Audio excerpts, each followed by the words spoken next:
Good morning. We are live from council chambers.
Well, good morning, everyone. I would like to call this meeting to order. And at this time, I would like to acknowledge that we meet on the traditional land of Treaty 6 territory and acknowledge the diverse indigenous peoples whose ancestors' footsteps have marked this territory for centuries, such as Cree, Dene, Sotu, Blackfoot, Nakota Sioux, as well as Métis and Inuit, now settlers from around the world. And I will do a roll call of council members. Councillor Wright. Good morning. Councillor Knack. Good morning. Councillor Principe. Good morning. Councillor Stevenson. Good morning. Councillor Paquette. Good morning. Councillor Tang. Good morning. Councillor Hamilton. Councillor Hamilton. Good morning. Here we go. Councillor Rutherford. Morning. Councillor Salvador. Good morning. Councillor Cartmel. Good morning. Councillor Rice. Good morning. And Councillor Jans. Good morning. Good. Councillor Hamilton, there's some slight changes to the summary of the agenda. Can you move that, please? Oh, you have that? Yeah, I don't have the Okay, I'll go changes to, in front of me. I'll go so to perhaps Councillor you Rutherford. could Go then. to Councillor Knack. Councillor Or Rutherford. Rutherford, yeah. Go ahead, Councillor Rutherford. Yeah, so I move that the following be added to the November 30th, December 1st, 2nd, 7th, 9th, 12th, 13th, 14th, and 16th, 2022 City Council Budget Meeting Agenda. The addition of 8.1, proposed 2023 to 2026 capital budget, attachment 5. Thank you. Second. Second by Councillor Salvador. Please vote. Yes, Madam Clerk. Yes for me. We're just loading it up.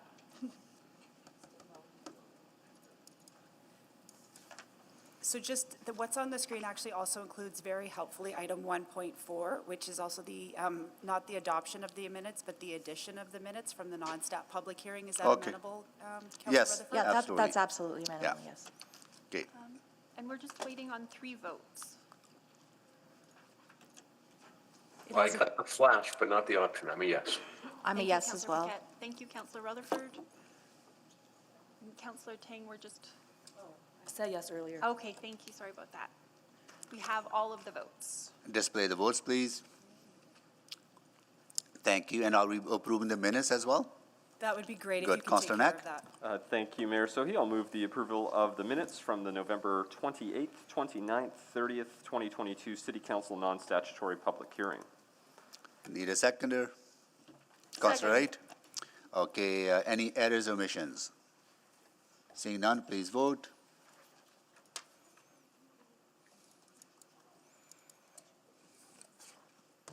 Madam Clerk. Thank you, Councillor Hamilton. We have all the votes. Display the votes, please. That is carried. Any protocol items? Seeing none, at this time, I just want to remind all of us that we have, I did the calculation, including today, we have 30 hours remaining for our budget deliberations, and we have a long way to go, right? So I hope that we all be judicious in focusing our questions on the budget and items on the floor. And I will also ask if any council members have any amendments that they made that they would prefer to withdraw. If they do, this would be the time to do so.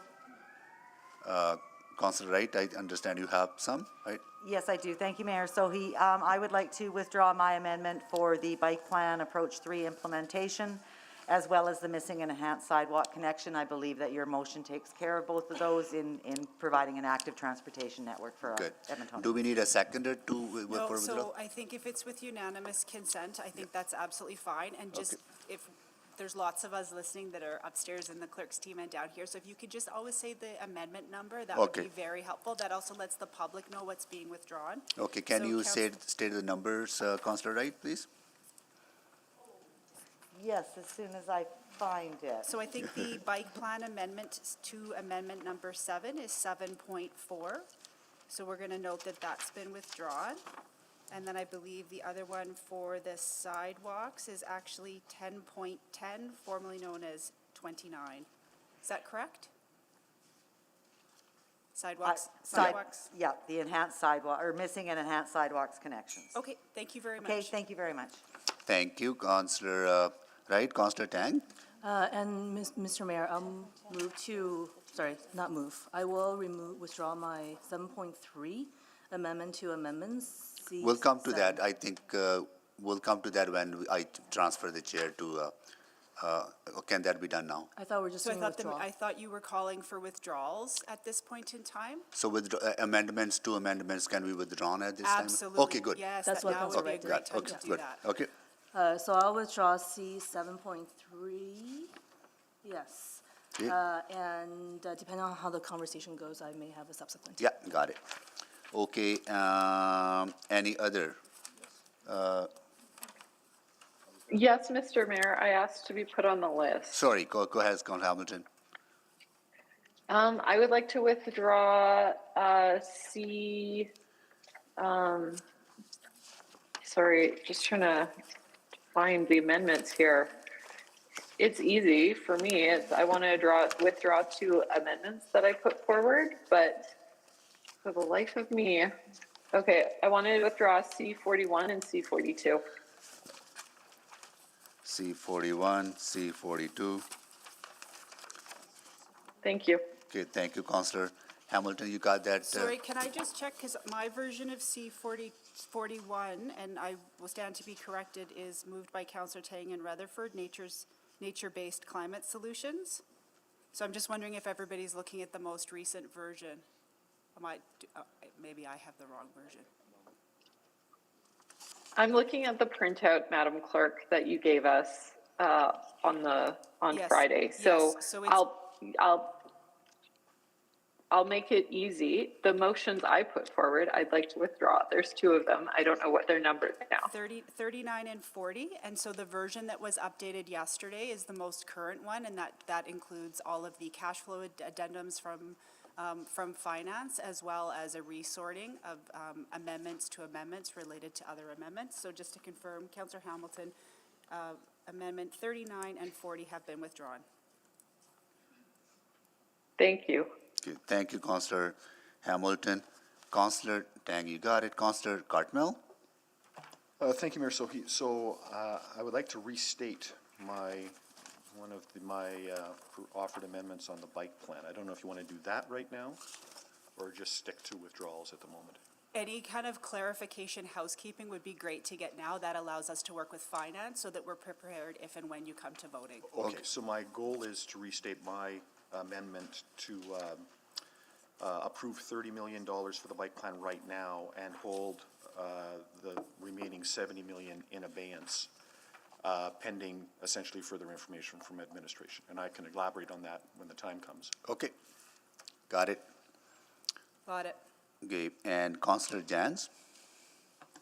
Thank you. So I'm going to move C610 about the affordable housing. Okay, Bottom of the first page about affordable housing. yep, I understand that's being dealt with in another way. yep. I'm also going to withdraw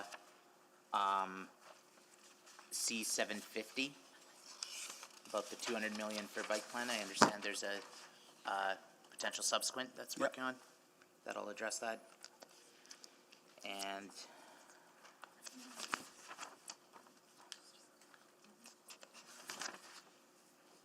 I'm just double checking, I think.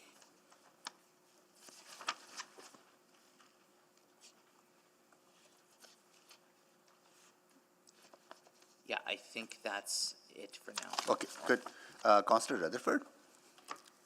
Yeah, I just, thanks to Councillor Salvador, she pointed out that I think the amendment that I made to the amendment is incorrect for number C7.20.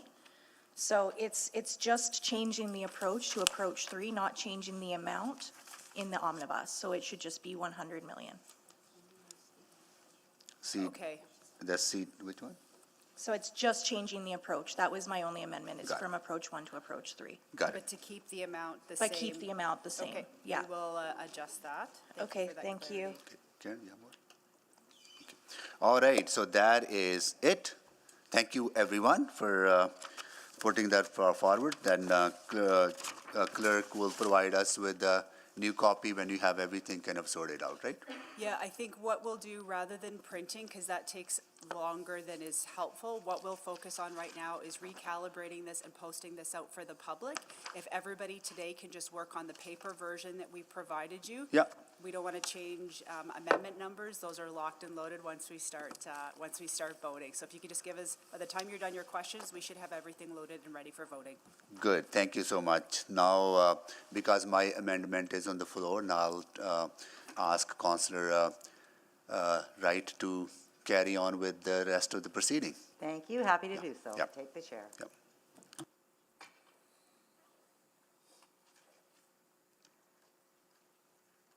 So moving on to item 8.1, do we have any questions of the mover or of administration?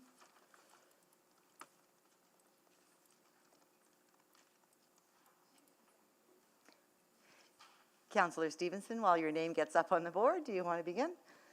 Yes, thank you. Just very briefly, just wanted to circle back on the high-level bridge. I think what's in the motion is entirely appropriate. I really support the direction and the funding proposal. It just occurs to me that in the future, we may be in a different capital position. There may be other orders of government that come through with funding that would enable us to do the enhanced upper deck designs. So just wondering, Mr. Laughlin, if there's an opportunity to future-proof this project through the design process so that if the funding does come through at a later date, we're able to do that sort of full project, but recognizing that right now we're only committing to the funding for the base level. From a design perspective, we can accommodate that. I think one thing we probably wouldn't do is go out and do engagement on that design. It would strictly be designing in a way that accommodates in the future, because we would want to manage expectations. Absolutely. I think that's a phenomenal approach and really support that. It's, yeah, really just intended to avoid the cost of redesign in the future should our capital situation change. Yes, and again, following the capital governance framework, there would be check-in points with council once we progress to a point where we're comfortable from a scope, schedule, budget perspective to come back and provide an update. Great, great. Well, I really appreciate that. That's a wonderful approach and really appreciate the work that's gone into developing that strategy. Thank you so much. Thank you, Councillor Stevenson. No other questions? Madam Clerk, do we move to voting? Sorry, sorry, what was the question? Do we move working to on voting? amendments here. Do we move to voting after questions? Oh, okay, You mean you're done all the questions on the omnibus and you're ready to start voting? yes. That was faster than I thought, so we'll have to adapt. That's why I was wondering if I was missing something, but Councillor Principe has questions now. Sorry, I was a little late clicking in there. My question's about the CRL for downtown, the 100th Street pedestrian bridge. I'm just trying to get an understanding of the CRL. Is that for, how much money do we have committed to the CRL for downtown in general? All of the dollars in the CRL need to be committed to the CRL area. So all of the dollars within the CRL are committed to the downtown area. Okay, and do we have an amount in there, or? We do. We have an amount in there that's debt, because the CRL, what we do is we borrow against future revenues based on the development in the area. And we also have an amount that's revenue-based. Okay, okay. All right, that helps me understand it a little more. And then I'm still, and I apologize, I'm still trying to get an understanding of the approach 1, approach 2, and approach 3 of the bike plan. I read it over and over again, and the wording for approach 1 and approach 2 seem almost identical. I'm not sure where the difference is. I'll get Pascal to walk through each of the approaches. So, Councillor, the difference is really in how we would approach the infrastructure and the composition of the type of infrastructure that we would be looking at. So, approach 1, as we call it, the accelerated process, we're looking to really minimize design efforts. We would be focused on implementing, based on the bike plan, education, communication, information sharing, and really make the infrastructure installations the priority, while also looking at what we will be accomplishing through our neighborhood renewal, our arterial renewal, and kind of complementing with that permanent infrastructure. For approach 2, we're more aligning it with the capital infrastructure project process that we use. And so we would be developing an approach where we're leveraging as much as possible permanent infrastructure for implementation, and that's where the difference in cost as well as the timeline for the full implementation of the bike plan. Okay, thank you. I think that's it for me. Thank you, Madam Chair. Thank you very much. Councillor Hamilton. Thank you. Are we just asking questions right now on the amendment to the amendment, or are we asking questions on the entire omnibus? The whole thing. Okay. One of the questions I had with respect to the omnibus was the piece on the Chinatown, here we go, Chinatown strategy. Understanding that most of the implementation of that strategy will be outside the quarter CRL, there's still a portion, I understand, which may fall within the quarter CRL. Have you considered using quarter CRL money as one of the funding sources? Or could that happen? I would get Stephanie to help with this, but I don't believe we have actual capacity to do that. I would caution using the quarter CRL as a funding source here. Okay. I just thought on the 97th Street streetscape that might be a potential cost share? Potentially. I would have to look at the details and we'd have to do the analysis, and the annual report's not coming back on the quarter CRL until Q1. So I'm not sure we're confident that we've got a confirmed financing approach with that, remembering that it's using the lift, and so we're not guaranteed that we There's have. a- Yeah. yeah. So I think as we move through this, we can work together to identify if there's an opportunity that we would bring that back for council's consideration. But if we're approving this now, we would need a confirmed funding source. Okay, all right, that's helpful. So we might be able to revisit that in Q1 if there is some change in the piggy bank. We might, and we'll do that analysis as part of that report, but we would, as Adam identified, we need an identified funding source today for that.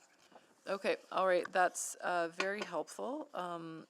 I think that is, I think it's still item C8, the climate resilient facility upgrades piece. The deep energy retrofits, is there, again, the ability to get matching funding on this? I know you need confirmed funding today, but are you looking at potential other sources for that? We have two options for this. This one marries it with renewal that we have planned. The other one is a partnership with the CIB that would be larger and deeper. That's not funding, that's a different mechanism to finance. In terms of grant opportunities, I'd maybe see if Pascal or Stacy or Harm. I can jump in. So we do have a application in with the federal government for the 53 million, where it would be a matching funding of 50% of that amount. Apologies, I'm trying to find the name of the program, but it's escaping me right now. No worries. I think the point, Councillor, would be we're going to do everything we can to use this money if it's approved To leverage all the opportunities out there, and I think there are a ton of opportunities that will having this guaranteed will help us leverage that. Okay, that's perfect, and that's very helpful. My last question, I want to loop back to the conversation that we had on Wednesday, Mr. Laughlin, about the if you added another column to that arterial roadway analysis with respect to missing sidewalks and bike lanes, would it change sort of the prioritization, maybe of some of the renewal of those arterial roads? Yeah, and we tried to come back with a fulsome answer, and I think that's work that we need to do. So I think on the basis of whatever value, if council supports a value for implementation, then it provides us optimal opportunity to marry the two from an arterial renewal perspective with the supplemental infrastructure that would be provided with this funding. If priorities change, we'd have to go back and just assess condition against locations that have the bike infrastructure against the condition of those that are identified to see if we can make that trade-off, so to speak. That's really helpful. Thank you. Those are my questions. Thank you, Councillor Hamilton. Can you take the chair for a moment, please? I have the chair. Thank you. My question is in regards to the 107A Avenue as part of the Chinatown improvements. I think it was Mr. Lau, when he was here in public hearing, it had indicated that if we needed to, perhaps we could delay the 107A Avenue work. As I understand, that's part of some other repaving work that's to be done. Is there any way that could be accelerated on its own? The 107th Avenue streetscape work? Yes. It requires, so it's streetscape, so it requires engagement. So in terms of acceleration, I think it would be sort of the critical path on that would be the time it would take to engage and confirm the streetscape improvements that would be done in conjunction with that renewal. Okay, so delaying it probably isn't a good idea.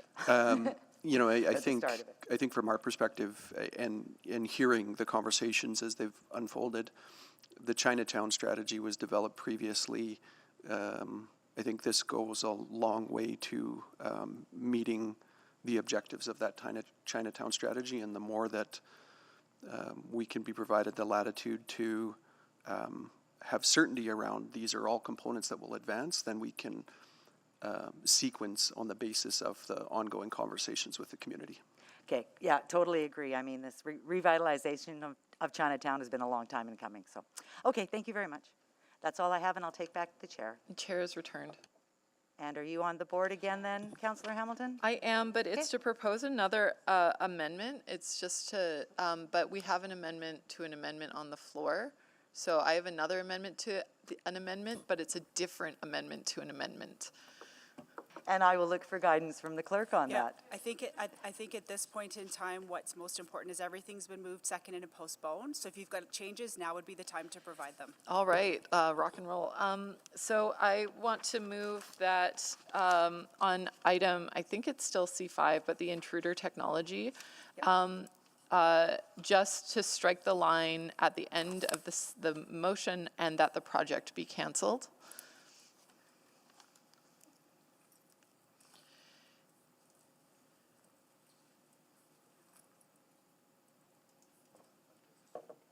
Nope, not unfunded, but just that the project be canceled. So when the motion is accepted, I'll second. okay, thanks. Who seconded that? Sorry, just for, thank you so much. Which would allow us, I believe, to bring back the project if funding were available at a later date.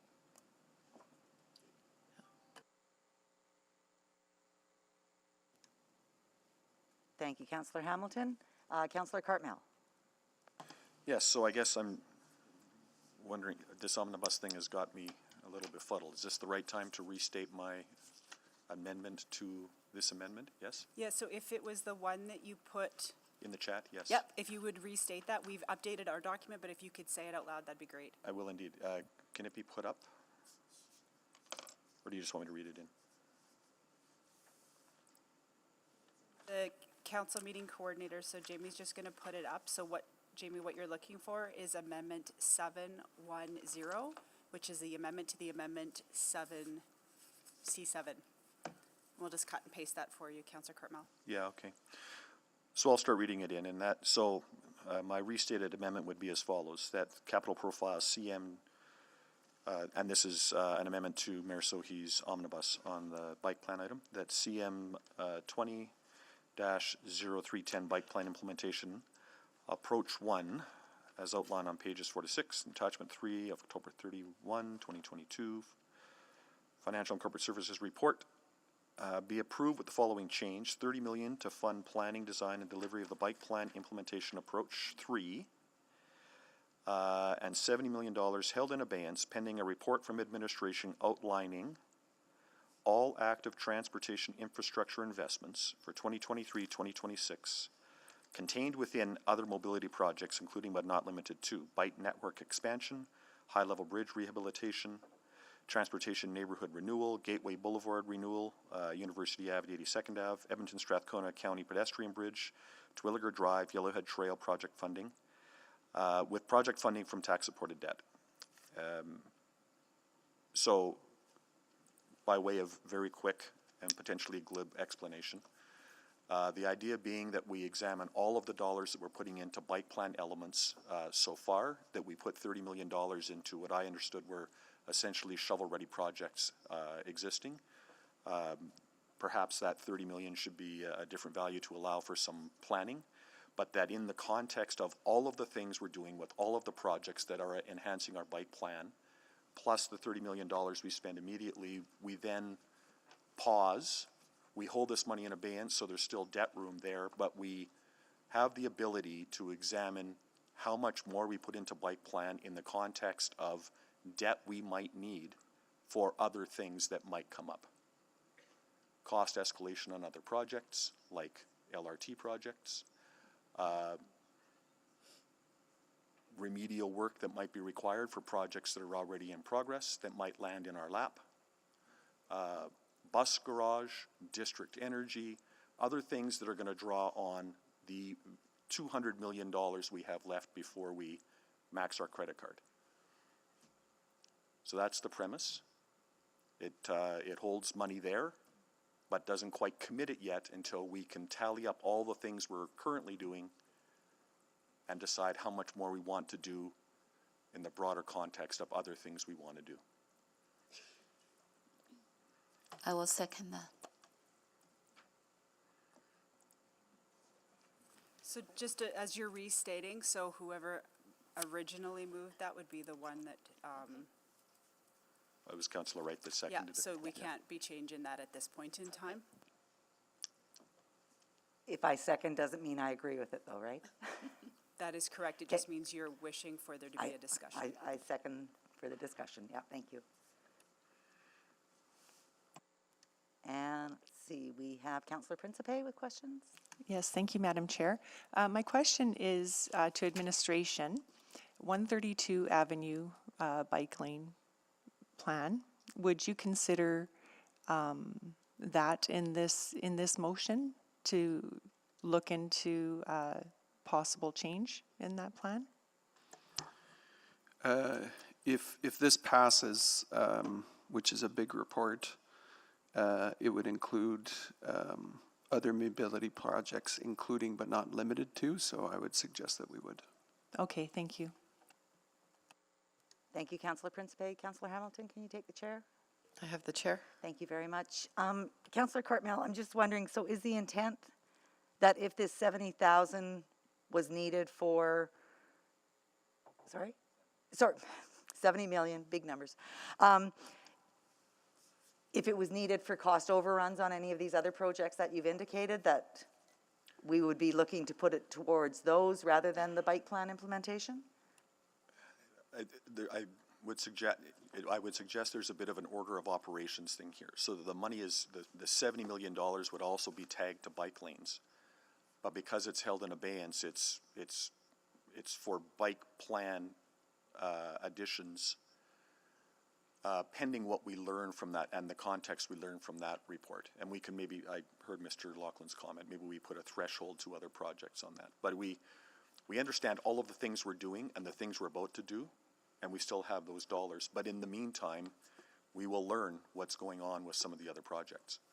As an example, the transit garage, we'll presuming that gets advanced as well, we'll be able to do some design work and have a better idea of what that garage is actually worth. And we'll have perhaps some feedback from other levels of government about what their contribution to that garage will be. So for instance, if we need an amount more for the transit garage, but we have zero debt room till 2029, while this value is tagged to bike plan, it's held in abeyance and could be potentially adjusted. But once it's committed, it's committed. Okay, thank you for that clarification. I'm just wondering, with approach 3, that follows more of the PDDM model. So would some of that planning be included with approach 3? Or this is more so planning of other projects to get a line of sight on? You know, I think get confirmation from the amender to the amendment.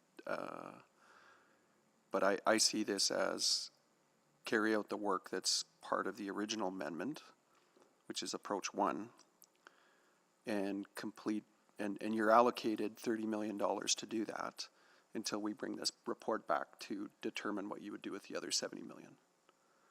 So this amendment to the amendment is on approach 1, which is the rapid, quick installation.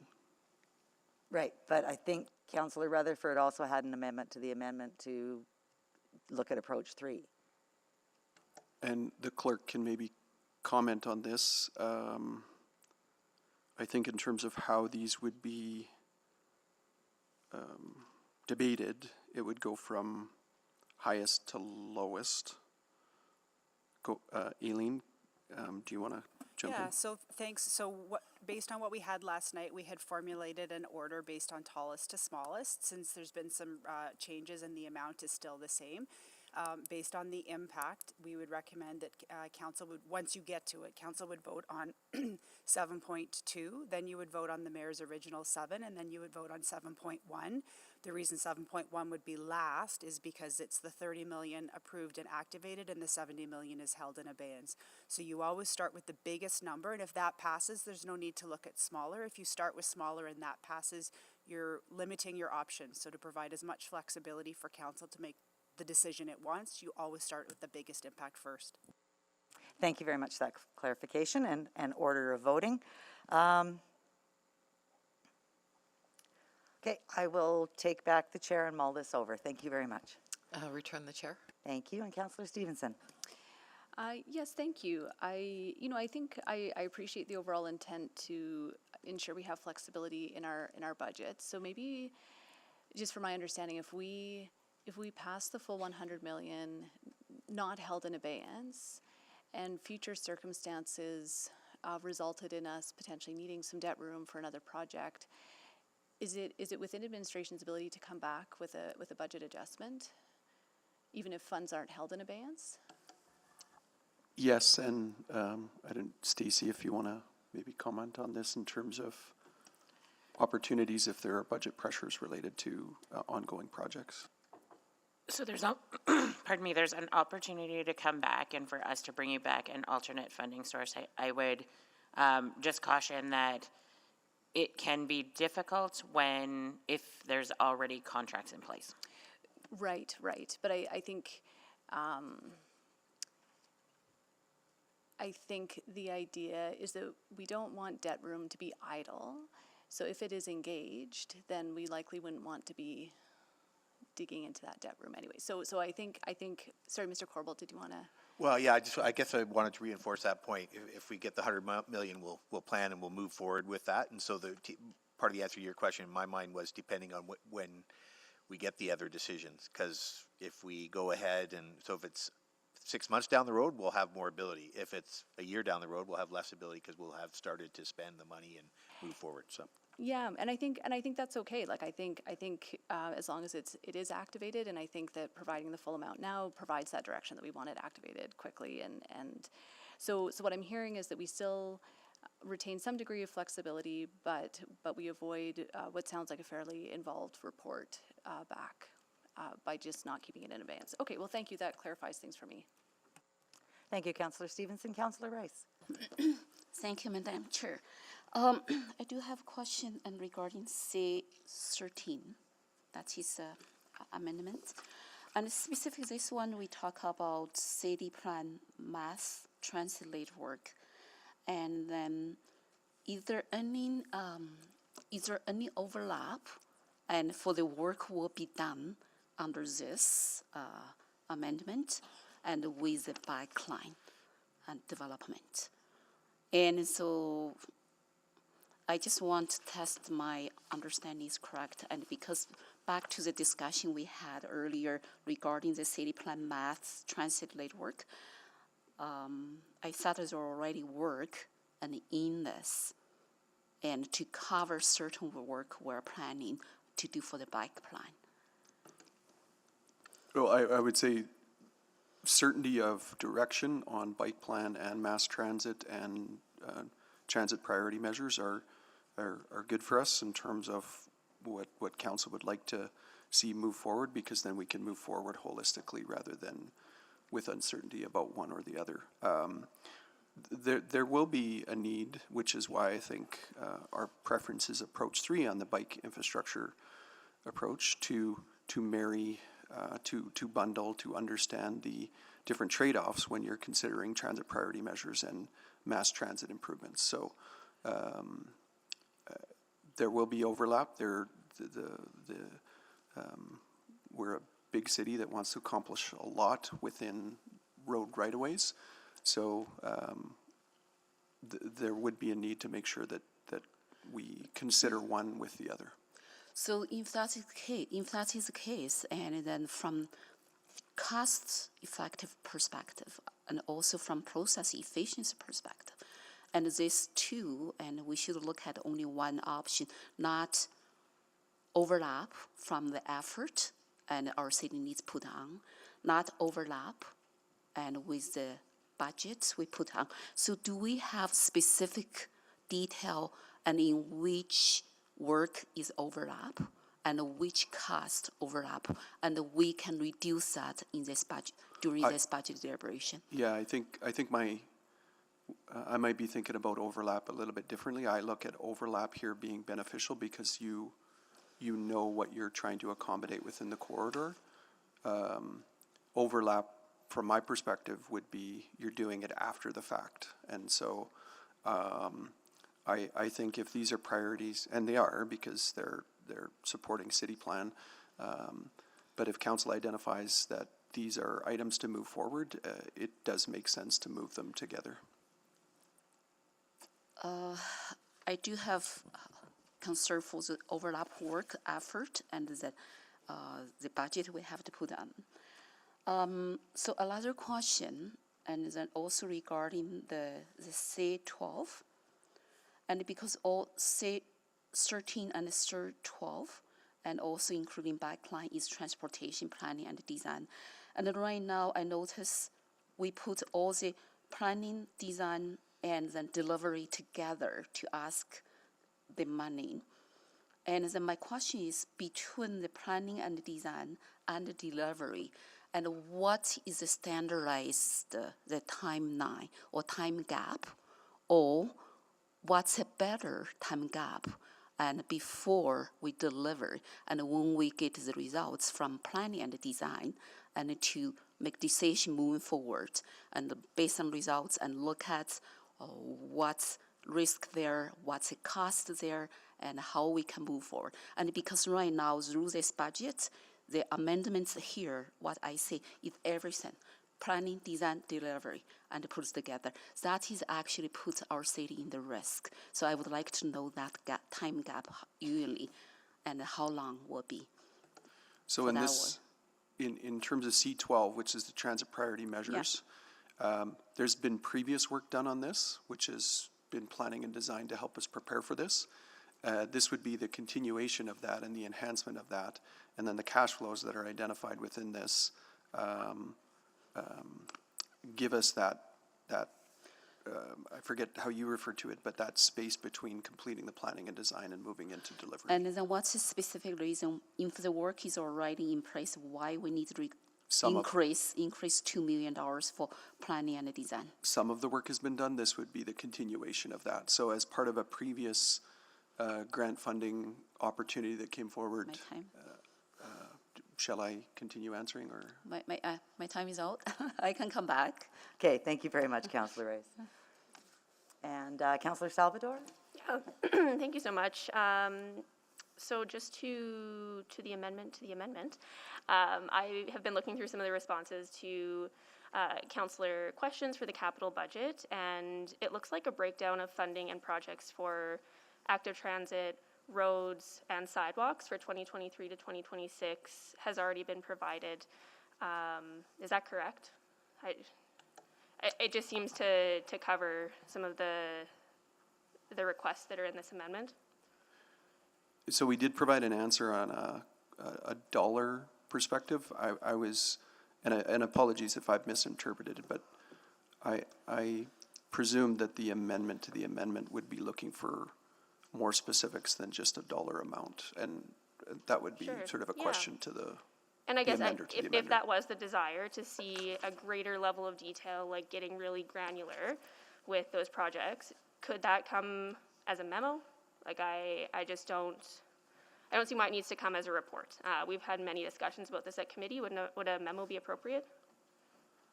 I think that's a question. We can provide it as a memo, but I think that would be a question for the mover around what they were describing as the intent for the amendment. Sure, yeah, and happy to direct that to the mover as well. How would you feel about a memo? Well, I'm not married to any form of report. I'd like more detail about which are the next set of projects, how much they're going to cost, where they're going to be, what do they more than just a shopping list that with some numbers attached to it. Like what's actually going to happen, what's next, how does it coordinate, have we engaged with the community? Yes, there's all kinds of detail and conversation around the bike plan. The question is what's first and what's next. Okay, well, thanks for that. And maybe just to administration, I guess I can't see any new information arising from any sort of list that's compiled with that greater detail that would change our trajectory and our need to build out that bike grid by 2030 as outlined in city plan and energy transition strategy. Like what do you anticipate any new information if this was held in abeyance and delayed? I think that's more about a question about the funding strategy. The ultimate is quite clear here that we need a total full network in our city by 2030 to meet our energy transition goals. Okay, and if there is any information, if we were to go forward with the full funding now, if there is any information council needs to be aware of, can administration just bring that forward if sort of on an as-needed basis? Sort of progress reports, are there going to be progress reports over the next 4 years as to how bike implementation is going? Yes, of course there will be. Yeah, every quarterly financial update, council has updates on projects over $20 million, which this would fit in that category. Okay, excellent. Well, that clears up a lot for me. I guess if there was a desire to have that detailed information and more of a progress report, I would welcome that in the form of a subsequent, but do not think it's necessary to hold this in abeyance. Thank you. Thank you, Councillor Salvador. Councillor Principe? Thank you, Madam Chair. I just wanted to check with City Clerk. I'm not sure if this is already on the floor or if I am doing this now, but can we request that these items be voted on separately? Yes, you can. Thank you, that's my request. And you mean each? Correct, yeah, like C1.00, C2.00 in the Omnibus, please. Thank you. Thank you, Councillor Principe. Councillor Rice? Thank you, Councillor Wright. Yeah, I think I would like to give time to finish the answer. So on C12, Yeah. under the previous ACT funding that we received from the provincial government that was then subsequently reduced, we advanced enough work to identify early planning and design opportunities. This would be the continuation of that. For us to deliver on this, we would need the planning and design dollars that are identified within this amendment. I know this is not compared to $100 million, this is a small amount, but I still want to get the sense what our Edmontonians would get, say the tangible benefit from this transit priority measures program. Can you describe a little bit more about that? Yeah, so you probably see this in some locations around the city. It's putting in lanes that allow the buses to jump ahead of traffic at intersections. In some cases, it might be dedicated bus lanes. So it's those improvements that create a priority for transit to move around the city. And Councillor Rice, I would just add to that as well, is when you improve the overall flow for transit, you actually improve the overall flow for the network a lot of times. So for people who are driving, for people who are walking, people who are biking. So the delivery will happen in this budget cycle and 2024-25. So that will be done, and based on information provided here. Yes, under this amendment, we would undertake $5.1 million worth and of for that of the improvements. Yes. For the construction for Correct. that piece. And then the similar question to the C11 for this specific district energy later work strategy and the district energy lots, and because we have the planning and design funding and also requested delivery funding. And so can you explain a little bit more about this? Specifics, those requests is under tax supported debt. And do we have the opportunity to get the funding and for energy strategy when we implement it and from different order of government. And if we put all the money right now, and then instead of we just finish planning and designing, and then look at the cost expenses and looking for opportunity from different governments, and why we need so urgent to put all the money and in one time. So I just want to get a sense and that any other funding source could be available, and then after planning and designing. So like other answers to opportunities for other orders of government, Andre mentioned, we'll continue to look for opportunities. So whether they're realized or not, that's sort of a subject of how we're evaluated from the federal or provincial government. In the case of, why all now, I think, again, maybe a question better for the mover, but administratively, we certainly feel more comfortable if we were permitted to do the planning and design to get more certainty. However, doing the planning and design, we would recommend to council not to use tax-supported debt, and I believe there was a question last time about that. And do you have the number specifically how much cost could city invested for the planning and design? So I would like to make amendments. Just bear with me. Thank you. I have 1 minute.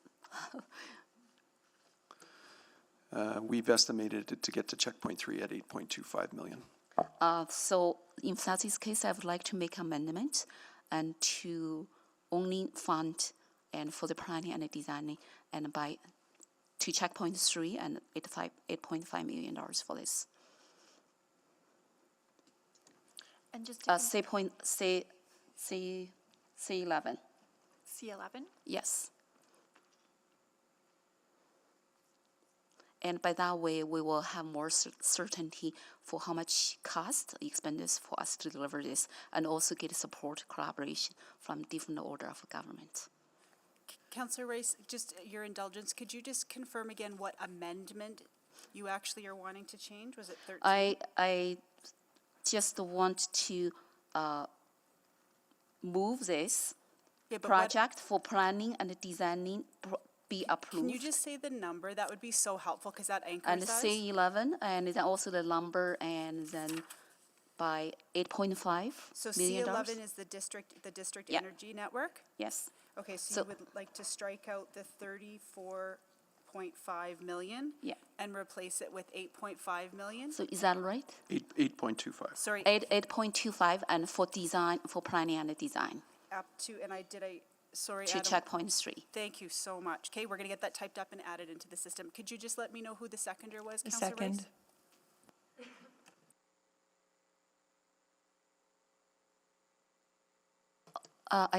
For the funding source, and because right now is tax supported, and is there any other funding source we could use and more better? So the only other funding source I would suggest here would be pay-as-you-go. And before you vote, we can give you an update on the amount of pay-as-you-go that's being consumed as part of this. Okay, so once I get that phone number, or not phone number, get that amount, and I would like to look at amendment to change the funding source.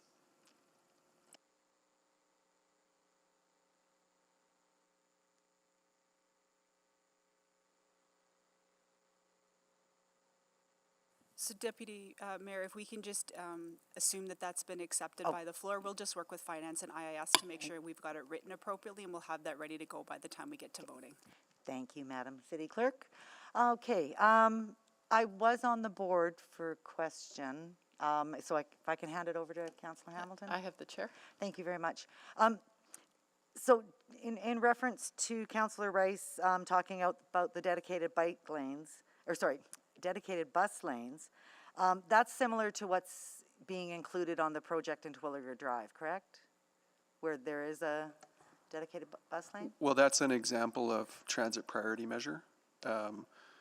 Whether we would, go to that degree, I would view this as more queue jump opportunities at intersections, not full dedicated bike lanes. I was just providing examples of what that type of work would be, but I would anticipate that this would be more like the one that I can think of off the top of my head is at 137th Ave and St. Albert Trail.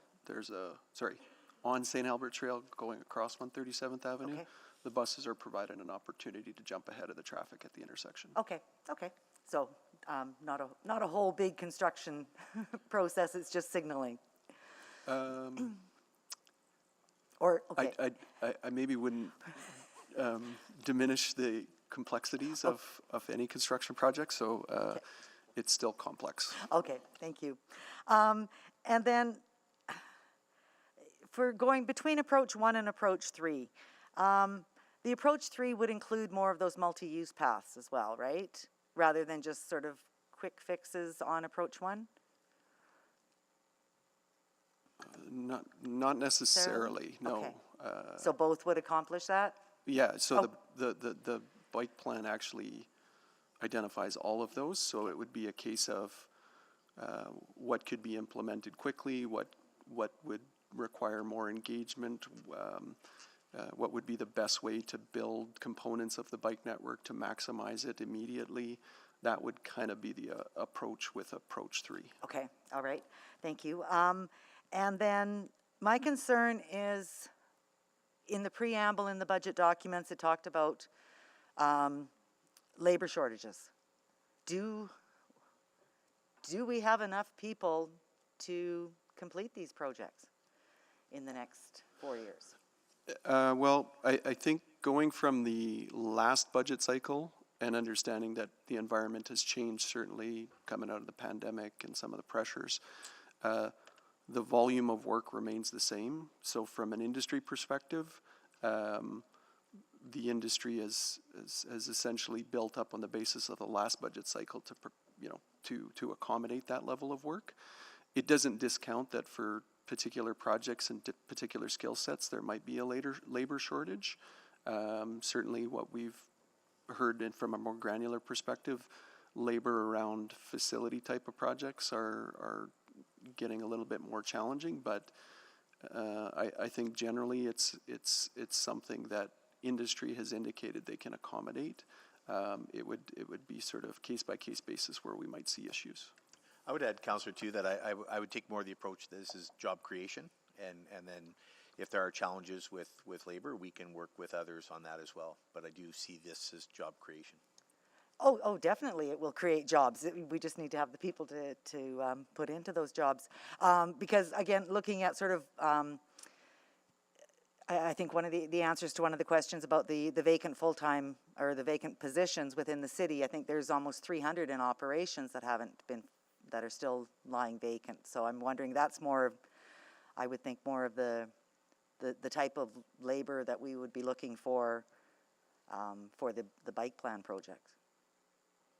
Actually, these would be predominantly contracted out. This would be following our model that we use in the infrastructure department to have a mix of internal, external design and then contract it out to the construction industry. Okay, but if we're having trouble getting those types of positions filled in the city, is industry having trouble getting them filled? And back to my comment, Andre's comment, I think with certainty comes the opportunity for creation, but then also the city of Edmonton is a reliable owner for the construction industry, if I could say it that way.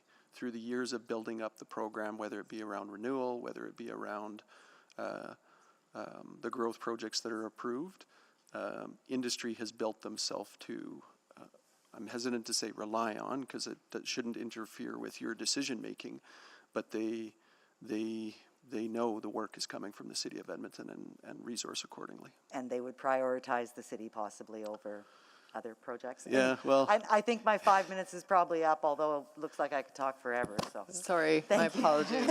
Yeah. Thank you very much, and I'll take back the chair. Return the chair. All right, if there's no more questions. I was on the board. Oh, no. There was? Oh, there we go. Councillor Rice, back to you.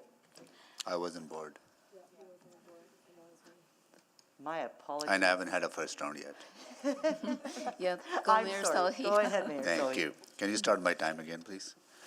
To DM McCabe, there was extensive consultation with the community developing the bike plan, right? There was.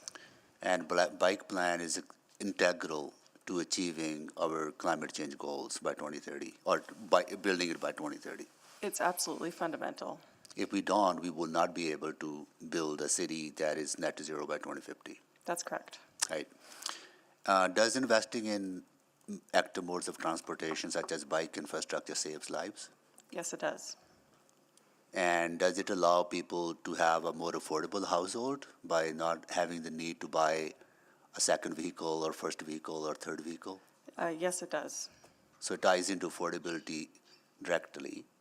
And doesn't it enable Edmontonians to do their part to make our city more sustainable by not relying on single occupancy vehicles? Having a full network is absolutely fundamental to that so that people can get around safely in a very efficient way to the places they need to go. Okay. And the buildings that we own do produce emissions. That's correct. And as part of our energy transition plan, we need to take steps to reduce those emissions. That's correct. We want to be a net zero corporation by 2040. And some of the things that I put together in this omnibus motion or multi-part motion, particularly undertaking building retrofits, help us leverage some of the other resources, but also help create a lot of jobs that Edmontonians need. That's correct. Right. So I don't know why are we spending hours and hours talking about something that's so fundamental? I think that's probably a I know it's question not to a question council, to you. not to administration. And those are the questions I have. Thank you, Mayor Sohi. Councillor Tang? Great, thank you. I have a question about friendly amendments. I'm wondering, since the two amendments on motion number 7 all address approach 3, I'm wondering if that could be a friendly amendment, then we have one less thing to go through. Are you asking one of your colleagues to withdraw one of their amendments? That would be better addressed to Is that the them. best mechanism then? Versus I'm a sort not going to suggest the Okay. best mechanism for debate, but Okay, happy well, to I will- accommodate whatever council desires. Yeah, then I will leave it there for the amendment. I think it's 7.2. It's essentially the same, but it's for approach 3, and if that could be a friendly. and What I would feel what there's would the support. friendly amendment be? That the one on the table right now be changed from approach 1 to approach 3, and I think if there's. So are you asking the mayor to change his number 1, or you're asking Councillor Rutherford to change her approach? So I thought for friendly, it's consensus from council. Yeah, I think there is some support, so just so that we can have. I'd be willing to withdraw my amendment if that's friendly. Just so we can clean that up and we have one less thing to go through. Yeah, at any point in time before you vote, if it is the will of you, the mover to withdraw it, if you would like to withdraw, so just for absolute clarity, you'd like to remove the capital amendment 720? Yes, with the understanding that it is a friendly amendment to the main motion. I don't understand that, I'm sorry. So the main Omnibus. omnibus motion that Mayor Sohi put forward is approach 1 for 100 million. The friendly amendment that we're saying that we have consensus on is that we are in agreement that we are okay with approach 3 in lieu of approach 1. Which then makes 7.20 redundant. And Councillor Rutherford saying she's willing to withdraw that one. On condition, so that's not friendly, that's withdrawal with No. conditions, that's different. The friendly amendment is we're changing the omnibus one that's on the Yeah, table now so to again, approach so three. it was the mayor that put that on the floor. Yes, and I am seeking some agreement from my colleagues as well, and I think, Did no? we get consensus that it's a friendly amendment? No. Okay. So with unanimous consent, a friendly amendment can be adopted. So great question. So if the friendly amendment that's not on the floor but up for friendly consensus is that the mayor's amendment 7.00 that says approach 1, you want to just change that to approach 3. If all 13 of you agree, that's really easy. If that happens, then Councillor Rutherford, your amendment to the amendment's sort of not required. So at that point, I would say withdraw it. Yeah. So Deputy Mayor, is that friendly? So do we have consensus to amend approach 1 to approach 3? Yeah. Unanimous? I'm not seeing a nod from one. Okay, if there is no consensus, I'm happy to debate the approach. So the way consent, somebody would actually have to speak to say that they object. If you don't hear any objections, then I would defer that that is friendly. That way the public has a clear understanding on what council's decisions actually are. Okay, hearing no firm objections then, take that as a friendly amendment. And then Councillor Rutherford, I think you're... Thank you. Okay. Yeah. Thank you. We'll just make those changes. Thank Yeah. you. Okay. Thank you, Madam Clerk. I had a couple other questions as well. Just to administration, would you say too that the principles of multimodal good after transportation network is also embedded in other major infrastructure renewal, roadway? I would say yes, but I think the distinction here is that a network is needed to connect nodes and corridors and major destinations in our city, and a large-scale amount of dollars are needed to create that network. Right. Although, I guess my point is simply, moving forward as we develop design infrastructure, those principles are there, and the network helps to connect those pieces. Absolutely. Okay, thank you. Just a quick question on Metro Line. So I see this one is to acquire land for the extension. I'm wondering if administration can comment on, recently there has been a lot of conversations revisiting, validity of BRT over LRT as a more, I guess, efficient way of delivery some of these things. I'm wondering if you can comment on if that's a possibility or no, or is this the project is far enough now that, we will continue on. Yeah, so just a bit of a commentary around BRT versus LRT in this instance, since we're only at the land acquisition stage. City plan has identified that this LRT system is still a core element of the transit system, that actually the LRT network is a core element of the mass transit system, and so If I'm, sorry, just fixed rail on LRT is still critically important for getting the land use changes that we're looking in our city and densification along the lines. You don't get that same type of densification with bus rapid transit. Yeah, okay, great, thank you very much. Thank you, Councillor Tang. Councillor Rice?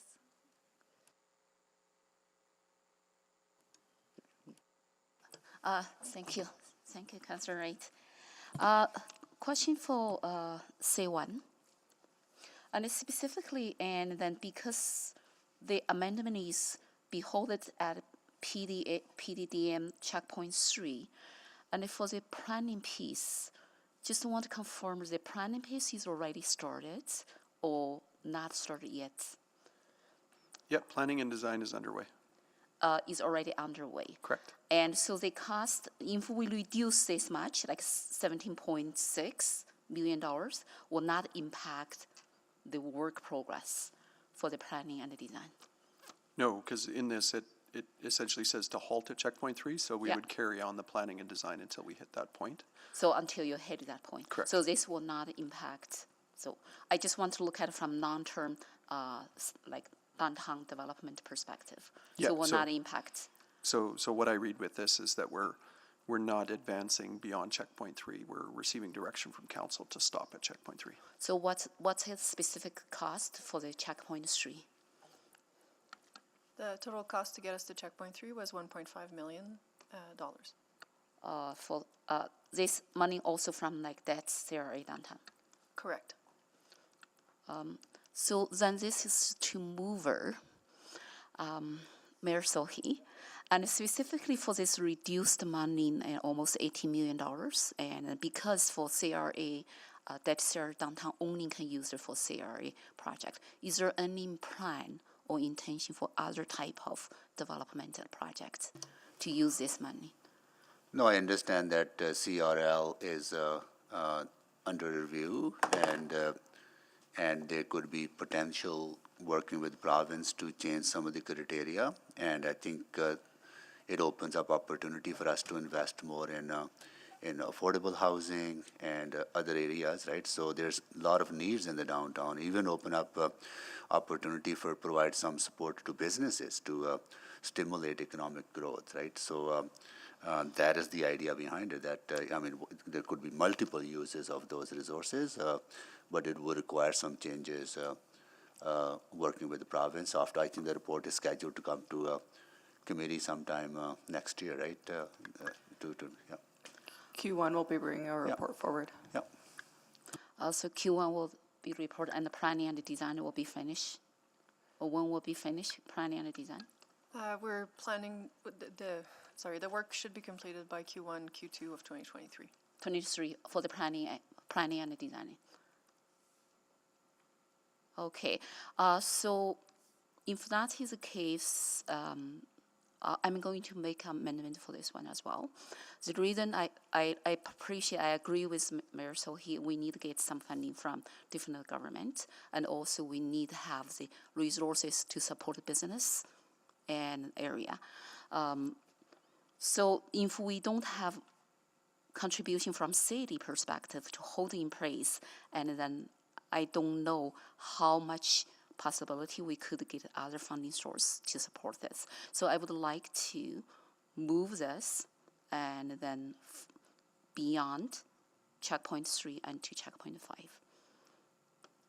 And so is this the money and then for the planning to put $17.5 million? So that is beyond checkpoint 3. Yeah, so current estimates that we have is it's $17.58 million to complete the delivery of the project. Okay, thank you. Thank you, Can I just Councillor Wright? confirm that? So the proposed amendment is to C1, that it be replaced with beyond, or removing checkpoint 3 to be replaced with checkpoint 5. And with the funding and in the price. Yeah, 17 points. Okay, with this, yeah. Yeah, Okay, 70 thank you. points.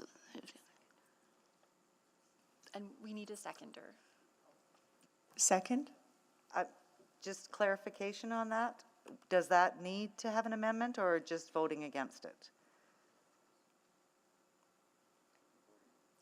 That's a good question. I don't know though, with Lily on the. I'll refer to Councillor Knack for his.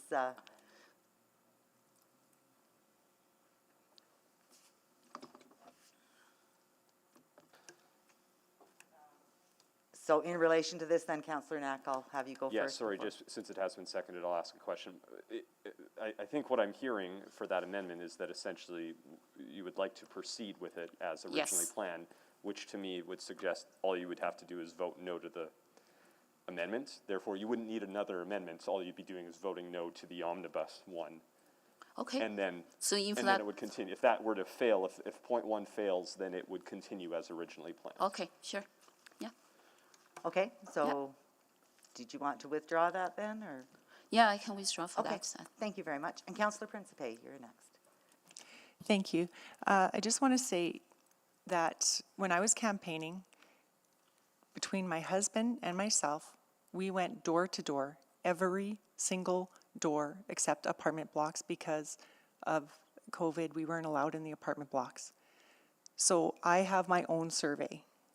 I know that surveys can give you a good idea of what people want, but I can tell you I have a very good idea of what the people in my ward want. I know because I listened to them, I heard them. And a lot of them may not be active in doing the surveys, the people in my ward, and maybe it's because it's farther away from the core that they were not very supportive of bike lanes. and I'm sorry because I know there's a very vocal, supportive group, but I can tell you in my ward, we had more people that, and it's not so much bike lanes, I think it's dedicated bike lanes. They would rather see shared paths. So, as I said, I did my own survey and I have to follow what the people in my ward requested. Also, I want to ask a question about affordable housing, C60. From my understanding, affordable housing is a provincial responsibility. Is that correct? Emergency shelter is a provincial responsibility. The affordable housing is a shared responsibility. Thank you for clarifying that. I appreciate. What does the city spend yearly on affordable housing right now? I'm going to see if Stacey Gallatley can respond to that.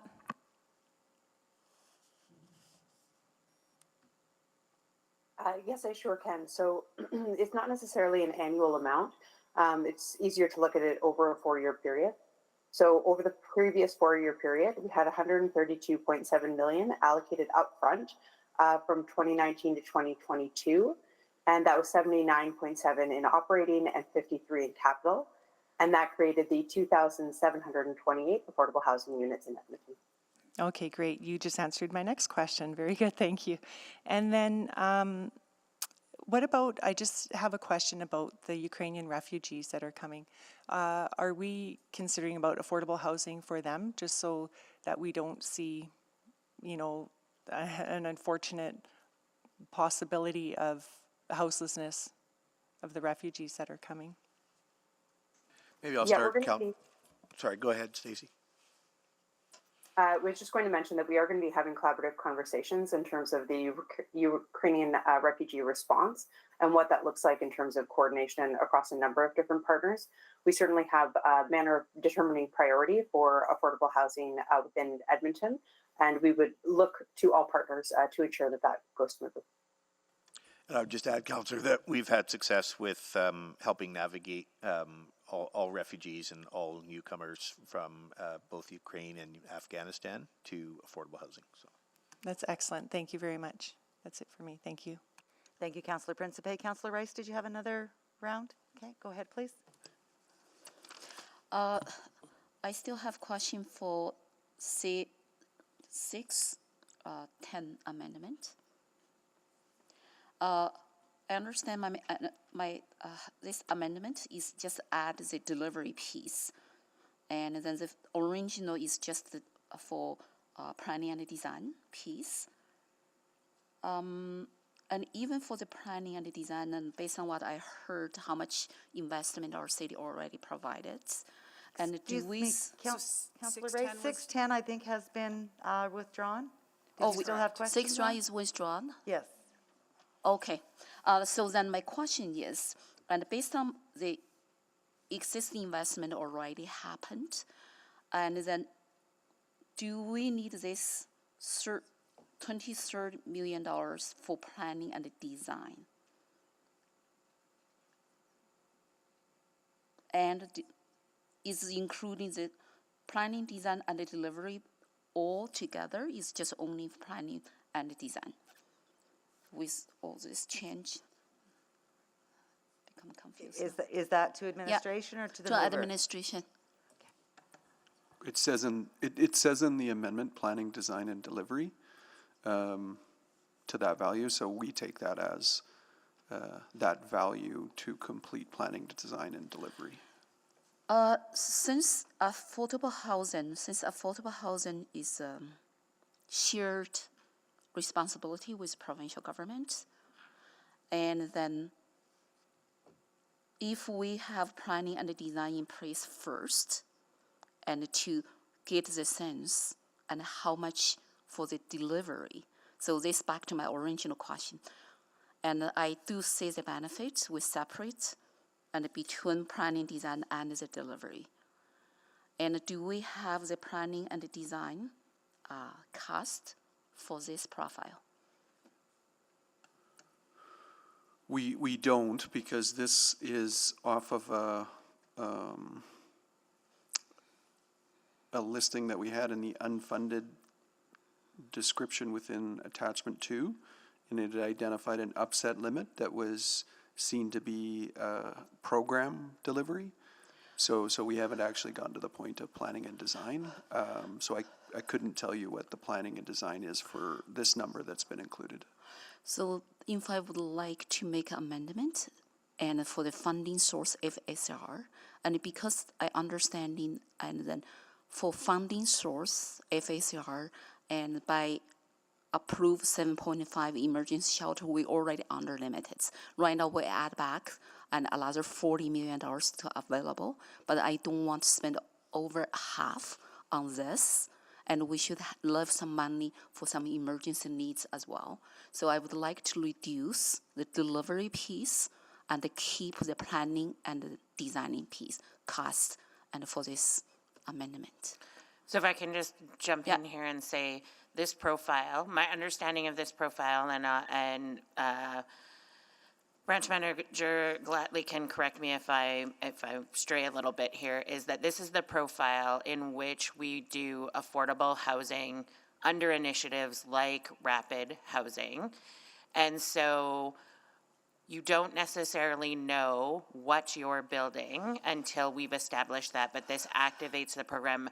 And then these are units that we ultimately transfer out to other organizations. And so us to determine what that number is very difficult. What we try to do is get projects shovel ready, get them match from the government, and then activate the projects.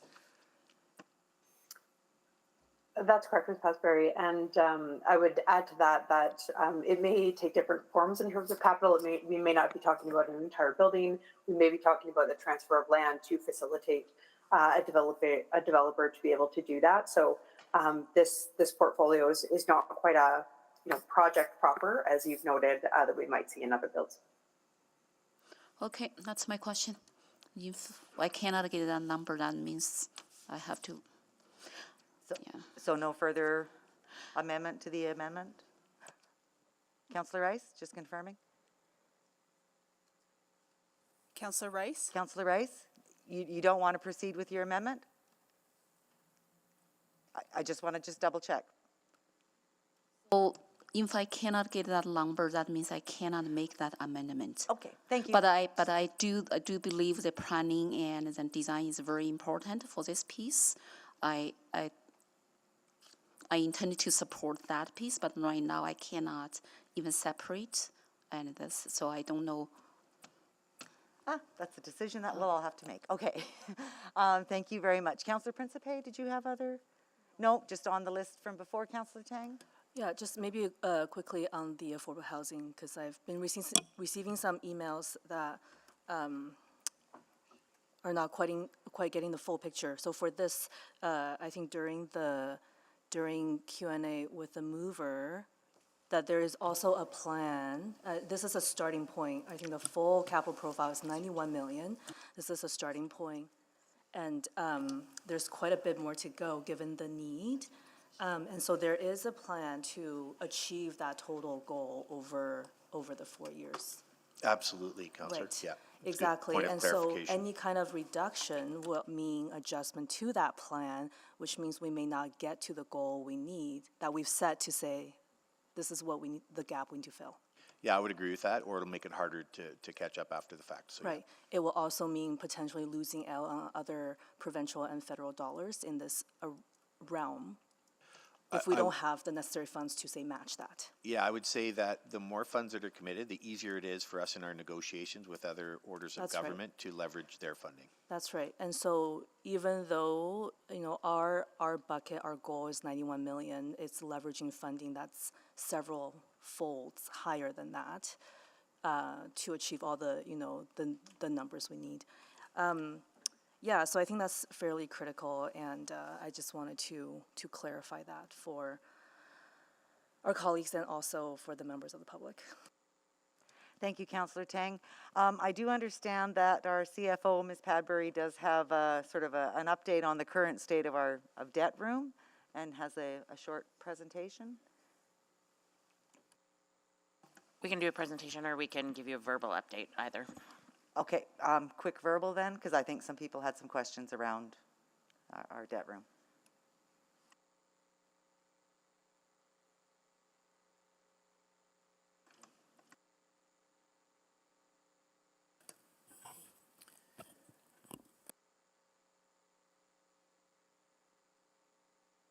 Yeah, so what we'll do is we'll provide you an update of what the current amendment that is under, that you'll potentially vote on, if that's what you asked yesterday, The right? impacts of it, yes, yeah. I think I had asked previously about, yeah. Thank you. Okay, thank you. So just quickly going over debt servicing limit impacts of the amendment being discussed today, the multi-part amendment. So you may recall from last week, we kind of showed you a slide of how much debt room was available. And so last week we said there's around $200 million in debt room available. If you consider the impacts of the amendment on the floor right now, that would leave approximately $16 million in debt room available for other amendments over the 23 to 26 budget. So using majority of that available debt room with the amendment that's on the floor right now. And again, the numbers that we quoted earlier, 2029 would be the first year you would probably see some tax-supported debt room opening up again. If you consider matching funding for future projects, that's probably going to be closer to 2034 before you see some tax-supported debt room open up under that 18% limit.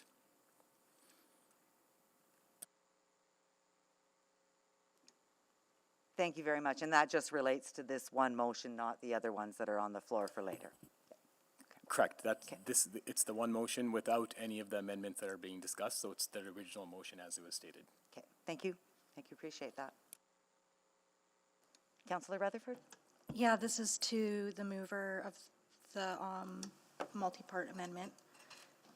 Your intention was that there will likely be more reductions, but your amendment was a collaborative approach in which anything that was more controversial from a removal standpoint would be debated on a standalone item, correct? Well, absolutely. I think we try to identify some common ground and put forward this multi-part motion. Not everyone agrees, but I got a sense that this is the desire was. And there are other proposed reductions to the budget. I think we will get a good picture once we have gone through all the capital budget where we are, and then going into operating budget later on, right? So this is kind of this is not really, I mean, there are more reduction that I will be supporting that will reduce the debt room, that will free up some debt room. Yeah, me too. So just wanted to double check that so that the public understands that there's still more for public's benefit of understanding that there is still many more reductions which we will debate. Yeah. Thank you. Thank you. Thank you for that clarification.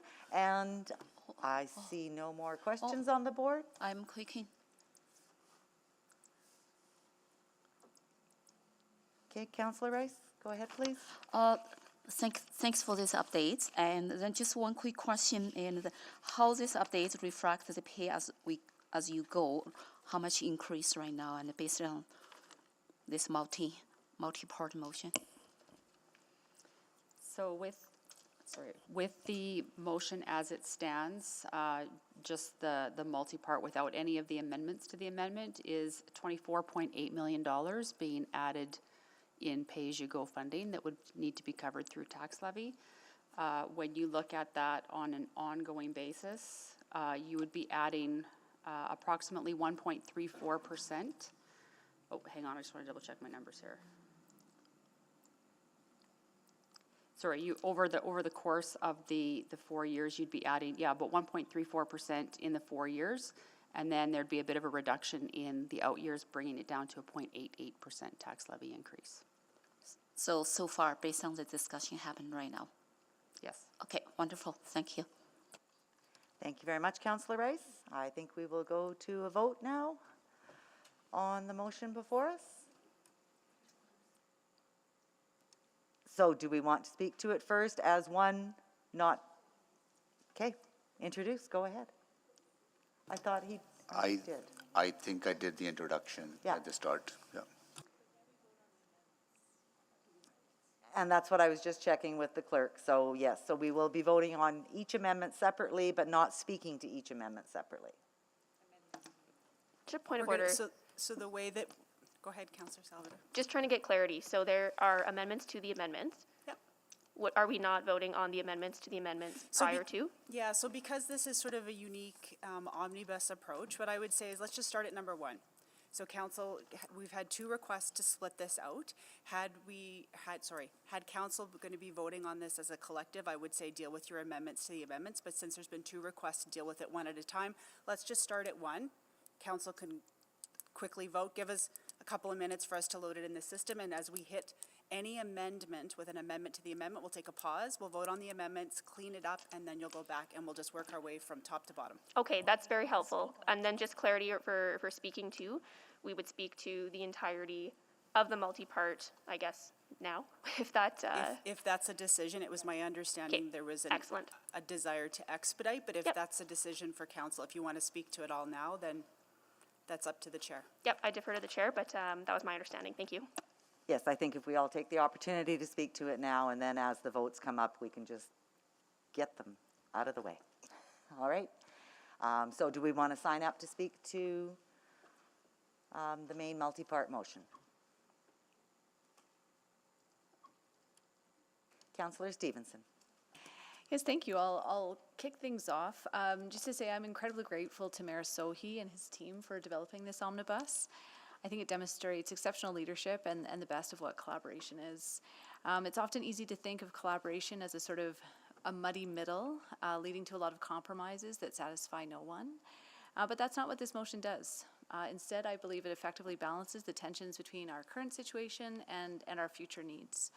It's decisive where it needs to be decisive. Investing $100 million in bike plan is necessary.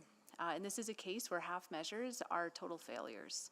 You can't leap a chasm in 2 jumps, and committing to this full build-out helps us to achieve the mode shift that we need to be successful. I believe it also responds to urgent needs in our community, like housing and climate change, that will make today better, while also setting us up for a more prosperous future. It also works towards rebalancing some of the historical inequities with investments in Chinatown, which I'm really pleased to see. It's of course not without its trade-offs. I do believe that the 100th Avenue Bridge could be a great placemaking opportunity in our downtown, and I hope we can follow up on this sometime again in the future. I'm also disappointed that we won't be moving forward with the full high-level line design right now, but I'm deeply grateful to administration for developing an approach so that this can potentially be redone or be done in the future.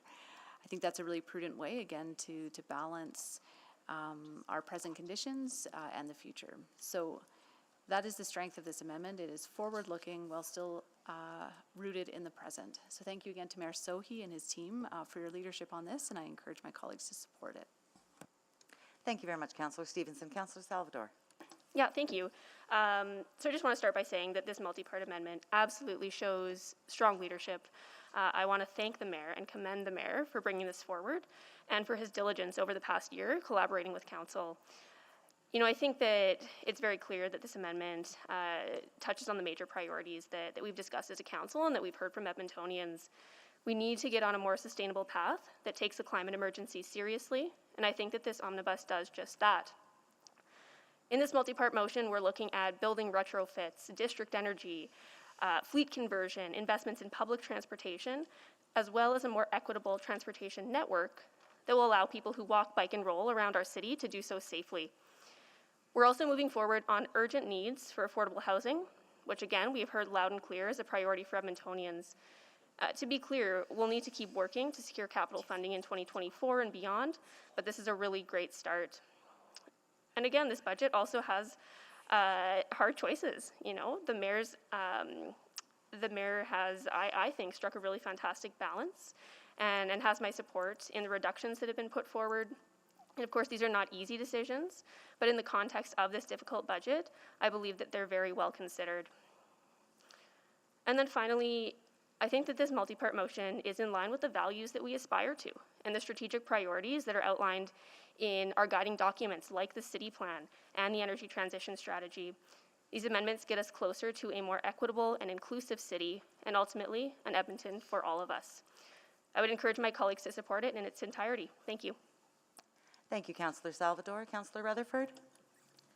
Yes, thank you so much. And again, I just want to highlight that I think this is exactly what nonpartisan work at the municipal level can look like when we come together. And yeah, maybe not everybody likes every single thing in it, but overall, I think starting our debates from a place of where there is agreement and alignment and what we value overall, and for me, that was housing, that was climate, that was transportation, what was an important place to begin this conversation, I think. And so I again want to thank Mayor Sohi's team and all the people that worked behind the scenes to help, and Mayor Sohi himself for the leadership you show in making sure that while we could be very divided, we can also be very united. I do want to speak a little bit to the Metro line piece, because I also really want to thank you for putting that in the multi-part amendment, because I think it shows that it's not just one ward councillor carrying the weight on that this is actually benefiting our entire transit system. It's part of the mass transit system. And I think it sends a message to some of the, I would say, misconceptions in my ward about the investment in the north versus investment in the south. And so I think it's very powerful that that piece is included in this amendment. And I want to highlight that the World Economic Forum just recently released their 10 best cities for public transportation, and all of those systems include rail. All of them. And so I get the discussion, but I don't think we need to have either or conversations. LRT is more expensive at the upfront, but cheaper operationally. BRT is cheaper on the upfront, but more expensive operationally. It's not either or, it's both and we need to work on that entire mass transit system as one. So I would really encourage my colleagues to help send that message to residents in the north that we absolutely are committed to seeing that whole network being brought through. I also just quickly want to touch on the investment that we're making in economic development, right? The 137 ramps right on the Henday are really going to unlock an entire industrial area and give us a tax uplift that I think is so crucial and helps to make sure that our non-residential tax base is strong and doesn't put the burden just on the residential tax base. And so I think that's also something I really encourage my colleagues to think about, because I think we often get seen as not being considering economics, but there's a lot of economics in what we've put forward here today too, both in terms of green economy, but in terms of unlocking industrial land in a way that really will help us in the long run.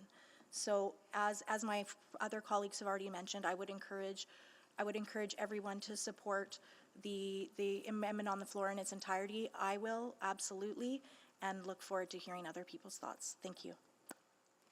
Thank you, Councillor Rutherford. Sorry, and Councillor Hamilton, can you take the chair? I've got the chair. Thank you very much. So I as well would like to thank Mayor Sohi and all my colleagues for coming together on this collaborative approach for this multi-part motion. I just think it shows our council's commitment to some of those priorities that weren't included in the original budget proposal. It also shows our ability to collaborate and partner with our federal and provincial partners as well, and looking for them to work with us on this budget. It does address the needs of all Edmontonians, I think. It's not necessarily ward-specific, and I do appreciate that although there is some focus on the downtown area, I think with the active transportation plan, that reaches across the city and helps to connect Edmontonians and communities to one another. It's a great opportunity to impact our economic outlook, creating those jobs, and I, again, just thank you very much for everybody working together and coming together on this, and I will be supporting it in its entirety. Thank you. Return the chair. Thank you, and go ahead, Councillor Hamilton. Thank you. This is a new process, but by and large, I think I can support everything in here. I'll just note that I'd be inclined to support Councillor Cartmell's amendment on the bike plan, just because I think it gives us the opportunity to clarify some of, I'm going to say, the overarching policy considerations, but does not, passing of that does not preclude my support for the main motion.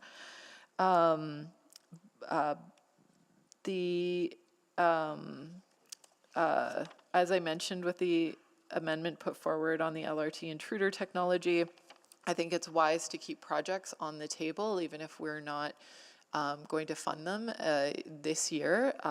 Capital can sometimes free up as projects complete. And I would be inclined, I thought about supporting Councillor Rice's amendment on district energy, but I think only taking it to checkpoint 3 affects our ability to draw from different funding sources. So one of my reasons behind supporting only to checkpoint 3 would be that the actual profile suggests work in areas where there are motions subsequent to this that may or may not be passed, and so that would affect that profile, but I don't want to affect the actual the funding source. So I think that could be something that's dealt with at a later time through the adjustment process. The only, I mean, there's going to be a lot of, every time we talk about bike lanes, if I can gripe for a second, every time we talk about bike lanes, it becomes a rage bait in this city, and that is a failure on like successive councils, frankly, for pitting this about drivers versus bikers. And it makes it so hard, frankly, to go into your neighborhoods and talk about what it really is about, which is optionality. It's about being able to wake up in the morning on a snowy day and not being absolutely dread-struck that you have to get in your car and sit in traffic for an hour and 45 minutes because the roads are a mess. That you can take transit, or on a beautiful summer morning, you can hop on your bike, or fall morning or winter morning. I mean, a lid for every pot, right? You can get on a bike and you can ride through the river valley, or you can ride to your job, and you have that option. Optionality is, I think, fundamental in building a city that people want to live in and stay in and grow in.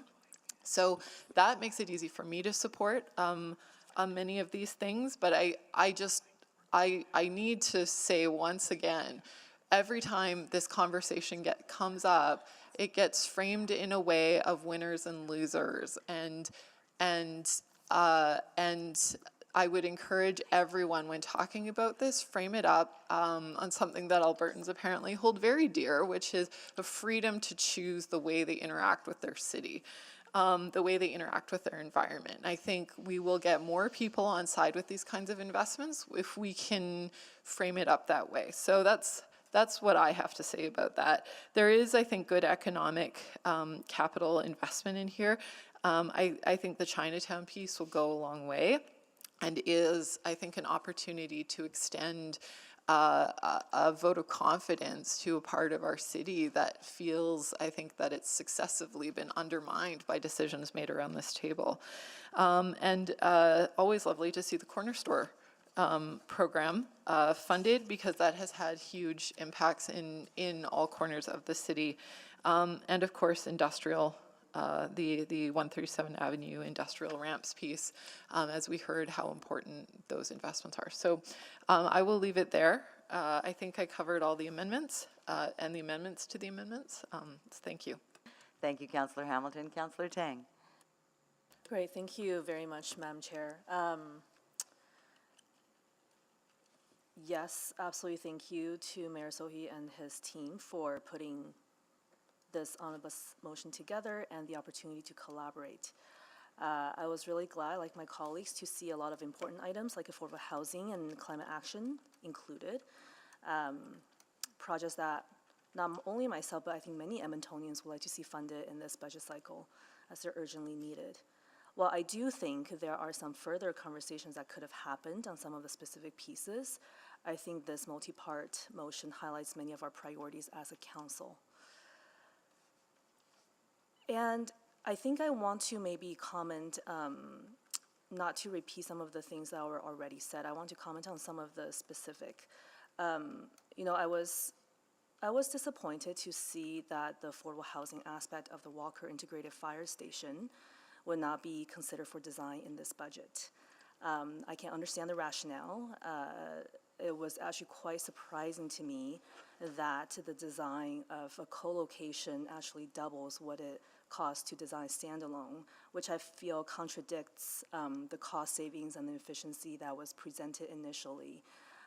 However, I do think this is a need not only in our core, but across the city, and I am committed to continue to look for opportunities to support a distributed approach to our housing, to our affordable housing. And I think on this housing piece, I think a lot of people did write into me about how much concern they have with the small amounts of funding found. But, I think there is a much bigger picture to achieving our overall affordable housing goals, and I really appreciate administration's readiness and commitment to identify those sources over the next few years. And just to build on, Councillor Wright's point about the reach and scope and impact of some of these pieces across the city, yes, there are some located centrally, particularly Chinatown, which has which is quite special to me. And it is a long time coming, but I also think some of these pieces, for example, the corner store, I would love to see more corner store programs in Ward Garahio, but we can't get there until we finish out the current rounds of projects that are in the pipeline. So very much supporting moving that program that has a lot of positive feedback and demonstrated, evidence of progress. And on the climate, on the climate piece, I think this multi-part actually covers a lot of the things that I had initially contemplated. So I was glad to see many of those pieces in there. I think carbon budget presentation a while ago was a huge wake-up call for many people, many Edmontonians. Never mind our corporate GHG reduction, but it's extremely worrisome how far we still have to go on the community GHG reduction side. There's a lot of tactics and levers we have access to: multimodal road infrastructure, active transportation, public transportation, zoning bylaw. I do think it's a false notion to think that a single budget item is going to be a panacea to get us there. We need all of it, some of which are covered in this budget, some of which is how we operate as a city. And we need to tap into all of it. And on some of the specifics around the bike network expansion, I think initially I had envisioned a way to kind of get us to the full 155, actually. But unfortunately, I think time ran out to have a more fulsome conversation on that. I also do think, I think it's fair to see a full picture of what it is that we are building. Multimodal is the way of the future. It is embedded in so many of our projects. I think what is on the table is a connection piece. It connects the various pieces together, but it is much broader than just that single item. So I think, on the amendment, I very much support that piece. And I think it's fair to show Edmontonians what we have out there. So I think overall, very grateful for the work and the conversation, even if they are very difficult ones. So thank you. Thank you, Councillor Tang. And Councillor Knack? Thank you, Councillor Wright. And again, I'll just start with a thanks to the mayor and everyone within the mayor's team for putting this together. We haven't done anything like this before, and I actually thought it was a really good process. So thanks for trying something new and having that work. Won't touch much on the reductions, other than I think the reductions that have been identified are logical.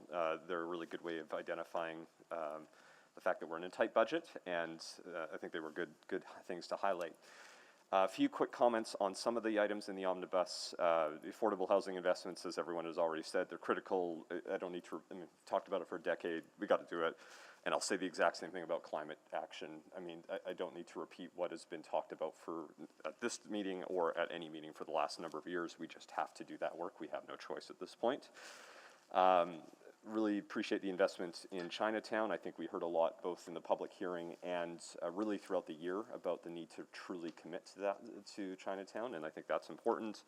I wanted to echo Councillor Rutherford's comments on 137th Avenue and Henday around unlocking that economic potential. We do need to grow our tax base as well, and that is one way to do it. It's not the only thing we need to do for these areas, but it's a good first step. So for me, I really want to focus the rest of my comments on just the transportation element, which, I mean, as we all know, are also climate actions. Councillor Rutherford did a phenomenal job talking about the importance of the Metro line, but just, reinforcing that it needs to happen. This isn't a south versus north. This is a both and. Every part of the city needs this, and we need to have a clear LRT spine to support everyone, have a BRT network that supplements that, and then good local bus routes and on-demand to feed throughout the entire piece. So just one general comment, and I know it's come up before, but worth saying one more time. So I've gone through 2 4-year budget cycles. In the last 2 4-year budget cycles, we invested $2.4 billion in roads. This 4-year budget cycle is $1.8 billion in roads. If we're doing our math, that is $4.2 billion in roads over a 12-year period. That is more investment in roads per year than any other past council for decades gone. And in fact, part of the reason we did that is because previous councils weren't investing the necessary amount they needed to invest in roads to keep up the conditions. We actually had almost 20% of our roadway network in poor condition, of our arterial roadway network in poor condition. And in late 2014, council started to change direction on that. So I'm fully supportive of that. But I share that number to put it in the scope and scale of what we're talking about for these tiny little, now we're finally taking somewhat seriously the need for other transportation options. And so, and I actually don't disagree with one of Councillor Principe's comments earlier. I don't necessarily think everyone in the ward I represent, I don't think there's a majority of people that would actually support this level of investment. But we also have to make decisions as a council that recognizes that we have to provide safe transportation choice for everyone, no matter which way you choose. That's an important part of the work. And I think when we can share some of these numbers, and this goes to Councillor Hamilton's point, let's communicate these numbers about just how much we've invested in the other modes, so that when we talk about this, which sounds like a lot of money, $100 million, it's a piddly amount compared to what we've just spent over the last 12 years. And it's critical. So, for me, I don't look at that investment as that's not for me. Yes, I bike every day. I should have brought my helmet. I didn't realize we were doing our fashion choice today.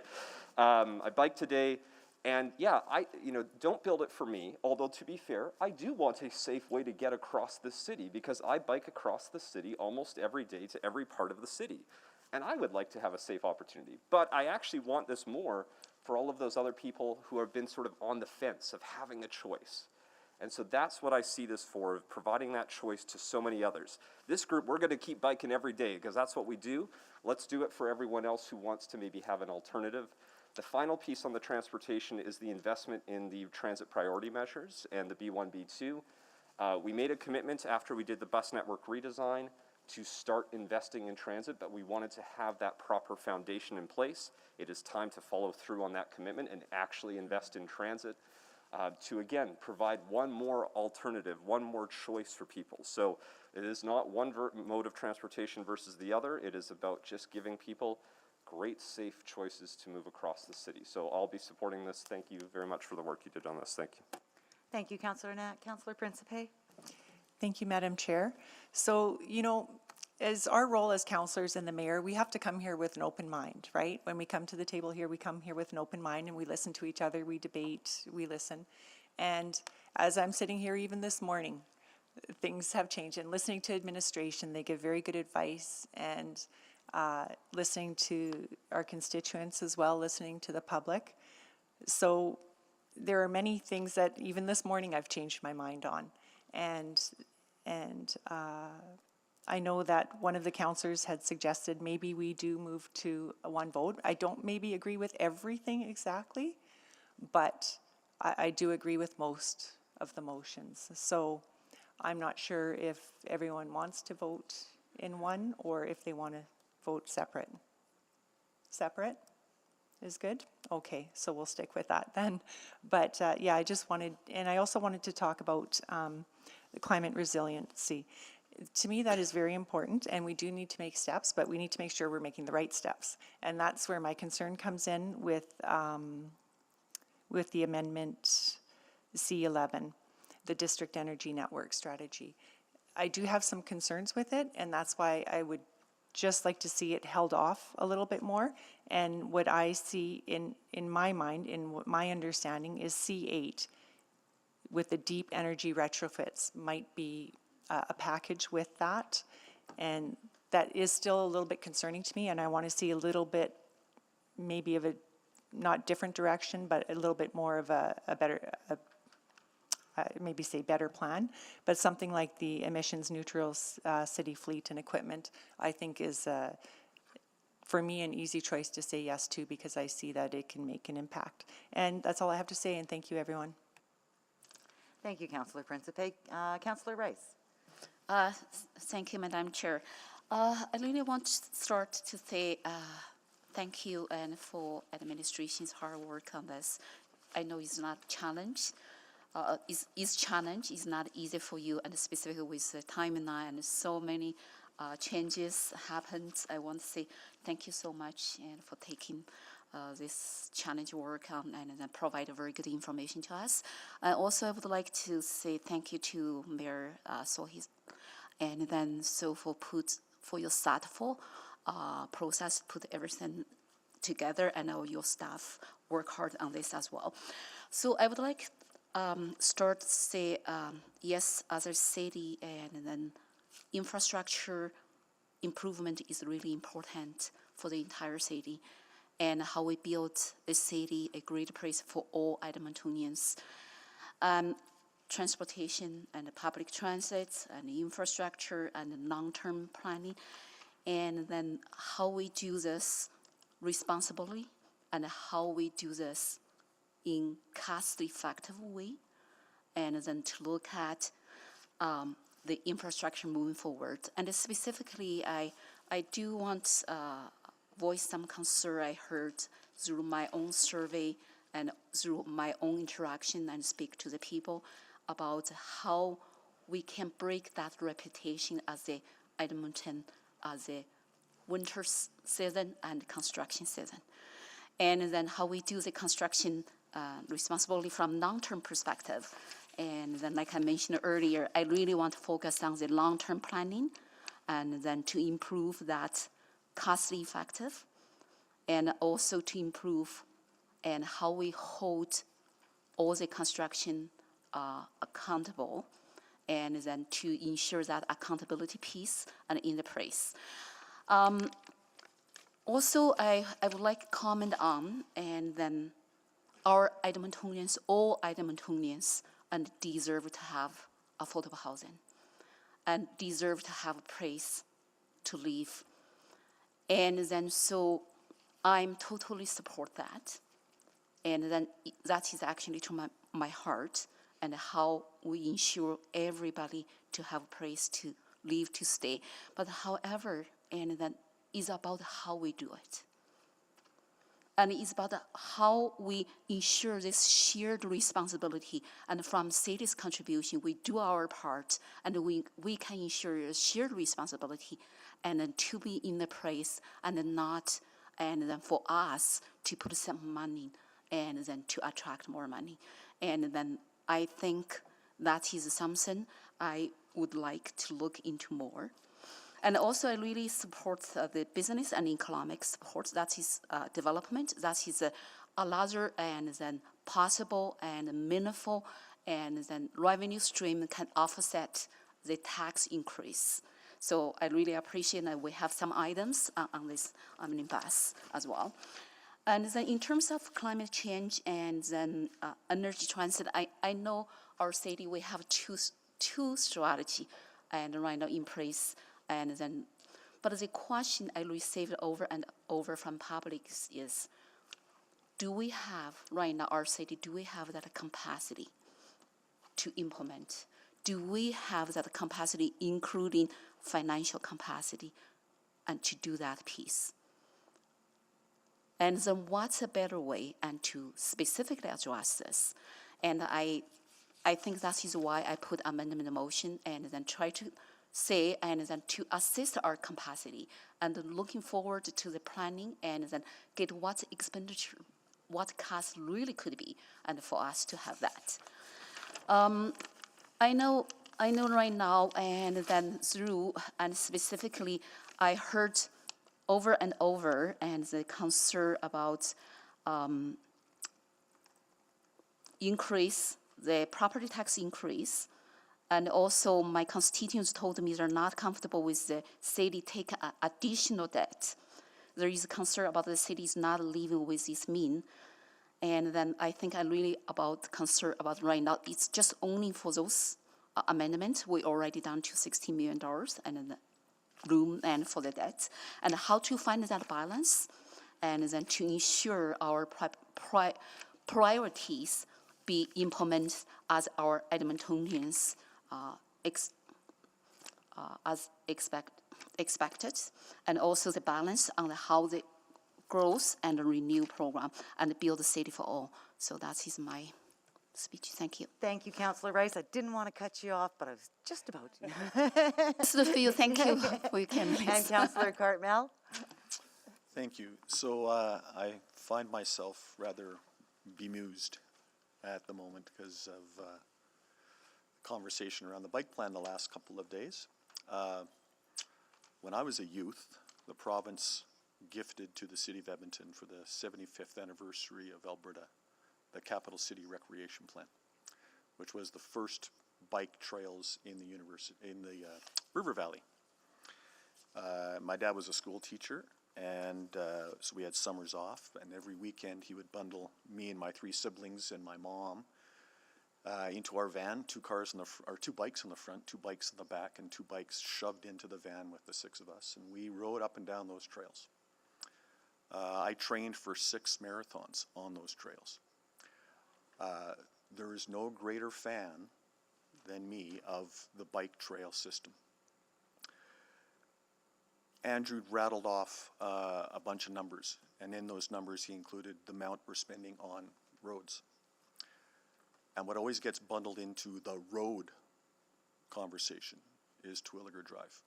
And I know how sick and tired you all are of hearing about this. I really do. But that project includes a trail spine. It includes 2 dedicated pedestrian bridges. It includes a dedicated pedestrian route across the Henday that will connect the not quite 30,000 people that live there to the rest of the city and the 35,000 people to come. And that is often overlooked. It is glibly defined as a freeway project when it is absolutely not. And you can read my inbox for all the people that wanted to see the $1.2 billion freeway built and not a $240 million road with a bus lane and a bike trail on it. And I've been working my tail off to maintain support for those elements. So that leads to my bemusement here. I represent those 30,000, which will be 65,000 people in a short time, that live south of the Henday. They have on-demand transit. That is the only thing the city gives them. There's not a splash pad. There's not a skateboard pad. There's not a library. There's not an arena. There is nothing for recreation beyond a few playgrounds in that whole part of the city. We have roughly 30 amendments to continue talking about. But if not one thing changes, as of this moment, there's $16 million in debt room. There are 2 libraries that are desperately needed in this city. One in southwest Edmonton, one in northwest Edmonton. There's no room for that. Right now, today, Even if we advance those to checkpoint 3, there's no money left. If the LRT to West Edmonton has a cost escalation and we need to match that, because I think we're responsible for that, there's no room for debt. If we have to find money to put into the Southeast Valley line to get that thing up and running, there's no debt. There's no room. So my question is, should we preserve some room? So you would say, well, why the bike plan? Why not some of these other plans? And the answer is quite simply, is these other plans we're committed on. And to back out of them creates all kinds of contractual obligations that we cannot buy our way out of. And we heard about that in private. I can't get into a lot of detail about that.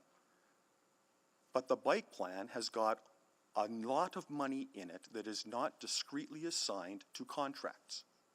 And so all I'm offering today is a more measured approach that as we enter into those contracts, we do it eyes wide open as we continue through these 4 years. That is what I'm suggesting. I recognize as much as the next person that $100 million against the $1.8 billion that Andrew outlined is not proportional. I get that. But I have an obligation to speak to all of the other things that the ward I represent need. That right now today, and I'm not talking about roads, I'm talking about all those other amenities, that right now today, we cannot give them. And with a plan that is predominantly core-oriented in a part of the city that does not have much to point at, that's hard. Everything else in this omnibus, I will support. That's my hesitation. Thank you. Thank you, Councillor Cartmell. Councillor Paquette. Oh, thank you. Councillor Cartmell and I are fairly close to age, so I too used to tie an onion to my belt. However, rather than go down memory lane, I'll talk about the future. In line with Edmonton City Plan, we are set to grow to a population of over 2 million people within the next 30 years or so. And that means growth. And it used to be that when people said growth, everyone cheered. Now, everyone gets a little bit worried about how we pay for it. As we attract new families and workers to settle here, we're going to see a lot of benefits to this city. And a growing and diversified workforce means a stronger local economy and so on and so forth. However, as the city grows, we need to address the growing demand for capital services. Traffic volumes will increase, causing frustration for drivers, and we simply can't build more road lanes to accommodate that to the degree that it will be required. There will never be enough money, as referenced by the numbers that we're throwing around. But we can get transit working better. We can provide other outlets and active pathways so that those who choose to leave the car at home can get around, making the commute for car drivers a little less aggravating and a little more cost effective. And we also have neighborhood renewals and revitalization. Our communities deserve good, well-constructed streets, alleyways, and green spaces, and we simply can't put all of these things on the back burner like past councils once did.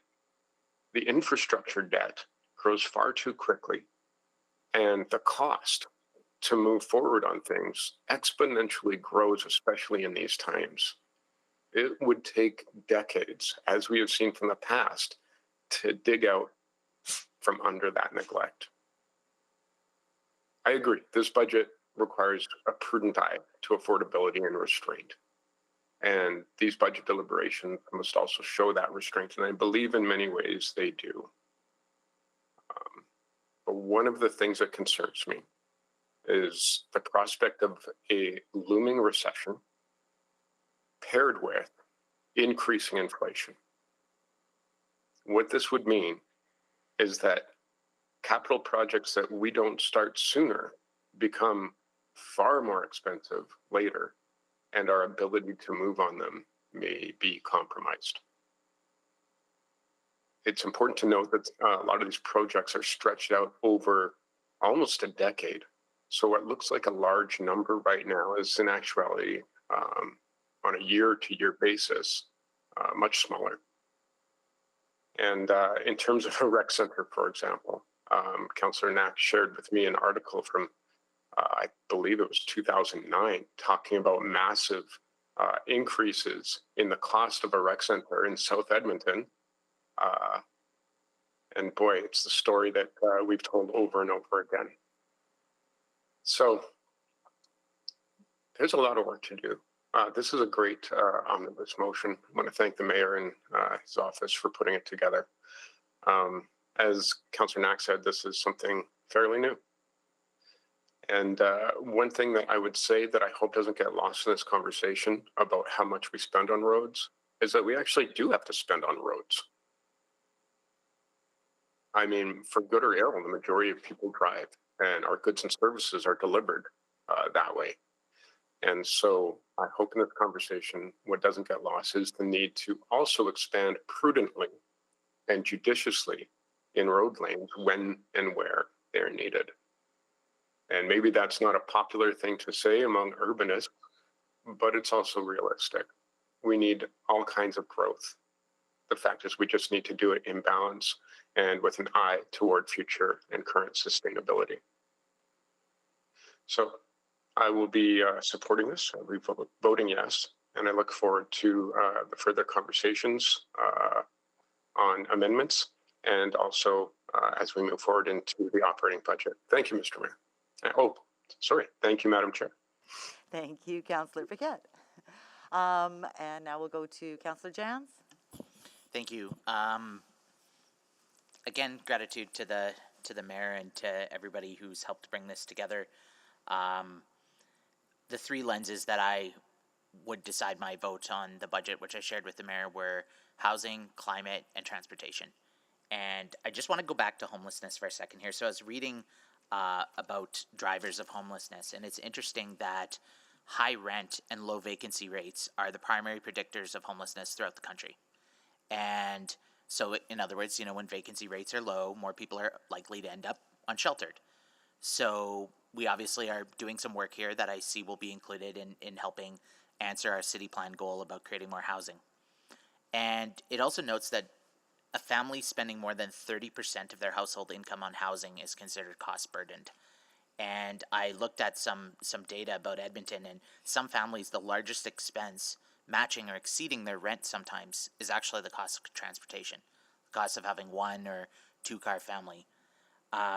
So for me, if I want to reduce homelessness, if I want to make sure that everyone has a home, one of the most important things we can do is help to avoid people falling into homelessness in the first place. And that means if we can make investments in transportation to keep more money in our pocket and help families go from a 3-car or a 2-car to a 1-car family, we're helping prevent homelessness. That's a critical line I think we have to draw, because we've seen through the pandemic that the number of folks on the streets have doubled. So how can we go back a step and help them from ever getting there? I saw a stat about one of the biggest drivers for payday loan companies and credit card debts and some of those other the major high interest villains out there are auto failures.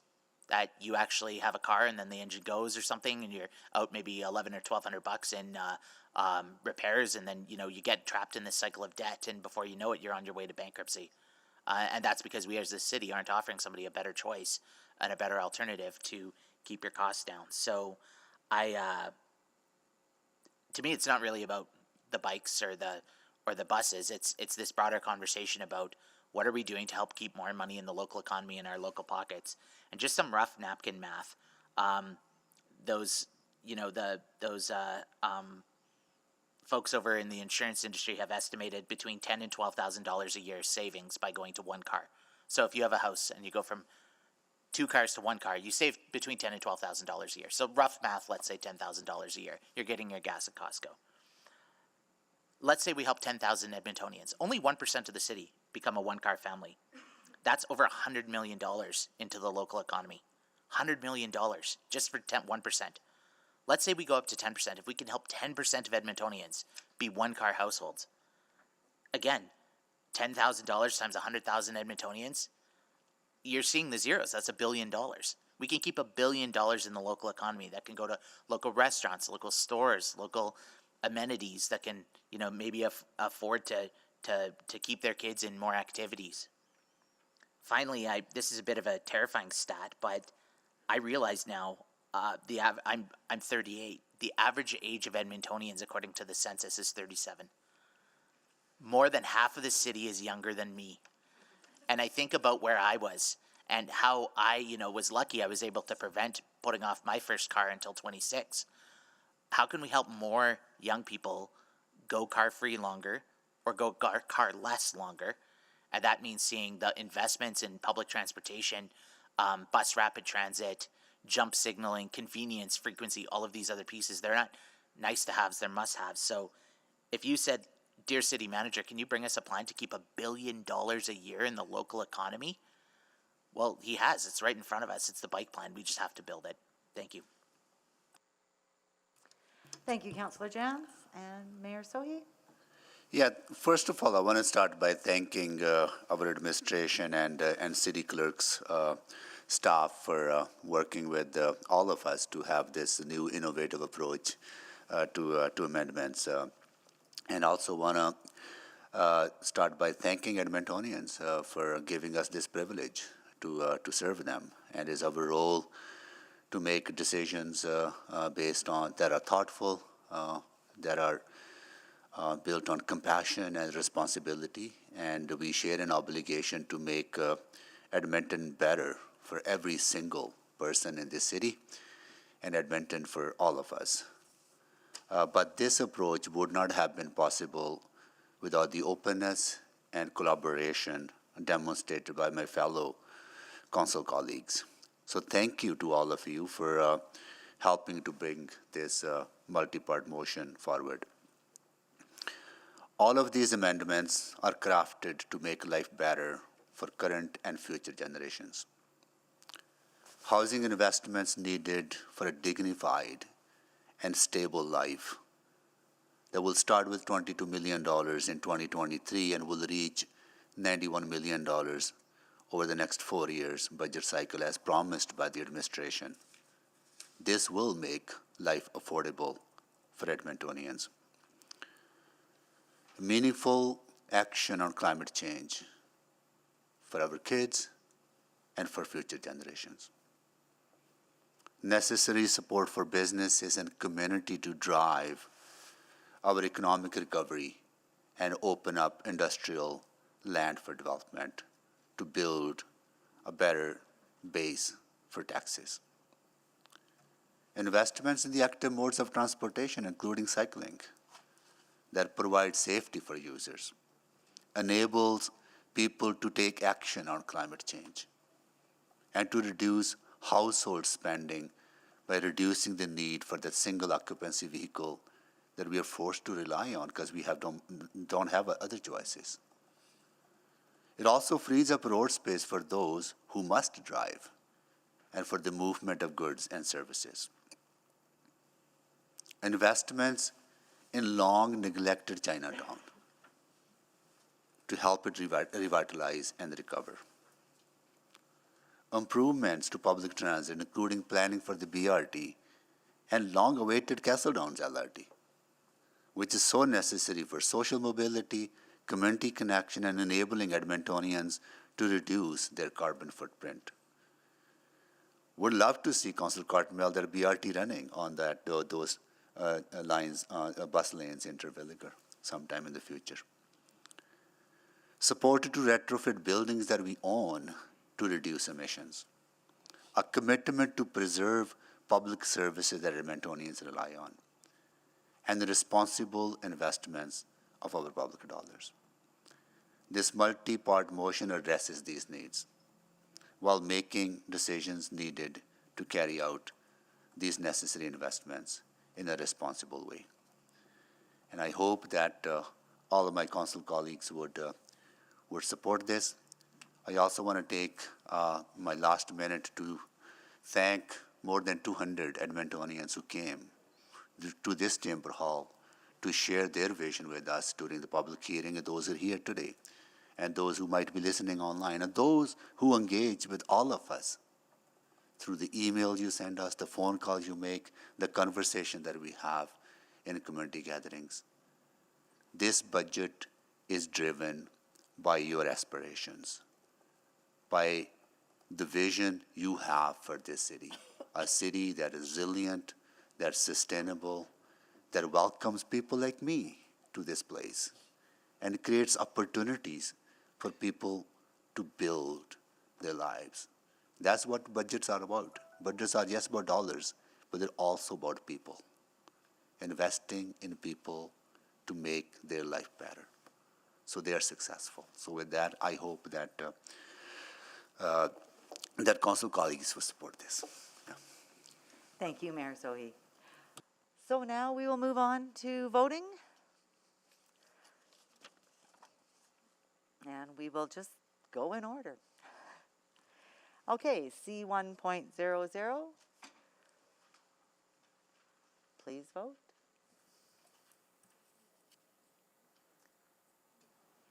Yeah, Thank you. we're going to pull that up right now.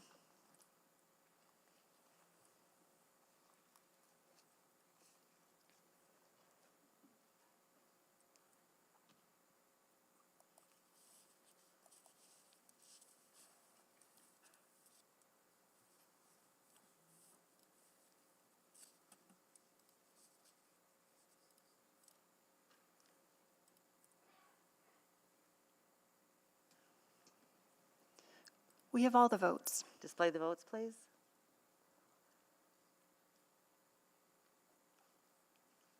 That is carried. Our next one is C2.00. Just to confirm before we do that, so we had 1.10, which was an amendment to the amendment that Oh. was invalid. So can we just have that withdrawn, please, before we move to 2? It was exactly the same as the original that was put, but it was moved. Yes, that was mine. I thought it was withdrawn. Okay. Thank you. So we need to withdraw them as we go along again now? We didn't have that was one of the ones that you would withdrawn, so that's great. Just wanted to clarify that was your Okay, intention. thank you.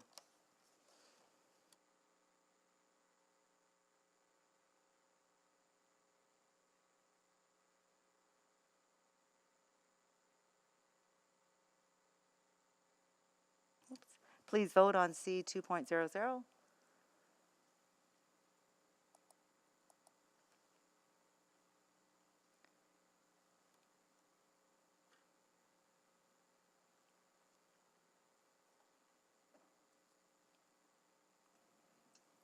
We're just waiting on one vote.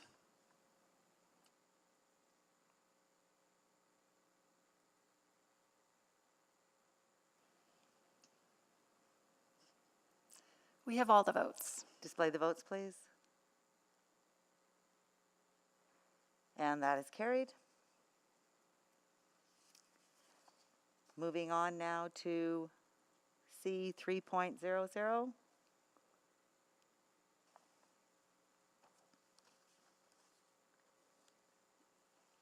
Please vote.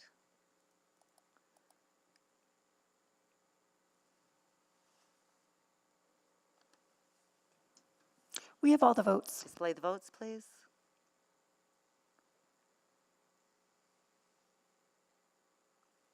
Oh, the anticipation, that is carried. Moving on to C500. Oh, sorry, 400. Please vote.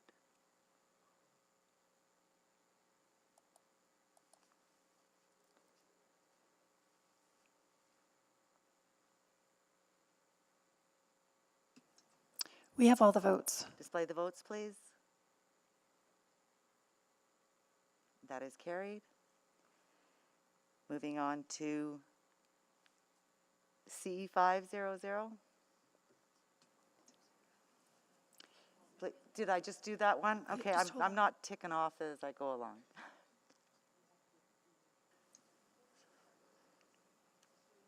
Oh, Yeah, we have an amendment to the amendment on the. is that a friendly amendment? Anybody in objection? No? Okay, friendly amendment to remove the project be canceled? So with unanimous consent, that can be accepted? Yes. Thank you. And now we'll vote on C500.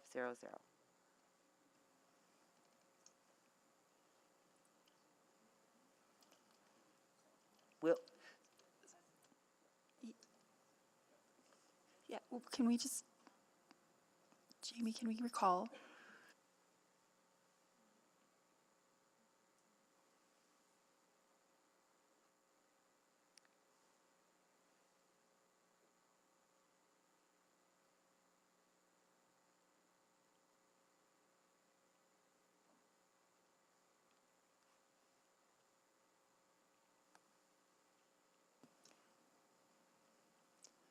We're just getting that loaded now.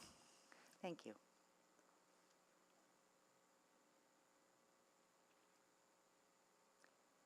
So C500 as amended.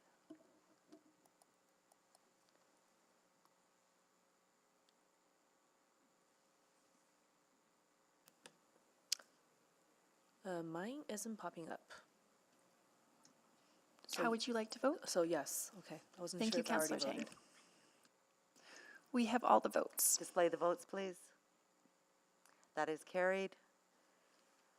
Moving on to C600. Please vote.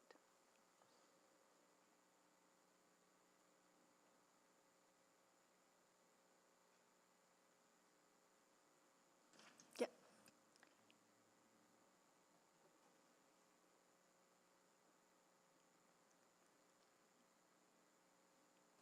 Just hold on. 600. The system's not used to us going this quickly.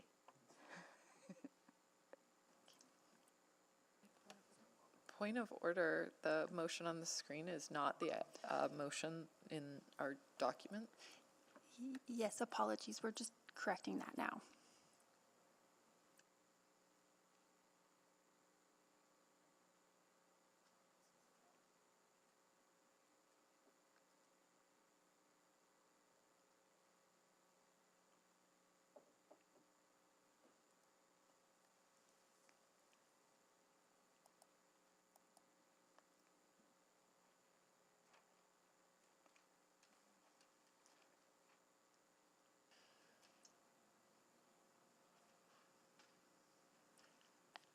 And we're just waiting on a few votes. Thank you.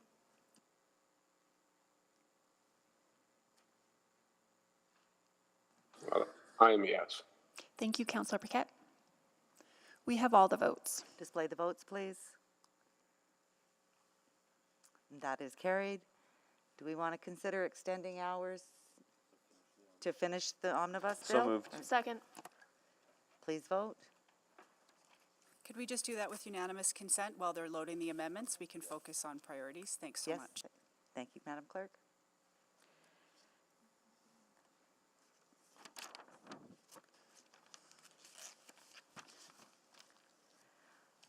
Okay, moving on to C700.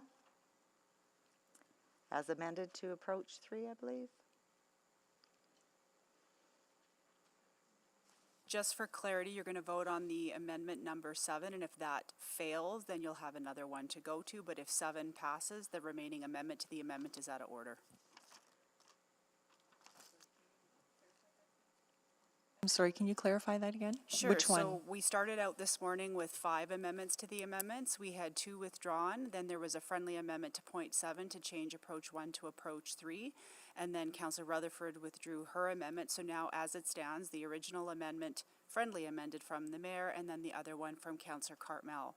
So the one with the greater impact is the $100 million. The one with the lesser impact is $100 million, but $70 million held in abeyance. Both are before you for council's decision. You start as tallest to smallest, and you'll vote on the mayor's first. So if the mayor's passes, we don't vote on 7-1.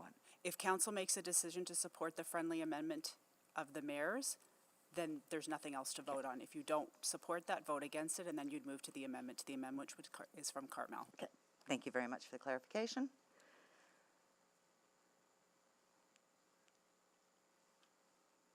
So we are voting on 7, ready?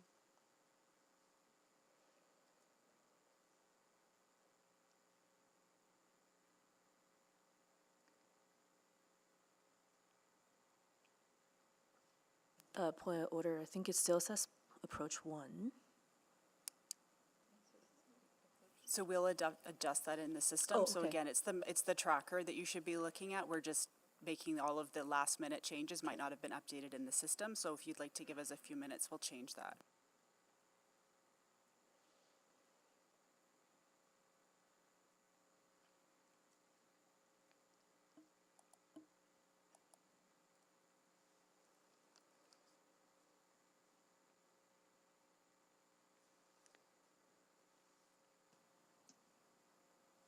We're just waiting on one vote.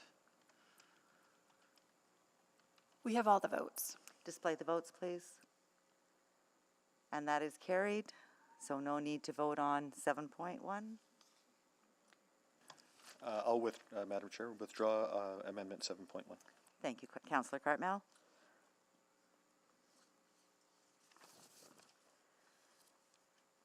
Okay, moving along to C800. Please vote once it gets loaded. Would it be at all helpful, does council want to vote on all of these individually, or now that the amendment's been dealt with, is it possible to group them?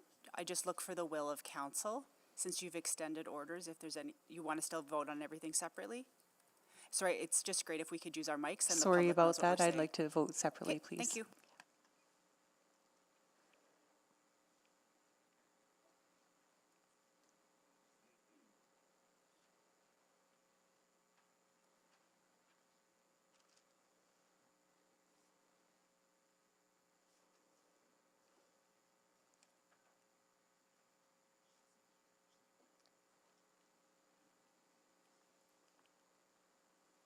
Please vote.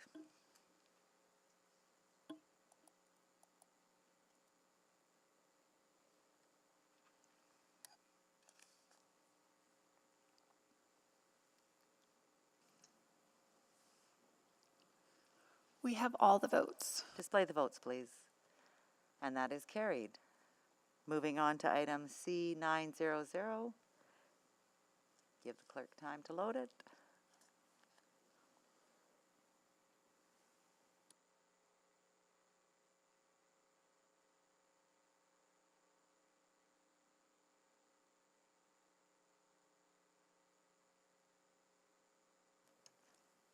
Please vote.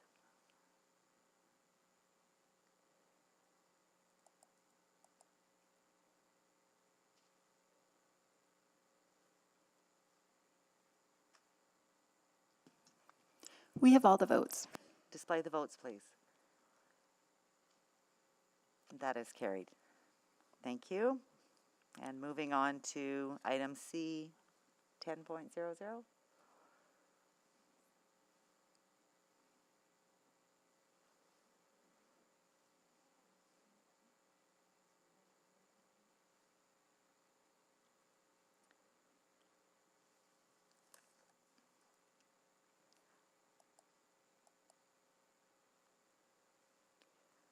I almost didn't vote.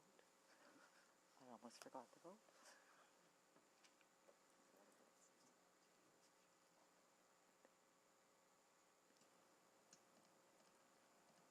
We're just waiting on one vote.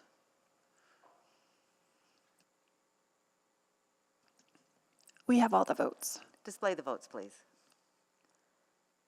And that is carried. Thank you. Moving on to C 11.00.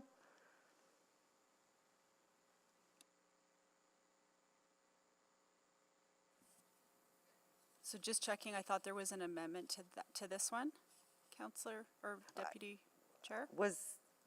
I think Councillor Rice was seconded by considering Councillor- one. Councillor Principe to amendment number 11, which was to replace the 34.5 million with 8.25 million and go to checkpoint 3, and the funding source wouldn't be tax-supported debt, it would be pay-as-you-go. So it's in the online version, and we're just going to have our colleagues here put it up on the screen.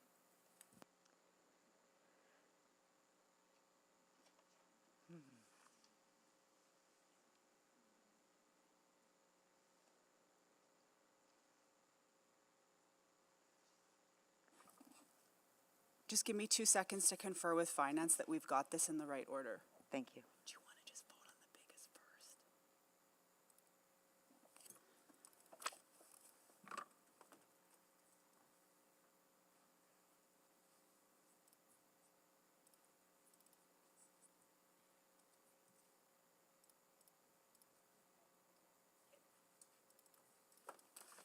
Thank you for your patience then. So again, sticking with the tallest to smallest, if council doesn't want to support the 34 million as originally presented in the mayor's amendment, then vote against this, and then you can deal with the amendment as presented by Councillor Rice. Thank you for your patience. Thank you very much for the clarification. So we will be voting on the original in Mayor's multi-part first.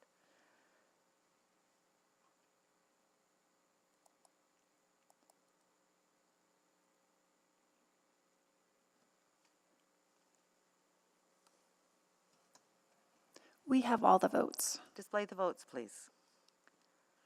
And that is carried. Moving along now to C1200.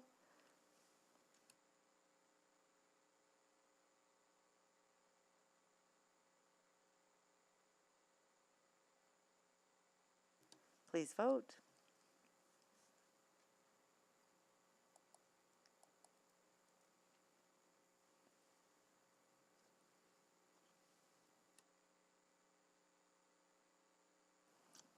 We have all the votes. Display the votes, please. That is carried. Next, we have C1300.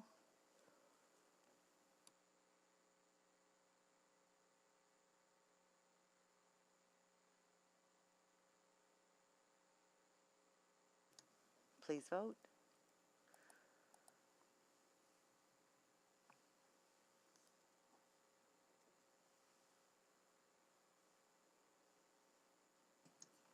We have all the votes. Display the votes, please. And that is carried. Moving on to C1400.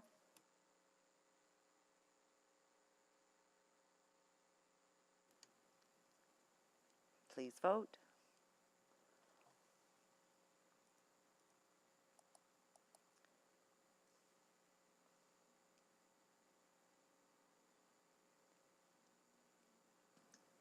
We have all the votes. Whoops, display the votes, please. That is carried. And now C1500.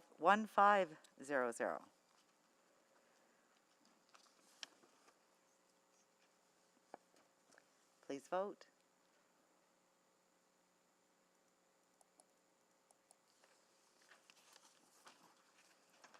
We have all the votes. Display the votes, please. That is carried. Moving along now to C1600.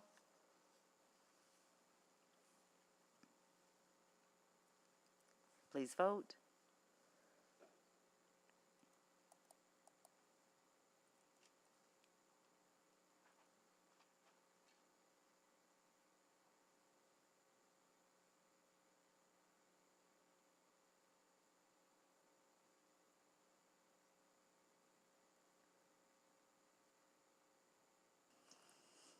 We have all the votes. Display the votes, please. That is carried. Next is C1700.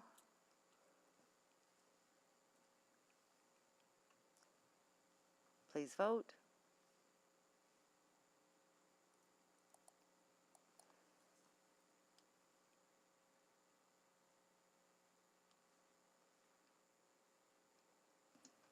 We have all the votes. Display the votes, please. And that is carried. Next is C1800. No. So that concludes the omnibus. We are done. I'll take the chair back. Thank you very much. All right. Thank you, Councillor Wright. Yeah, Councillor Wright, thank you so much for doing such a great job of, great. Okay, we are going to take a break at this time, and we will be back at 1:30. Until then, we are on recess.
And good afternoon. We are live from council chambers.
Okay, I would like to call this meeting back to order and do a roll call. Councillor Wright, Good afternoon.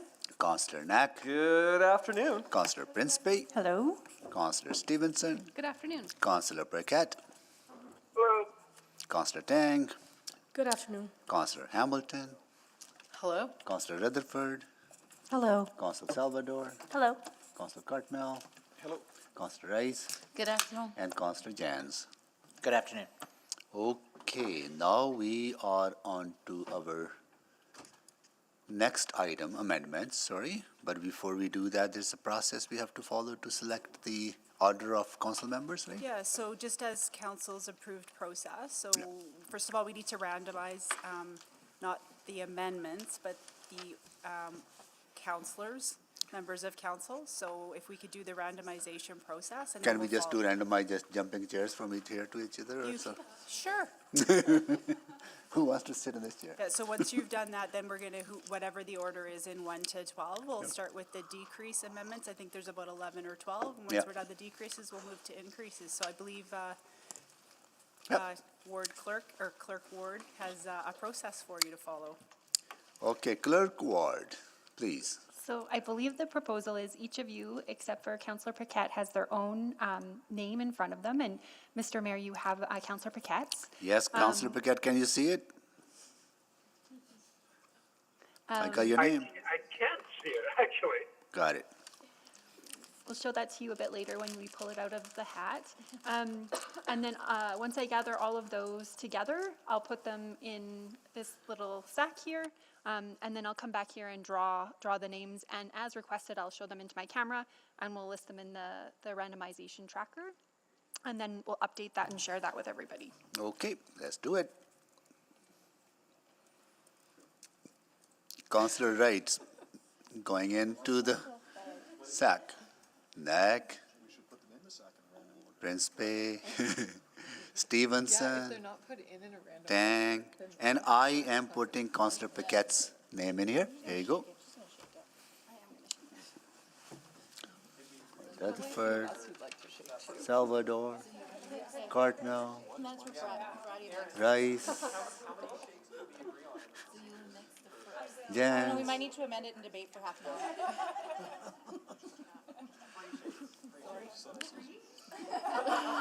No, we didn't vote on that. I'll trust you as how many shakes you want to do. Discretionary shakes. Go like this. Clerk Ward, go like this. Oh my gosh. Okay. Yeah. Okay. Councillor Tang, okay. So I pick out. Just hold on. Wait. Councillor Hamilton. I always have bad luck, so I'll probably end up with 13 or 12.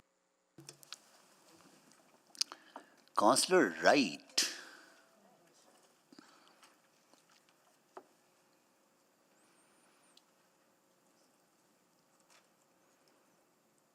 Councillor Salvador.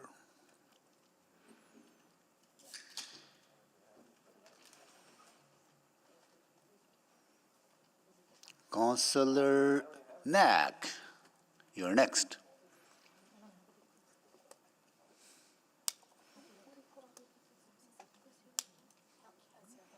Councillor Rice.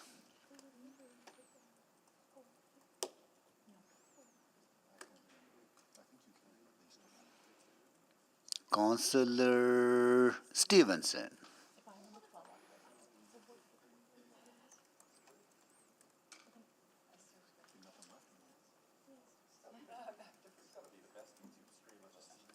Councillor Cartmel.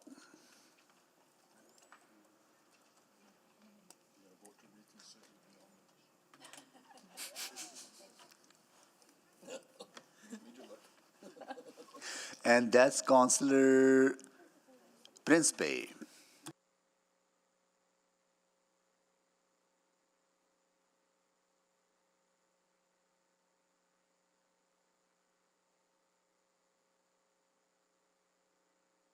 Councillor Rutherford.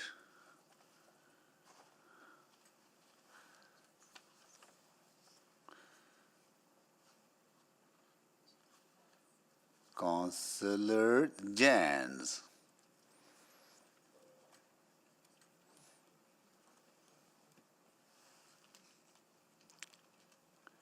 And Councillor Paquette.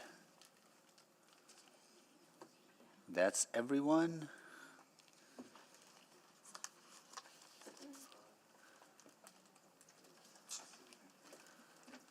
Okay. Are we ready? We're just gonna share the tracker with you in the counselor chat, Okay. and then we'll be ready.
So we have shared a version of that in your chat, and we are printing out hard copies.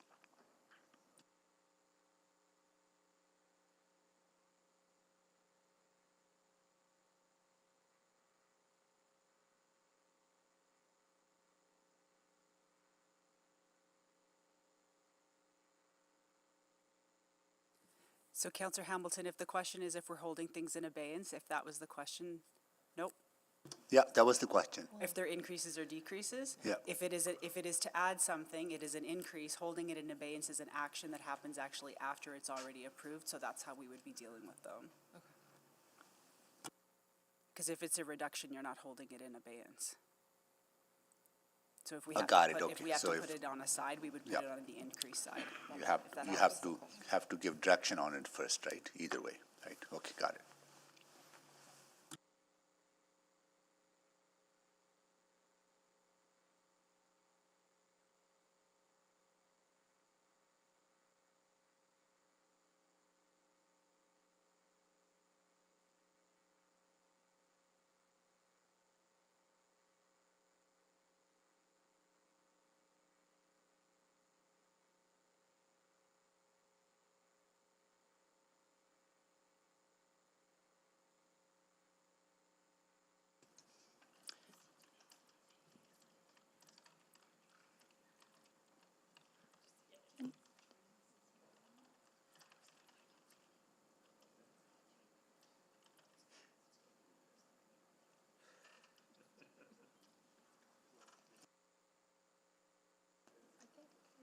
So, Mayor Sohi, we are printing a hard copy, but we do have the order for the first round if we want to, if we're ready for that. Do that. Okay, Councillor Tang, you were the first one, so please go ahead. Reductions at this time. Mic on, please. Thank you, Mr. Mayor. I think I'm gonna start with some of the biggest impact first. I'm gonna move, I can move somebody else's, yes, correct. No, I can't. no, Oh. you can't. You can't. Oh, sorry. You can only move yours, yeah. Okay. Oh my gosh. I know we've had lots of conversation about process, so I think I just got lost in there. Decreases first. So I'm gonna start with, you know what, I'm just gonna start with my first one, with the C42. The library materials. Oh, sorry, you want me to read that in? Yeah, read. Okay, that capital profile, CM 20-0051, library materials, page 618 of attachment 1, pay-as-you-go funding be decreased by $12,333,336, with $3,083,334 in each of the 4 years. And That was seconded by Councillor Wright? Second. Right? Okay, you want to make the introduction, please? yeah, you know, I think we just heard a bit of a tally at the end of, right before lunch, kind of where we're at in terms of our debt and also pay-as-you-go.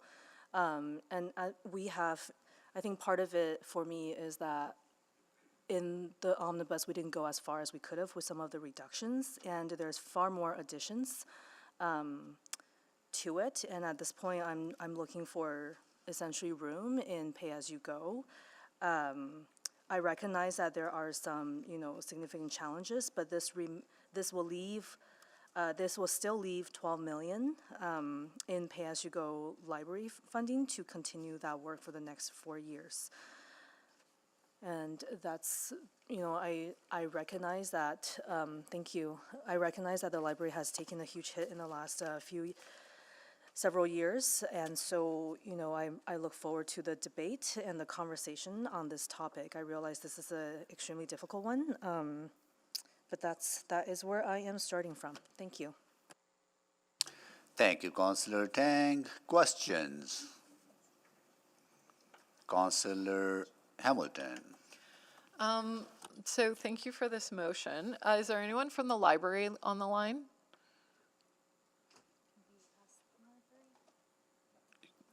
We've messaged them, but we haven't heard back from them yet. Okay, so this could be. Jody and I may be able to answer your questions through our discussions with them. Okay, so this is essentially a 50% reduction in library materials capital. What My question would be, when was the last, and maybe you can answer this, when was the last time this line item received an increase?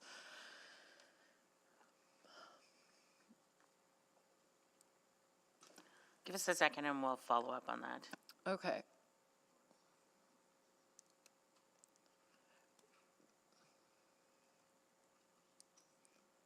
Oh, so we think they're listening, but there's just a delay, so you might see them jump on right away. Okay. All right. Maybe, given that this is fairly specific, should we wait until we get confirmation that they're on the line? Otherwise, I'm going to have to come back for a second round.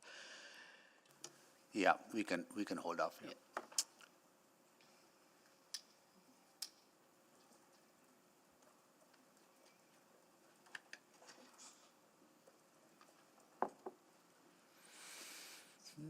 Yep. No, we're just waiting for the library folks. Answer the question. That's From the issue. from EPL, somebody's. She's into the mover.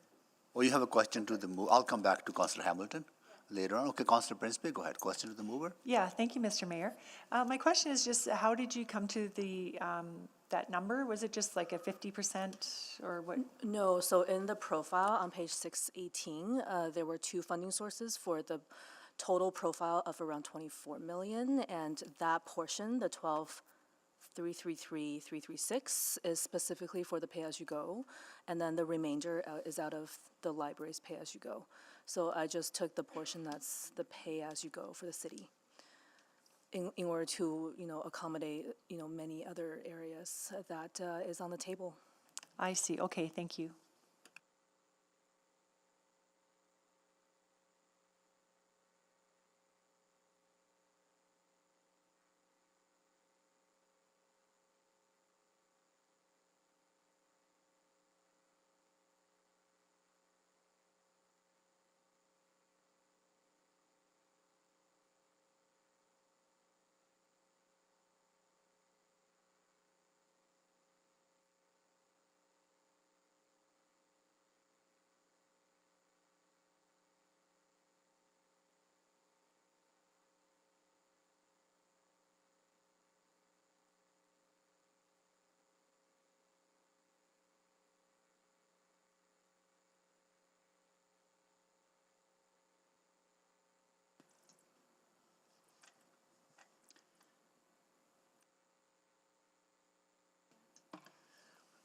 Mr. Mayor, while we're waiting to get the library to join, we could, if there was openness, to move to the next amendment while we're waiting?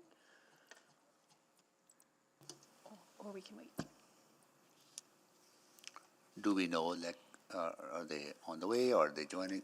Yeah, they were just waiting for confirmation, so they should be joining momentarily. Okay, got it.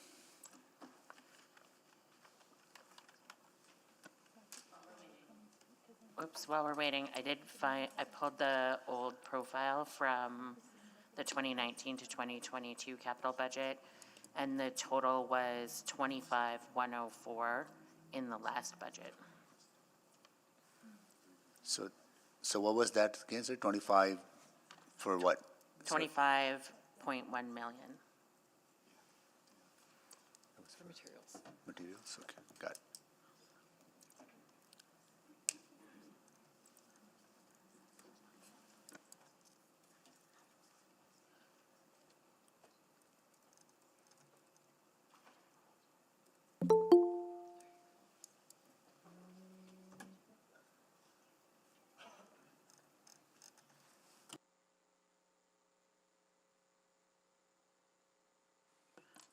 So Gaston is here. You here? Okay, all right. Thank you so much for joining us. All right. And I'm here as well. It's Pilar. No worries. Councillor Hamilton, start from the start. We'll start at the time. So I asked thank you. I asked administration when the last time you received an increase to your budget was, and they told me that in the last budget cycle, the 2019 to 22 conversation, the line item amount allotted to, or the amount allotted to this line item was $25,104,000. So I guess the question back to you, when was last time you asked or received an increase in this space?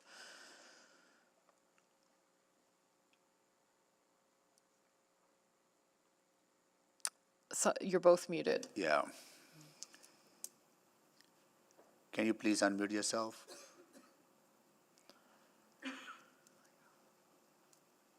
Gaston, do you have those numbers at your fingertips? He is trying to unmute himself, Blur.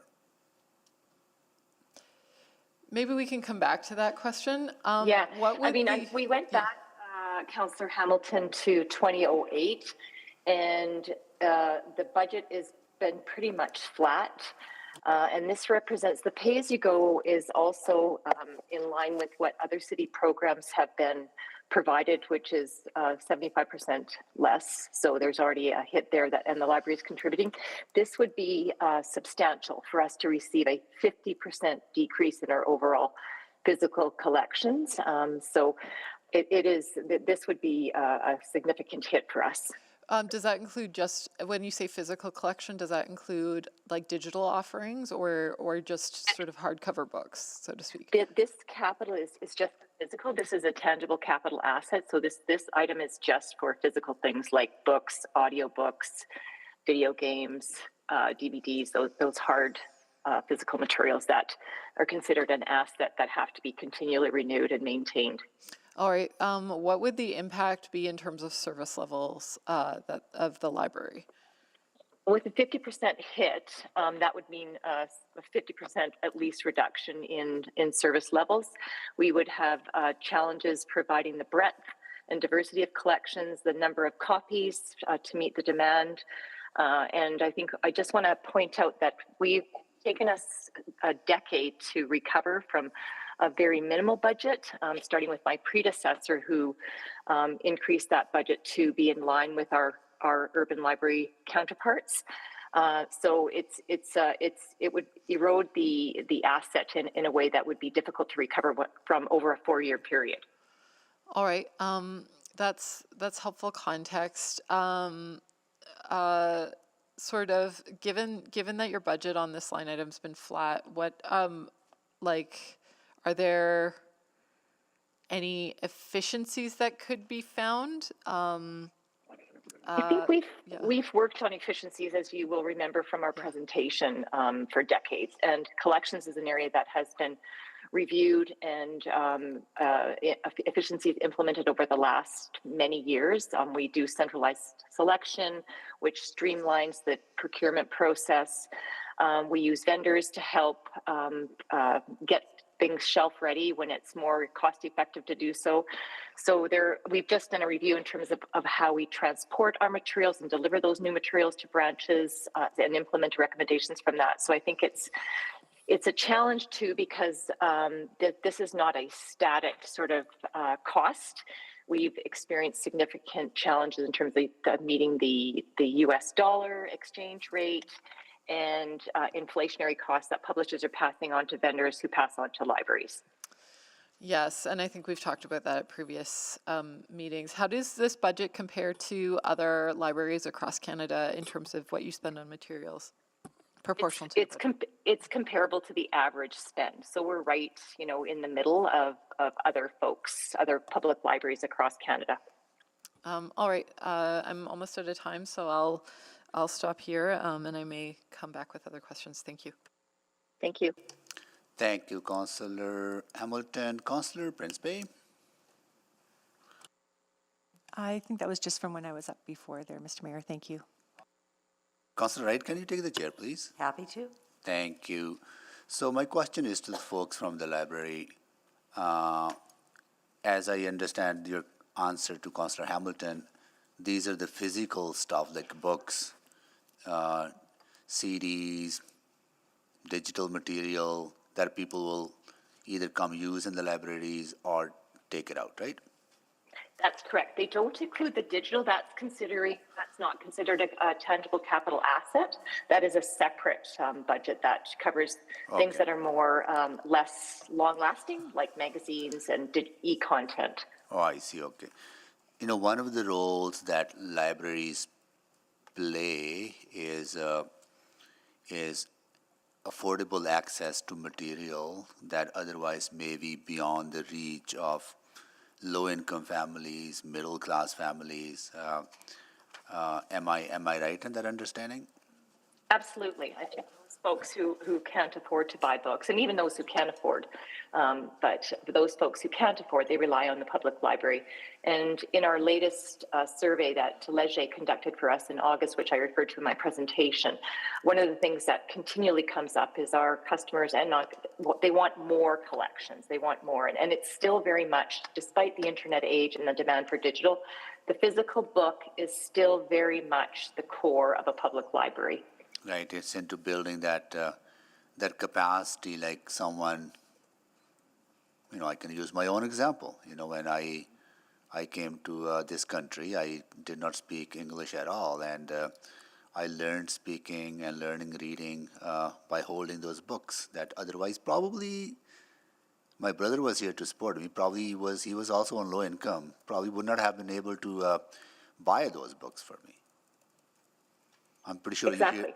you hear those kind of stories every day. The foundational service of a public library. Yeah. Okay, thank you. No, I appreciate the intent from Councillor Tang, but this really goes into that affordability aspect for low income, middle income families having access to learning material that changes their lives, right? So, okay, got it. I will take the chair back. Chair returned. And I will go to Councillor Cartmell.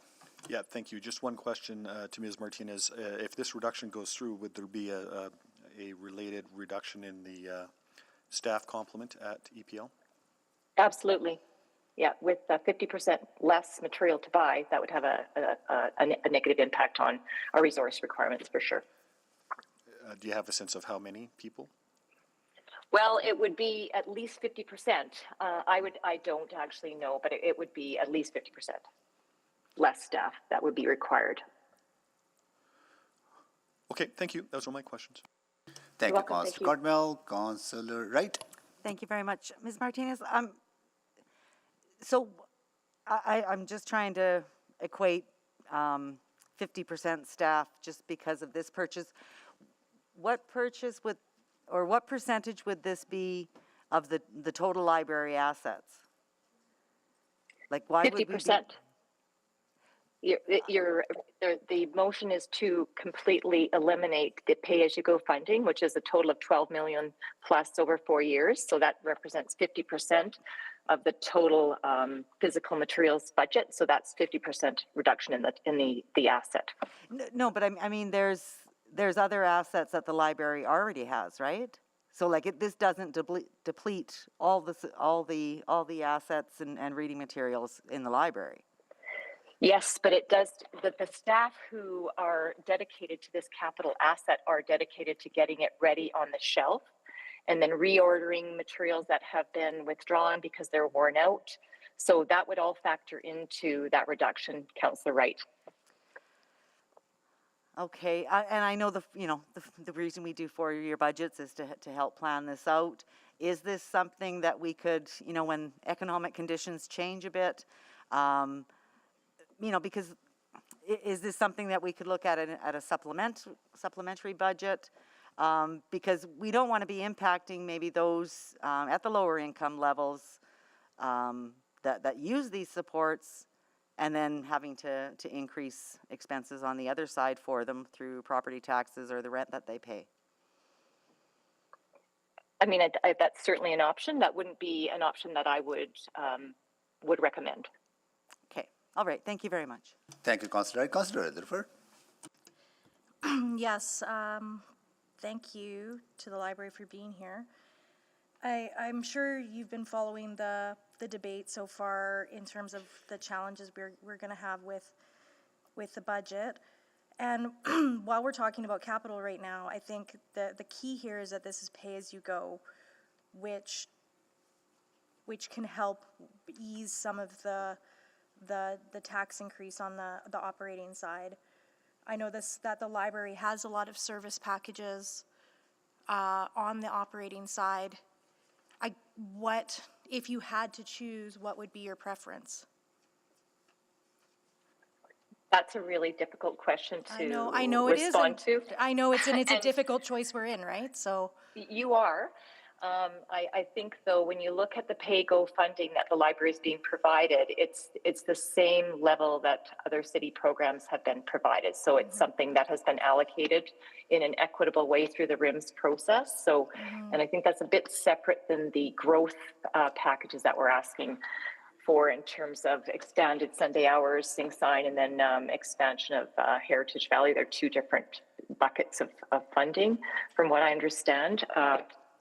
So the collections are a mainstay. They're a foundational asset that that form the fundamental service provision of a library, and it would definitely be a negative impact. This is a reduction. The others are increases.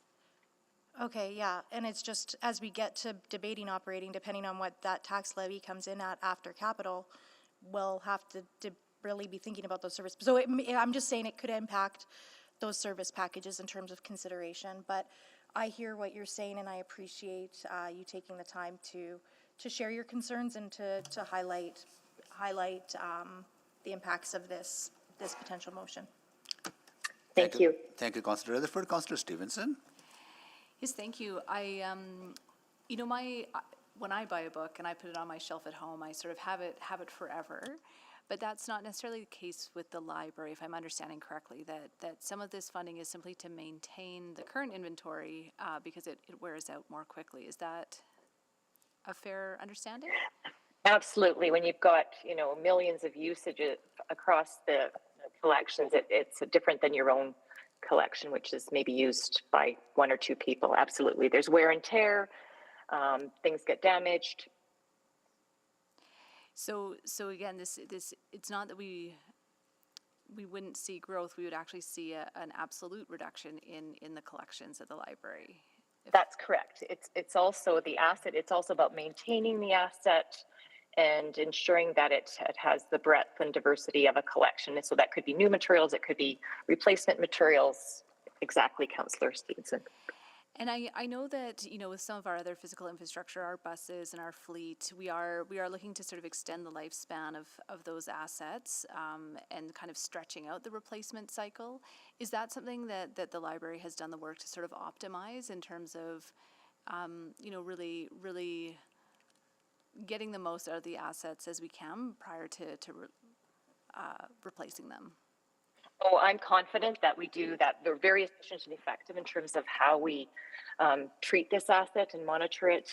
We've done things like leased bestsellers because that's a more economic option than purchasing. So you don't own the books they go back to the vendor. So there's all kinds of things that we do to prolong the lifespan and ensure that the asset's in a good condition and replaced in a cost-effective way.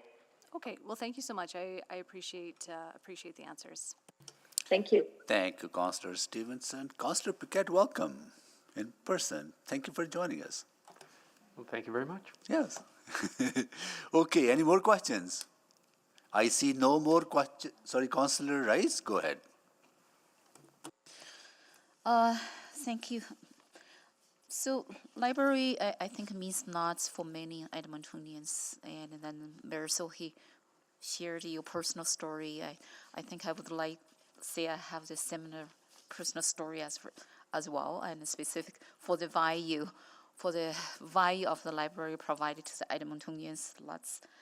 That is a significant piece.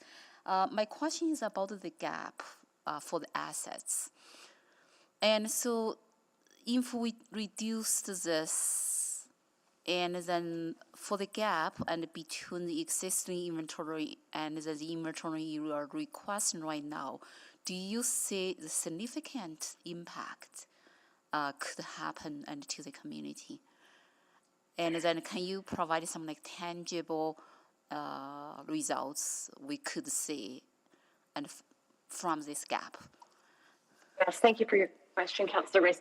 I think that the gap would be that we would have 50% less buying power to maintain and build that capacity of that asset, which would result in a reduction of service to our customers. And with half of the funding provided, that I think is as concrete as I can get. And I think it takes years to build a strong library collection. So it's not like you can just recover in if a 4-year period there's that significant of a reduction because of the way collections are used and the asset is replaced. So it will have a definite negative impact on our customers and on our ability to serve. So I'm going a little bit deeper for this because this is really impact our decision and specifically is under pay as a goal right now. There are so many competing priorities and we have to balance for that. I'm going a little bit deeper. And for example, if with this gap, and right now I know and the library has system to tracking the waiting time and for the borrow items, and is there increase like how long for the waiting time and for people to get a hold of the items they want? And can you give a little bit description on that type of piece? Yeah, I mean the collections are used to the max. So they circulate hundreds of times before they're replaced. And I mean, we make sure that they're well used before they're replaced if they're still in demand. And if we're not able to buy the same number of copies as we are right now for things that are in high demand, that means people have to wait longer to get their materials, which means that they're not as satisfied. So those are some of the things that I can think of off the top of my head. So that means significant impact could tangibly be seized just waiting for longer to get the item and for the books. That's correct. Okay. And I think the one thing that is a challenge is if the user is not getting what they need, then that completely is oppositional to our ability to serve and ensure that customers get what they need. That's the job of the public library. Okay, so I heard another impact is about the staffing. Yes. So how many FTE could be impacted by this reduction? And that's a good question. And I think Gaston's he was able to sign on now. So Gaston, do you know how many of the staff are considered the tangible capital asset? Could you comment on that? Yeah, absolutely. We have 20 FTEs that are assigned to library collection purchases and selection and preparation of materials. With a significant reduction in the budget, it'll have, we're not sure how much of an impact, but I would maybe suggest just as much as the reduction in funding that's going to be reduced in our capital budget for library collections. I did want to add, if I could, I know 38%, we do condition assessments and we are participate in the RIMS allocation process. 39% of our materials of our inventory, which is about 66 million, is in condition D and F. So that's about 25 million. Hence the interest in us to look at replacing. The other comments that I do want to make are the capital requests that we're making in this budget cycle is lower than what we asked for in previous cycles. We've also looked at our subscriptions, which is significantly reduced from previous budgets, which is, I'd say, about in the ballpark of about $1 million less than what we did in the last budget cycle. So the combination of everything will have its effects in terms of our ability to deliver service and to satisfy our customer needs. Thank you so much. Councillor Hamilton to speak or questions? To speak. Anyone else has any questions? Seeing no one else, questions are closed on this amendment. Now to speak, Councillor Hamilton. I appreciate where Councillor Tang is coming from on this in terms of looking for reductions in pay-as-you-go, and I think maybe there is a conversation in the new year with respect to revisiting some of those allocation policies, but in the interim, I'm afraid I can't support this reduction. There's a wonderful book called The Library Book by Susan Orlean, who wrote Adaptation, which is a really weird movie, if you ever see it. But digressing here, the book, The Library Book, goes through the history of public libraries in the context of the United States, but it's something certainly that I think would apply to Canada. And we've heard glimmers of this in the conversation, in that it is often the only public space available to people in a city, any given city or town. It's also, and I think what's been articulated well as well, is that if you are somewhat affluent, even moderately affluent, and you can't obtain a literary material, an audiobook, or some such thing, then chances are you go and you buy it. But for many people, that isn't an option. And not to mention that we leave out people, for instance, who might want an audiobook. If you can only, or if you have trouble with literacy, audiobooks are an incredible way of accessing literature, fiction and nonfiction alike, without actually having to read. However, those materials are sometimes as much, if not more, than hard, like a book, so to speak. So I'm afraid we might be undermining our own goals in terms of building an equitable and diverse community. It also stands, and I think it's always worth talking about, the incredible value I think our public libraries provide to the residents of the city, not just as gathering spaces, not just as learning spaces, but as we have learned time and again at this table, places where people often are able to access resources that lift them and their families out of poverty. So I'm afraid I'm going to have to not support this motion. Thank you. Thank or you, this Councillor amendment. Hamilton. Thank you. Councillor Rutherford.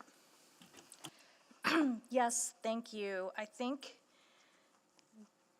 this amendment is foreshadowing for what is about to happen over the next several reductions.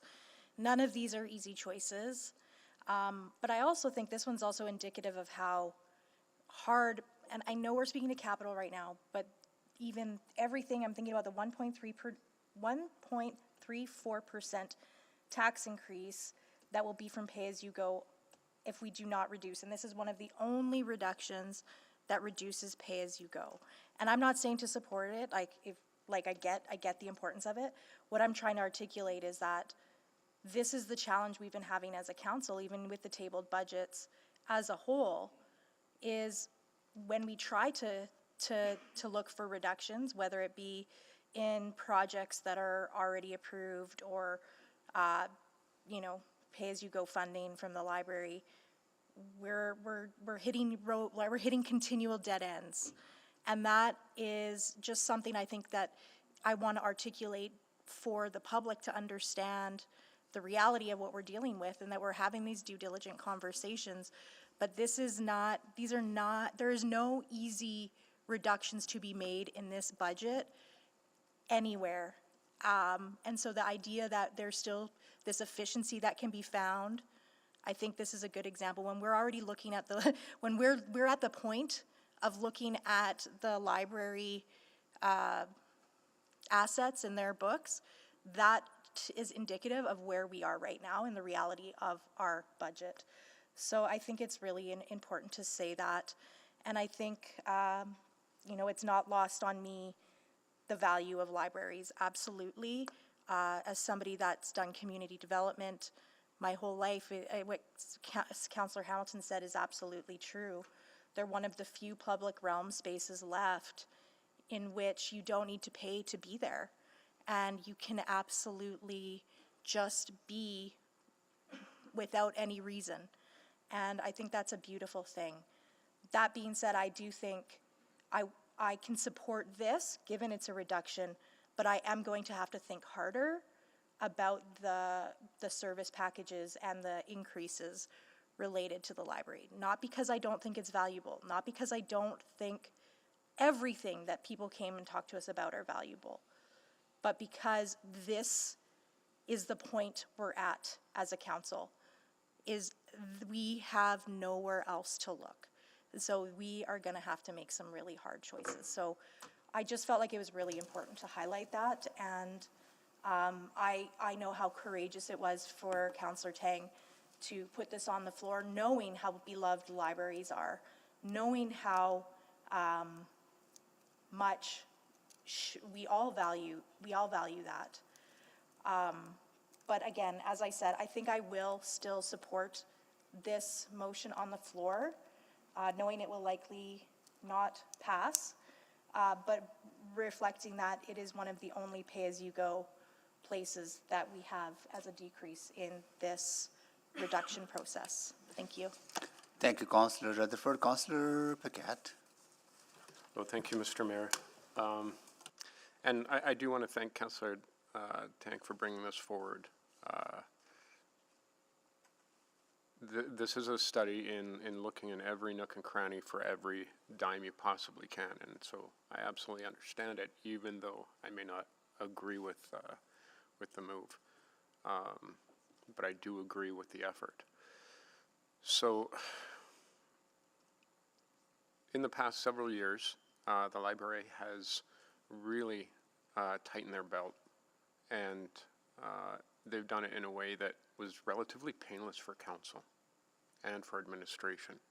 They went above and beyond in order to try to help our city with the budget. And for the past several years, we've had incredibly low tax rates. 1.3, 0, 1.8. And yet, if I go and knock on doors in my community, which I have, they will say, oh, I don't know, I think, like if I say, what was last year's tax rate? They'll say, oh, 5%, 6%.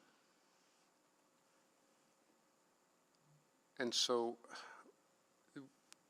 there is a time when we reach a point of diminishing returns on cutting. And the level of service that Edmontonians are getting across the board is one where we're starting to hear more and more that they are not satisfied. What that means is they're not seeing their tax dollars at work simply because we don't have the money to spend to give them good service. And that's not a knock on administration, because they're doing everything they can with everything they've got. It's just part of reality. If I cheap out on food at my restaurant, I'm not going to be able to deliver a good meal. And so when I think about the library, I think about all of the lives that have been changed and all of the lives that have been uplifted.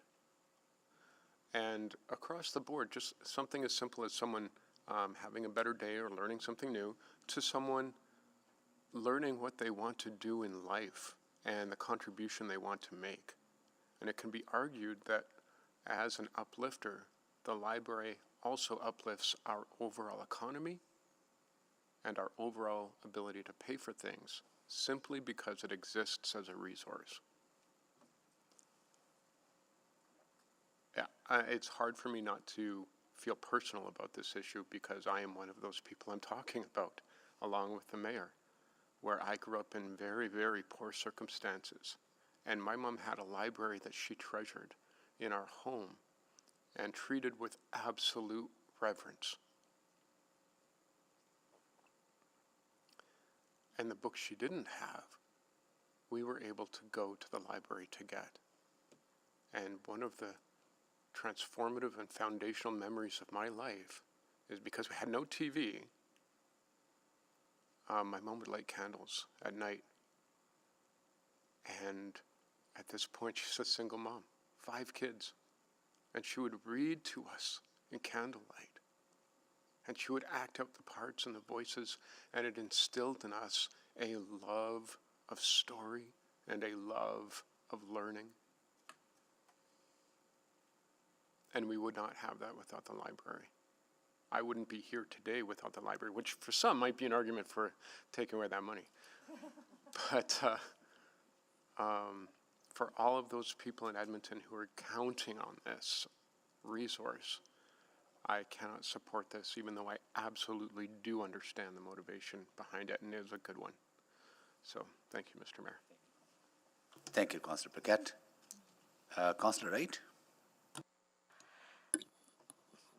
Thank you, Mr. Mayor. I mean, I seconded this motion for Councillor Tang and fully supportive of it as a way to sort of find that little extra money that we need.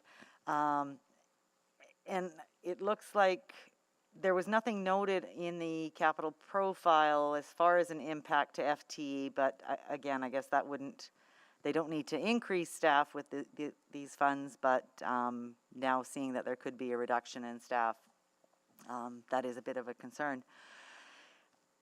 I'm still struggling whether or not to support this. I do know the importance and have also experienced the importance of the library in mine and my children's lives growing up. So, but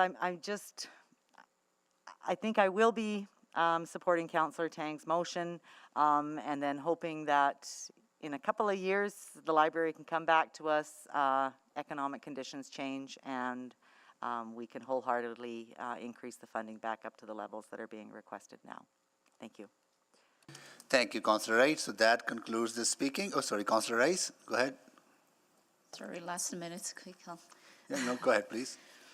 So, I know this is a very tough decision and for us to make. I just want to comment. I don't want to repeat my colleagues already said wonderful points there, and then I just want to point out actually what the library brings to us, what the library means to our city. And I think that is not only about the place can save all Edmontonians, anybody who want to go there. I think that is something to me and then to many people I spoke to, and actually is the hope of the life. And how we look at the future, and how we learn about ourselves, and how we learn about our society. I think library provide that value, and any other facilities cannot provide that unique feature and for library. I understand we have to balance, and we have to find the priorities and what's the most significant if we cut or if we add into our budget.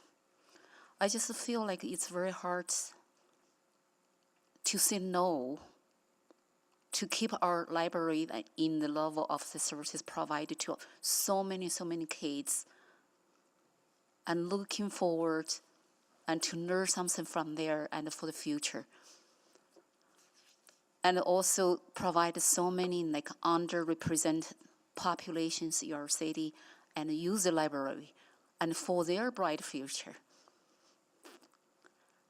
I think it's really hard for me to say no to that. And as a leader of the city, and then I cannot see that happen.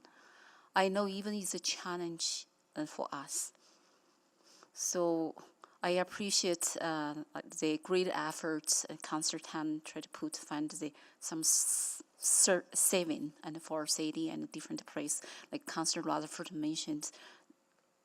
There are only a few spots we can find the saving.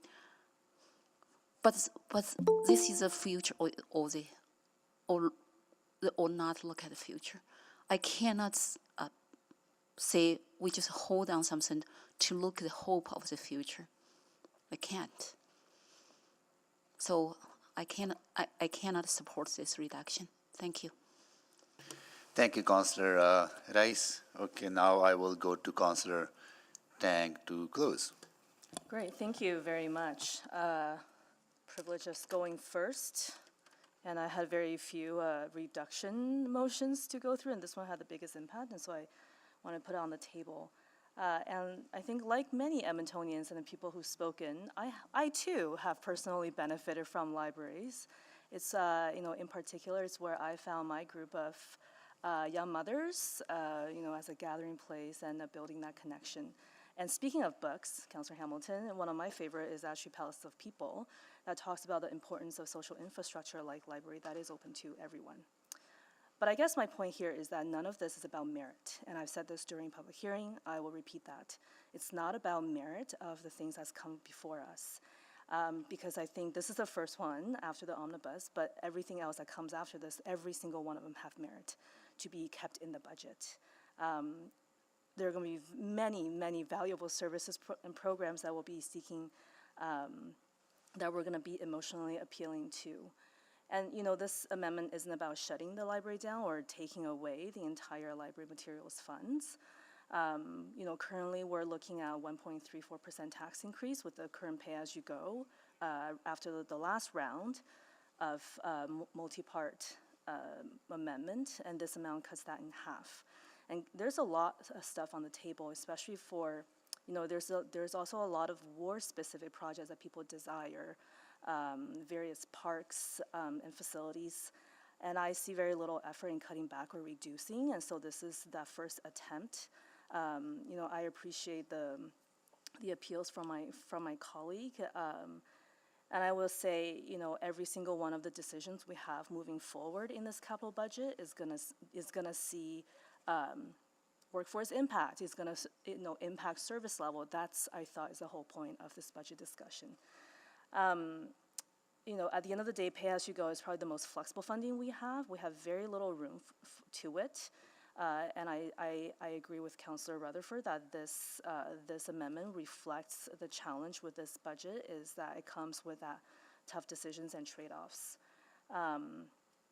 And, you know, I will just say that, you know, recognizing that this may not garner the votes, I do hope to see restraints with some of the other additions on the table, and offers to see room for greater efficiency. That's all. Thank you. Thank you, Councillor Tank. Please vote.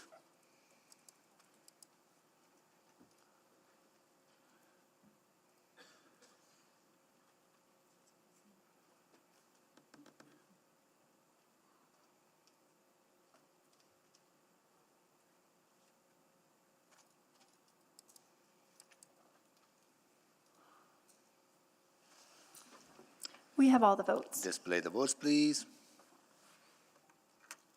That is failed. Next one will go to Councillor Wright. Councillor Hamilton. Councillor Wright. Okay, thank you very much. I only have one as well in capital, and that is in, that is C26, Nature's Wild Backyard, the Edmonton Valley Zoo. Can you please read that into the record?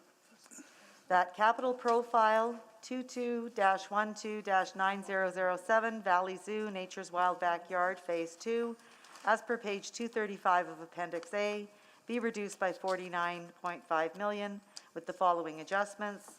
Release of 44.9 million in tax-supported debt, 2.5 in 2022, 14.3 in 2023, 23.7 in 2024, and 4.4 in 2025. Release of 5.4 in partnership funding in 2025, an increase of pay-as-you-go funding of 800,000 in 2022 to fund actual and committed expenditures incurred to date. Thank you. That was seconded by Councillor Rutherford. Can you please make the introduction, Councillor Wright? Again, faced with some tough choices.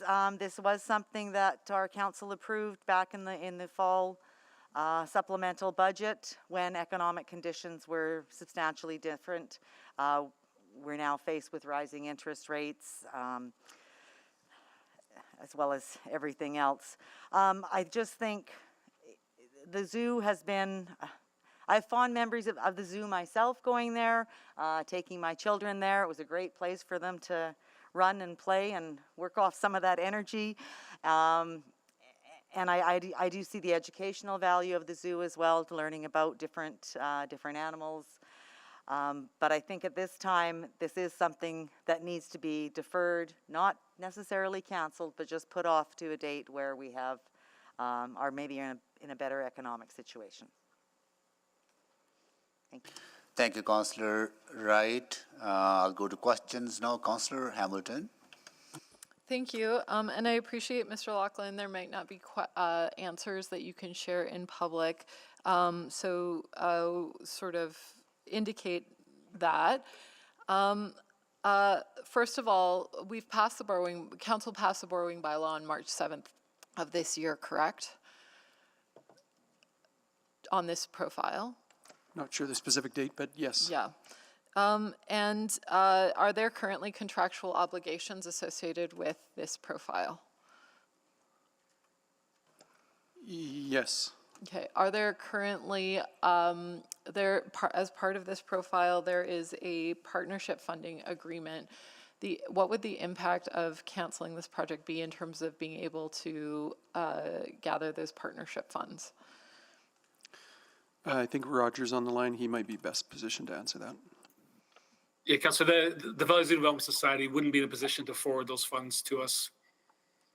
The donors made the donations based on what was in Nature's Wild Backyard.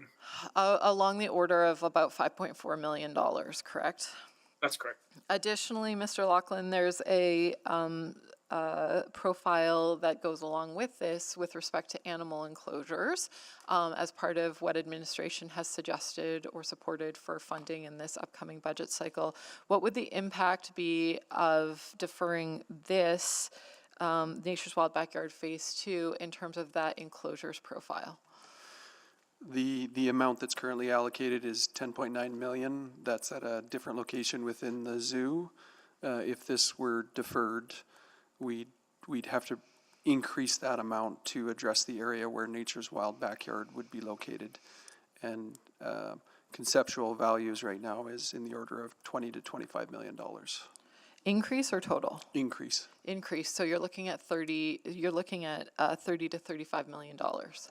Correct. Can you speak to the contingency based into that, your plus or minus? It's we're for the animal enclosures components, we're basically at just beyond checkpoint 1, basically identifying this work needs to be done. So their order of magnitude are minus 50 to plus 100%.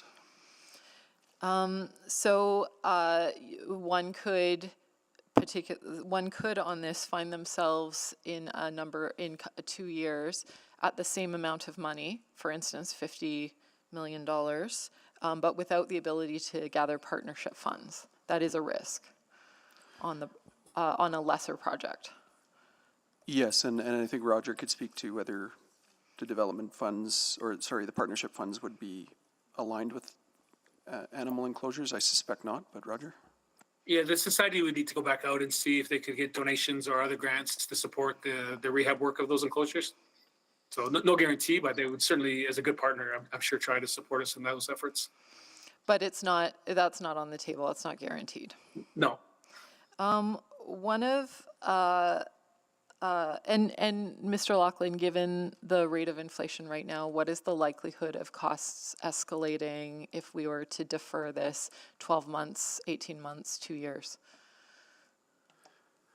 Well, in the past, we sort of used a general 2% per year, but we've had significant increases in inflation. So if this were delayed, you could see a significant increase related to escalation. Thank you. Maybe the last question for Mr. Jevney. Can you speak to the risk of not performing the sort of full animal enclosure upgrades as recommended? And that's part of both Nature's Wild Backyard Phase 2 and the animal enclosures piece, correct? Yes, correct. Because we have several exhibits that don't meet the CASA standards, the Canadian Association of Zoos and Aquariums, who accredit zoos. We have some that we've got an exemption on because they were being replaced in Nature's Wild Backyard. So we would have to go back and determine what our strategy would be for those enclosures and those species and come up with a new plan, which could be having to rehome the species or try and retrofit or expand their current exhibits. And if there is, if they are not comfortable with that, is there a risk that we could lose our CASA or AZA accreditation? Yeah, there's a risk. We would certainly have to come up with a plan and implement that plan on those enclosures that don't meet those standards. I said we got an exemption based on the fact that we had a funded program to replace those exhibits. So we would have to come up with a new plan that would satisfy those audit requirements. All right, and of the 6 new enclosures in Nature's Wild Backyard, how many of the animals that are supposed to come in are new? I guess there's 6 new species coming in, like 4 new ones, 2 returning to the zoo that we've had to move out because their enclosures weren't standard. And then we moved 6 of the current exhibits, or 6 species that currently are in the zoo, into new enclosures in Nature's Wild Backyard. Thank you. I'm out of time. Thank you, Councillor Hamilton. Councillor Jans. I would like to make an amendment, but before doing so, I just want to ask administration if we were to reduce to the critical renewal piece there, what amount should this be then? Like, if I'm going to say amend to 25 million, what is that? What is that number? Like, I believe I heard 25 million. Sorry, yeah, I was trying to If I'm figure. gonna- I was trying to figure out. It's the number 25 million. Let me just confirm. And would you prefer it stated as a number or stated as amended to reduce to only provide for the critical renewal and enclosure pieces? I think it would be best to provide a number, and I should just check with Craig just to make sure that I've used the correct number. Yeah, the number we did give is 25, and just to clarify, that would be core critical elements, some facilities, utilities, not, and we'd have to look at what it means for the species. Beyond that, it's not a full even renewal for all of those, so it's really core element of renewal. Right. So the number is 25. 25. Sorry, yes. Okay. Then I would ask, may I move an amendment to change this motion to then reduce the decrease to 25 million? 25 of 44.9? Yes. You can No, move- hold on. This is what I'm trying to clarify. Like, instead of having the 44 available, we should have the 25 available. So,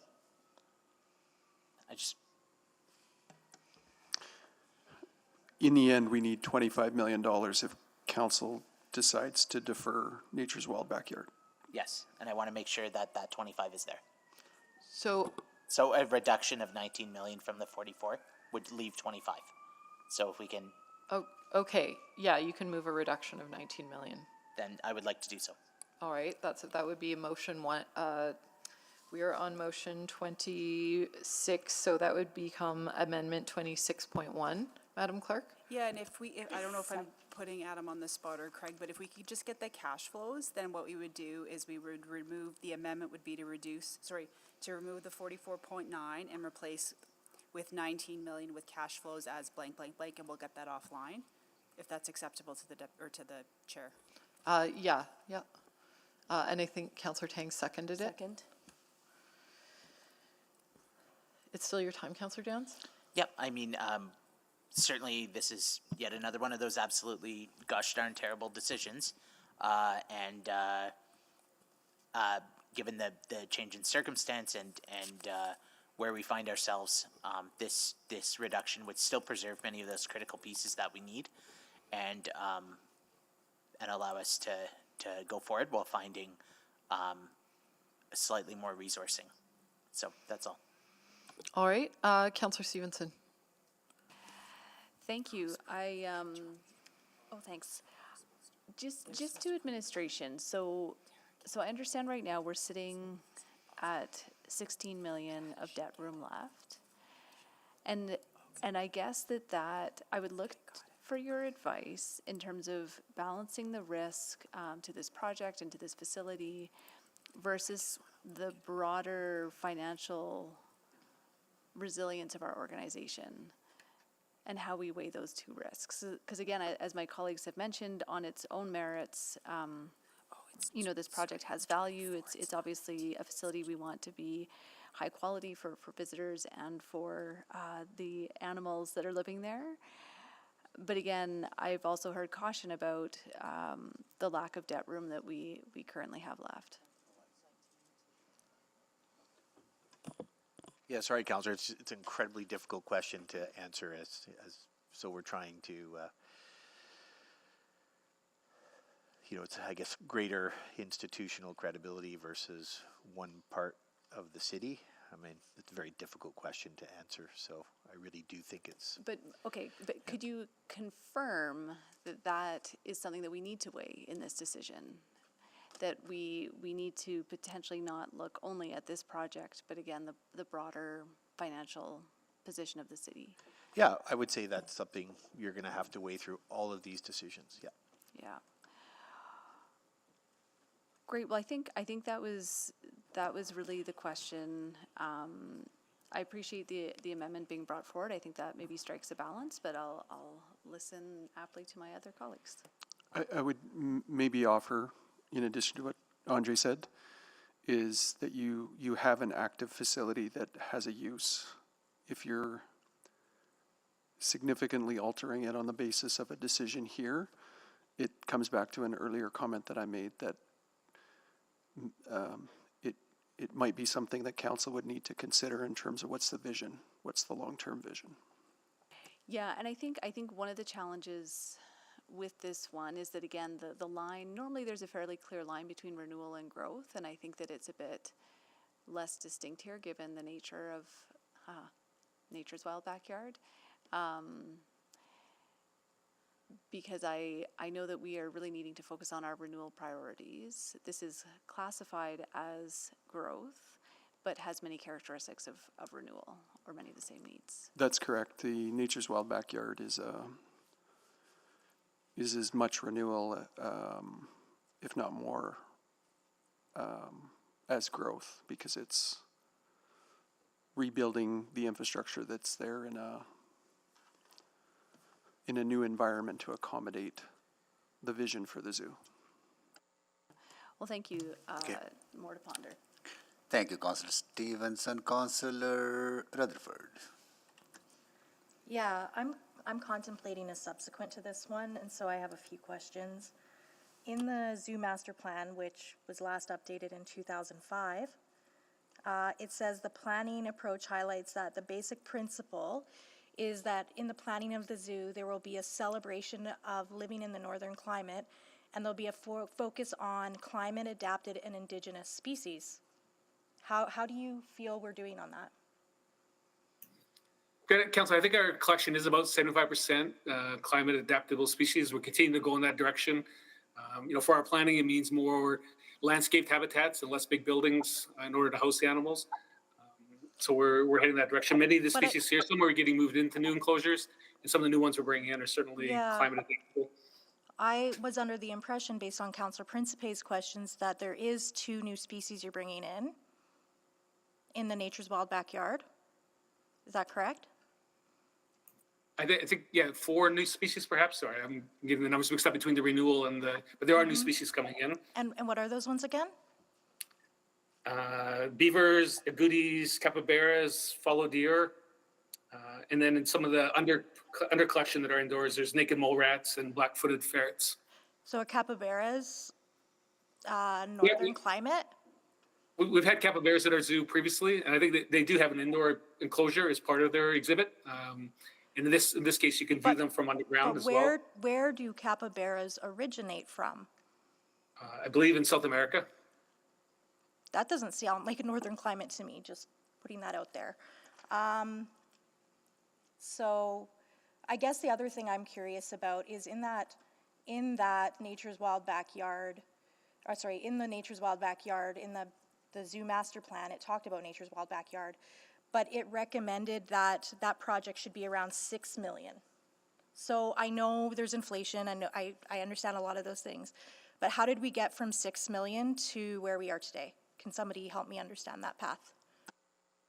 Yeah, I can try, Council. So the plan was built in 2005 on a very conceptual idea of what Nature's Wild Backyard may look like. We brought it forward 10 years ago. The first phase went forward, so the cost of it increased by splitting it into 2 phases. Some of the utilities haven't been done that were needed earlier on, so they'll be picked up in this phase of the project.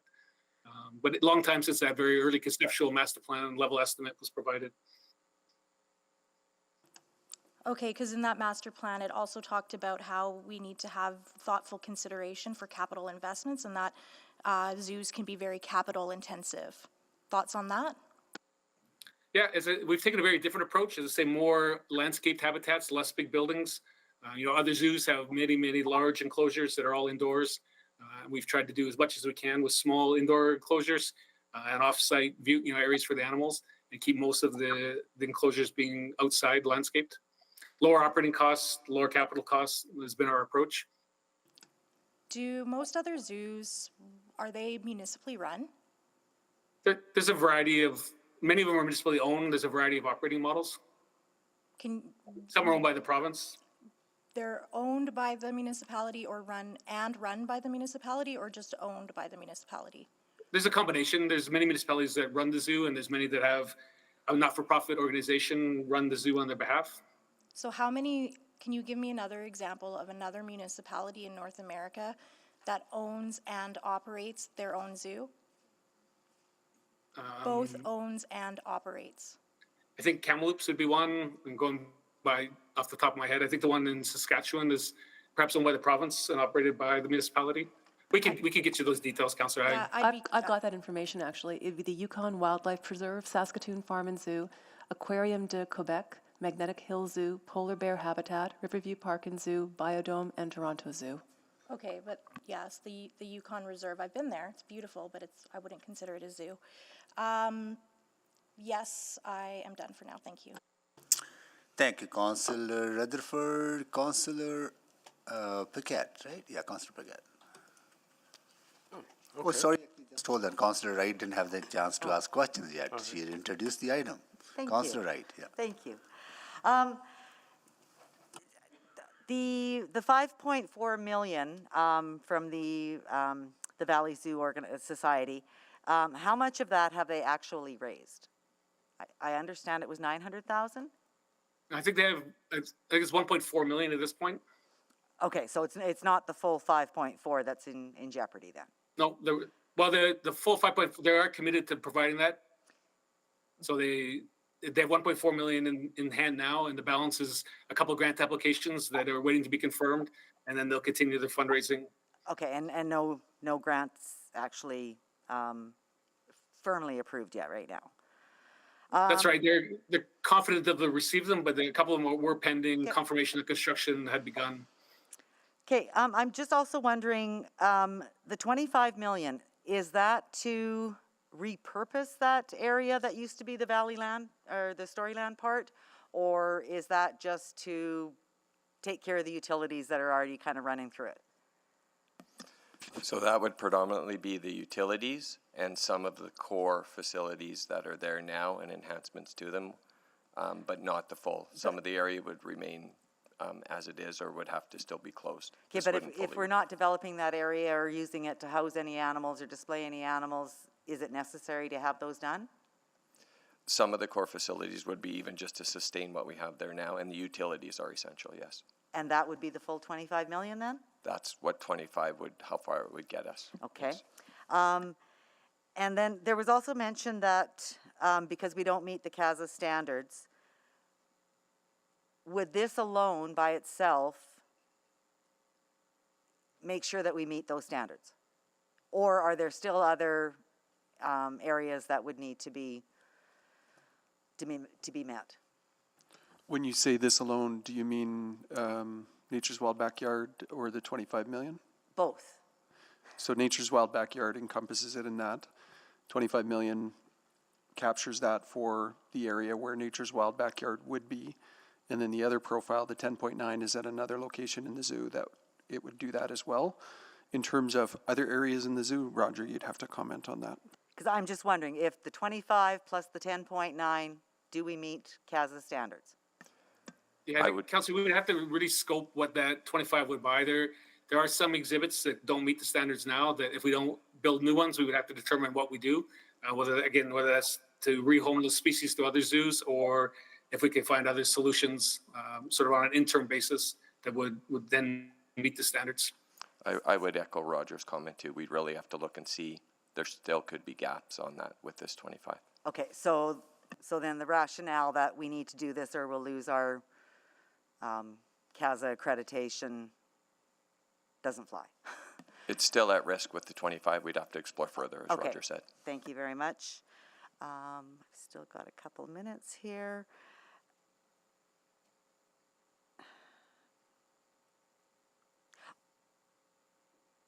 Oh, with being owned by the province, the zoos, the list that you provided, Ms. Flaman, so there's none in Alberta that are owned by the province?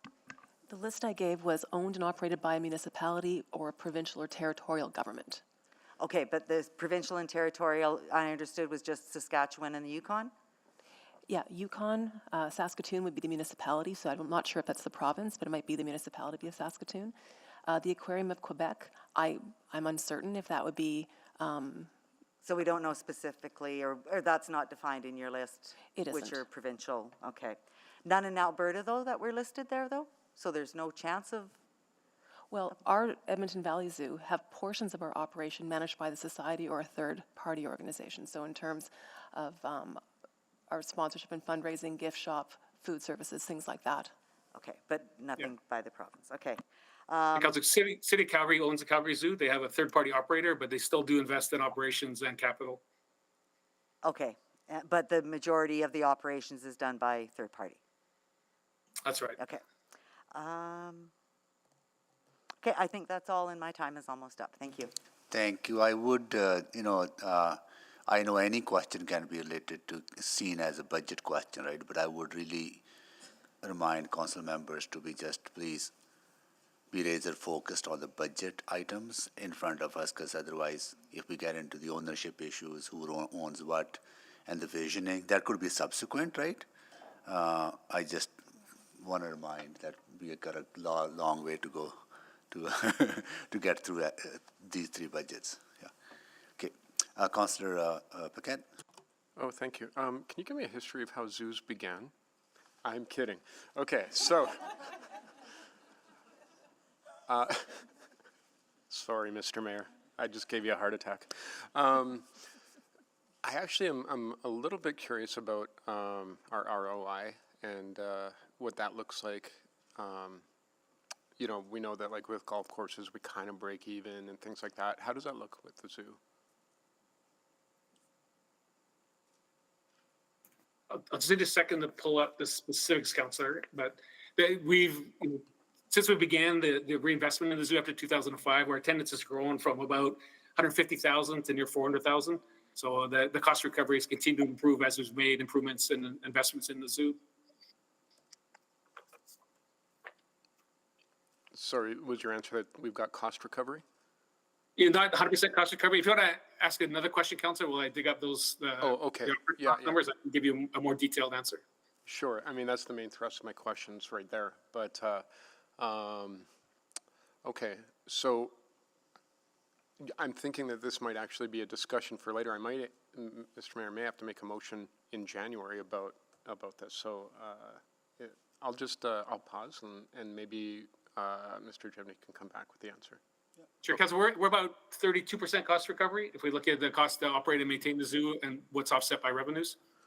Okay, all right, so I've got the information. Now, is that pre-pandemic or under current circumstances and over the past few years?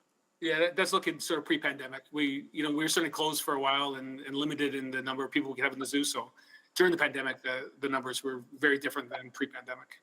Okay, so what I'm just wondering is, was there ever any thought given to how these investments might increase participation from the public in actually attending the zoo in order to increase that cost recovery? Because that's absolutely. As I say, we've gone from 150,000 visits a year to near 400,000. We've really been able to expand with the exhibits we've built, the number of summer programs we can do, the number of day camps we can do, the zoo school. We have a 100 Voices program at the zoo. So all of those enhancements and creating new spaces and the exhibits continue to be maintained and been able to draw in more people, additional revenues to help offset some of the costs of the investments. Okay, so and are there projections for what the what attendance might be going forward if we come from 150 to 400? I don't know what the duration is that is, but then going forward, do we have any projections? Yeah, we're hoping to at some point get up over 500,000. The attendance will drop a little bit while construction's on, and then once the new exhibits come on, that's when we'll see the peak in attendance and the jumps in our attendance. Okay, so the trend is toward more attendance and closer to cost recovery. Yep. Okay, thank you. Thank you, Councillor Paquette. Councillor Wright, can you take the chair? Oh, sorry, Councillor Hamilton, of course. Councillor Hamilton, yeah. We approved this project in last fall, right? In the supplemental update. That's correct. Did you recommend approval, or were there? I think there was a ask. I'm just trying to jog my memory. There was. This project was supposed to go to a next checkpoint, then come back for approval during this budget cycle, right? So it would have been a supplementary budget adjustment last year, and as a general rule, we don't recommend large-scale projects as part of the supplementals. This was an amendment of council. Yeah, good. And so how much money would you spend in 1 year when you still had some design work to do? Or I don't know, it's just want to understand which is kind of, maybe I'll retract that question because that gets into private, right? So how much contingency have you built into this, plus, minus?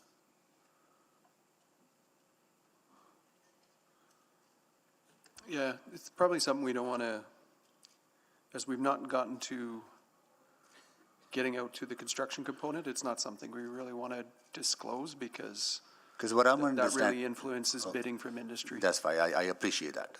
What I'm trying to understand, on one hand, you gave us a huge amount of contingency of revisiting, right, and doing the 25 million, right?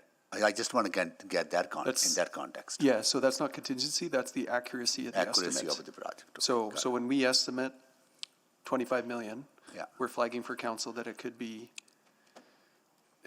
we still have 50% less, but it's typically the other way. Okay, got it. It could be as high as 100% higher than the estimate, based on the accuracy of that estimate. Okay. So if we were to focus on the critical parts that are necessary to be upgraded to keep the CASA standards, would it be a better approach to add more money into the $10.9 million profile, or would it be to reduce this profile and give you part of the money within this profile? What would your preferred approach be?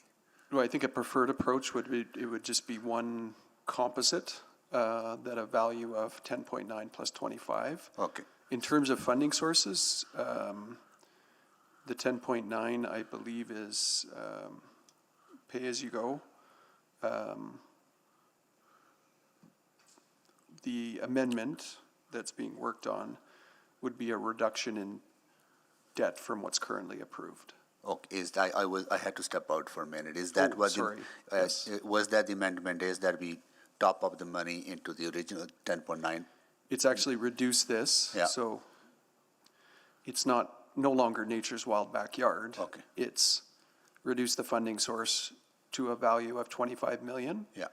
To complete the necessary improvements to reach zoo standards. Got it. In the location where Nature's Wild Backyard would be constructed. Got it. Okay. All right. That's all I need to know. Thank you so much. And I'll take the chair back. Return the chair. Councilor Hamilton, go ahead. One more round of questions. So given the motion from Councillor Jans, would that require you to rescope the Nature's Wild Backyard project? If there's a reduction of 19 million, you would have to rescope that project. We would, because we'd actually be investing in the existing infrastructure, not sort of an investment in the plans for Nature's Wild Backyard. And there's a lot of uncertainties because we're on the fly identifying a budget amount to carry out work that would be required without actually doing the design. So that plus or minus question that we have with the enclosures piece also applies here, that when you're rescoping a shovel-ready project that's ready for tender, you might end up with a plus or minus in terms of accuracy. Yes, because we don't know at this point in time. So the 50 to 100 may also apply on this profile if you're talking about significantly rescoping. Correct. All right. I just want to clarify, there are 12, it's 12 animal enclosures, correct, Mr. Jevney? 6 of which are existing to bring animals that currently reside at the zoo up to CASA standards, and 4 of which are to repatriate animals that had to be rehomed, correct? Yeah, I think those numbers are right, Councillor. Okay, and then the last 2, the beaver and the capybara, are contingent on the water feature, I'll call it, and the large mammal water question. Yeah, if we went with a reduced budget and a reduced scope, we wouldn't be looking to add the water features. So those animals wouldn't come into our collection. Okay. But even the addition with the full funding of this project as it's currently scoped, because of the large mammal question, is that still is that decided, or is that up in the air? Well, we were working with the consultants on the aquatic area to see if it could be designed to allow Lucy to use it as part of a therapeutic pool. So that would obviously be not something that we would be able to do without full funding. All right. To be fair, Councillor, we weren't sure if that would be possible. It was just something that we were exploring as an option for her. That's helpful. Now, as I recall with the zoo strategic plan, there's multiple phases, Nature's Wild Backyard Phase 2, and then there was sort of a subsequent phase, but would you be looking at revisiting the strategic plan after this phase? Is that something that you've identified or will be identifying? Yeah, we have. We intended to take a new look at, once this project got going in 2023, to look at what the next phases would be and our strategic plan. We obviously would still have to do that if we reduce the scope and stuck with more of a rehab project. So absolutely, there would be work in 23 on sort of the vision and the master plan. All right. So questions around operational models would be appropriately brought up during that consultative period. Yeah, if that was the will council, that would be an appropriate time to explore that.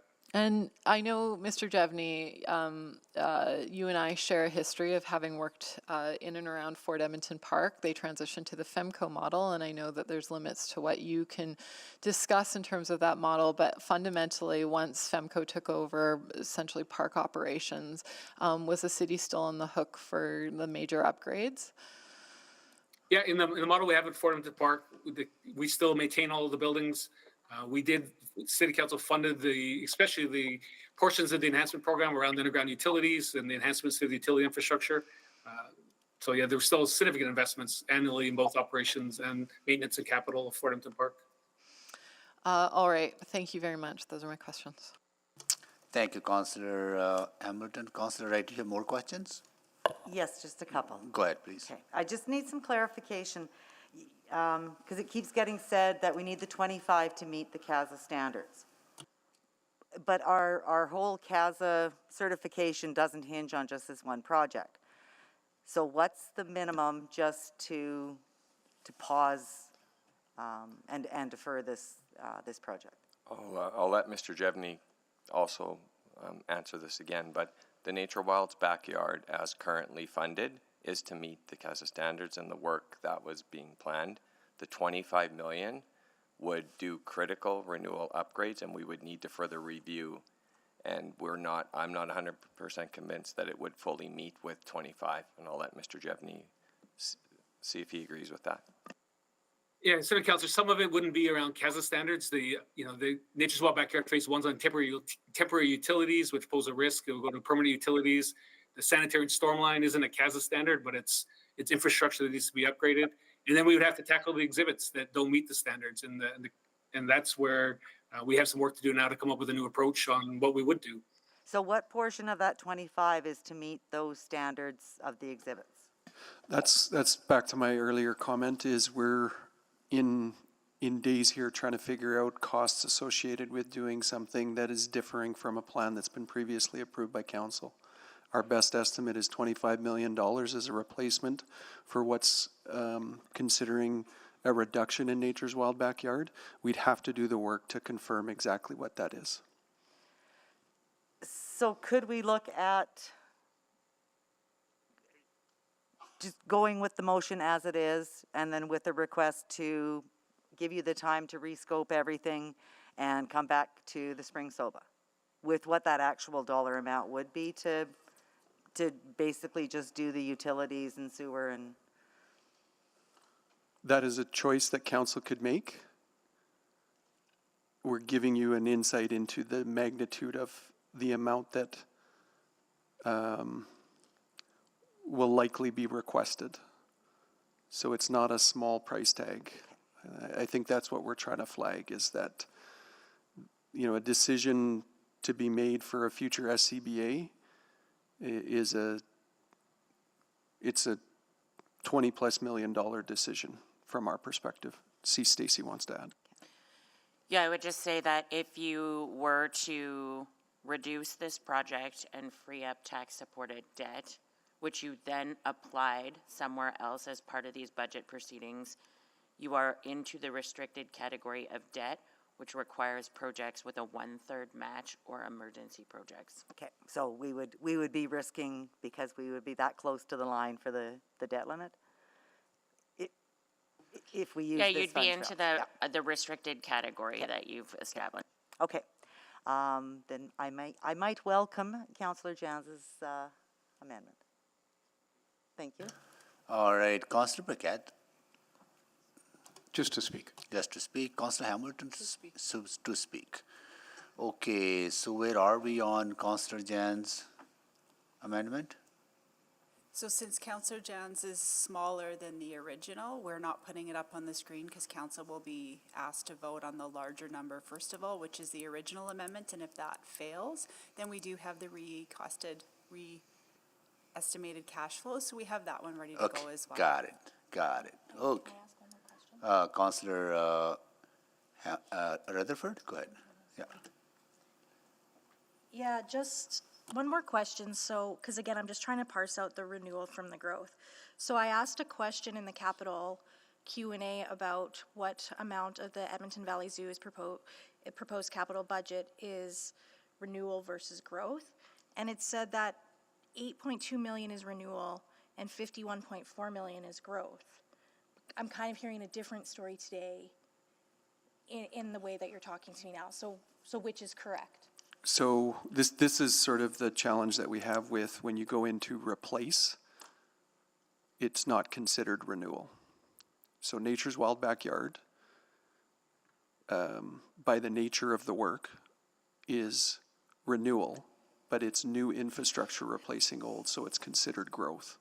Similarly, the 10.9 million that would go to the improving the standards or the areas for the enclosures, you're adding elements to those enclosures, so they're considered growth elements, but really what you're doing is renewing the infrastructure to meet the current standards.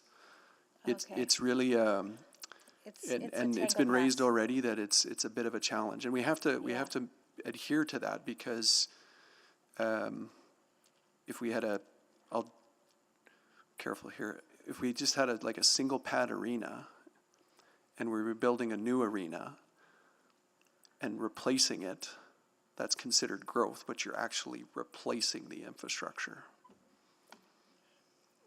I thought if you replaced it like for like, it's renewal. If you replace it, because if you replace it enhanced in any way, which I understand with the zoo, enclosures would be enhanced to meet standards. For facilities, when you build new, even though you're replacing, it's growth. Okay, so what is that 8.2 million in renewal in this capital profile, or is it in a different profile? That was listed in my questions on page 194 of the Q&A. I'll just see if either. So I just want to make sure I'm understanding.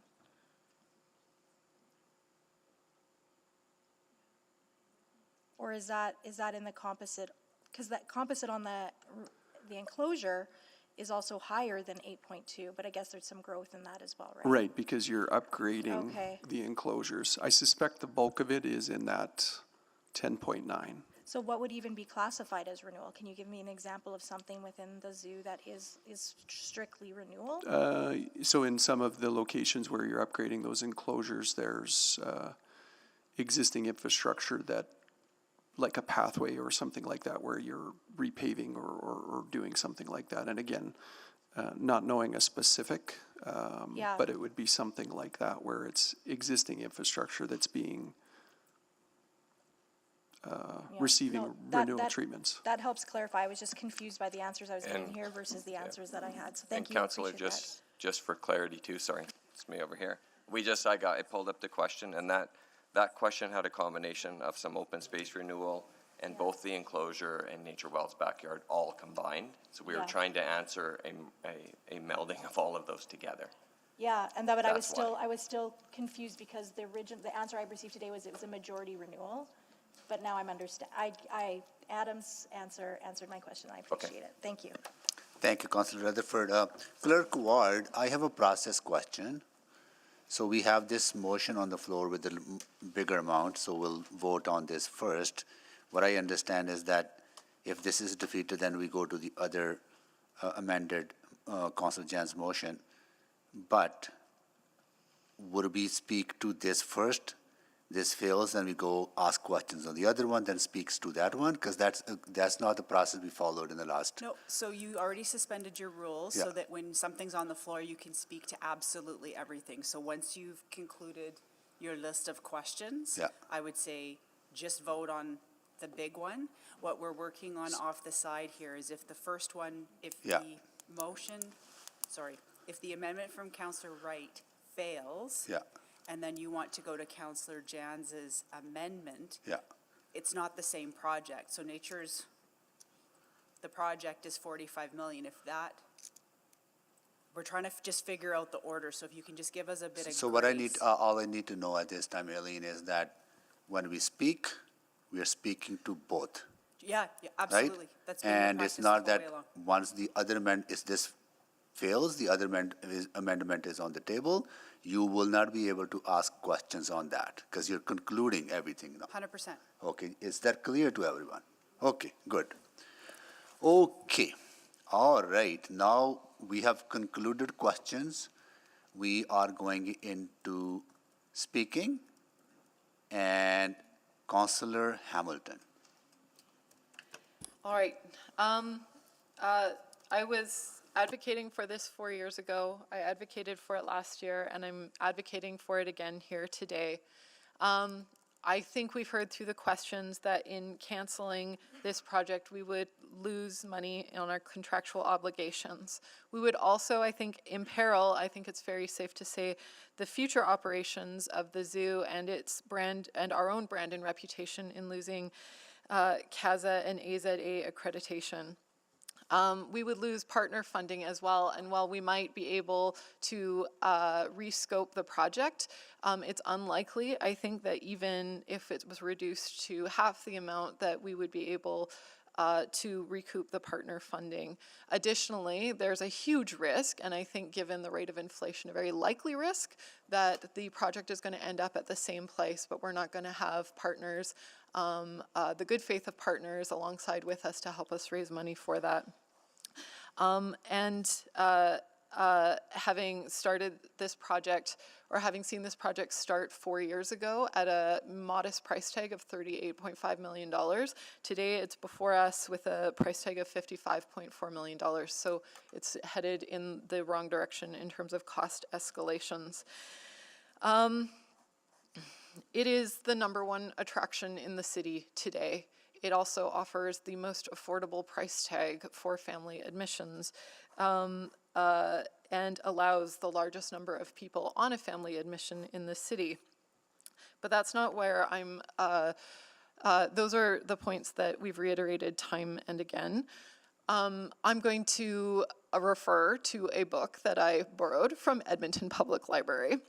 It's called A Promised Land by Barack Obama, and he starts his chapter a chapter talking about his daughter going to the Honolulu Zoo, and that she came home from visiting the Honolulu Zoo and asked him, as president, how he was going to save tiger habitats, which is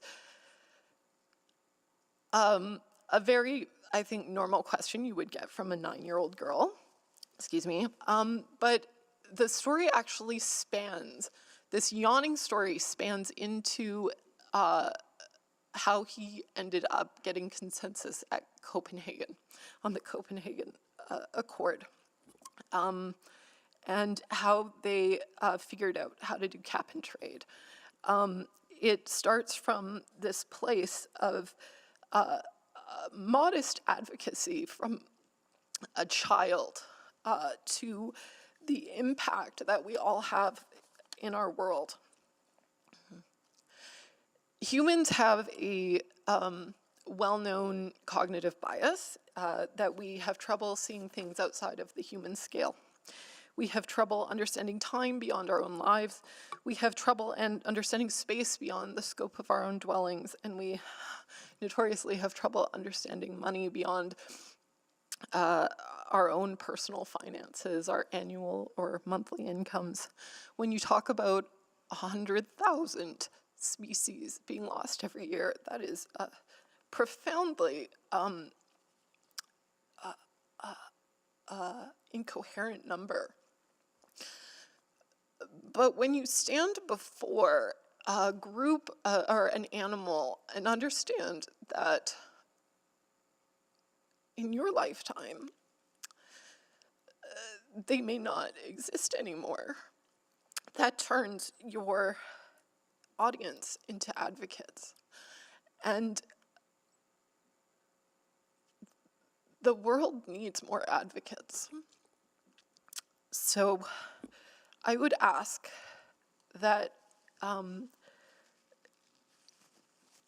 you not cancel this project, that you defeat this motion, and you allow another generation of Edmontonians to understand that our climate issues does not just create human issues, it creates impacts across our entire ecosystem, and that the refugees are not just human, but will be from the animal kingdom as well. Thank you. Thank you, Councillor Hamilton. Councillor Paquette. Oh, thank you, Mr. Mayor, and thank you, Councillor Hamilton. I had a very similar conversation with my 11-year-old. So all my life I did not like zoos at all. I always felt really sad going to the zoo because I would see these animals and I'd be like, oh, it's so terrible, we've got them in captivity. And had a very emotional, visceral reaction to it that I still actually hold today. But I went with my kids and I expressed my feeling about it to my 11-year-old. And he looked at me and he said, yeah, but Dad, and it's similar to what Councillor Hamilton was saying, don't you know we're in an extinction level event? When will I ever see these kinds of animals again in my life? And boy, did that ever stop me in my tracks. And so my perception of zoos has changed from this place where we keep animals captive to a place where we do our best to create habitats that can preserve a variety of life. And are we going to do enough of a job to stop an extinction level event? No, we're not. But if we're doing a small part and everyone else is doing a small part, maybe there are things that can be preserved. And we package it as a consumable product because that cost recovery helps to defray the costs of doing that kind of work.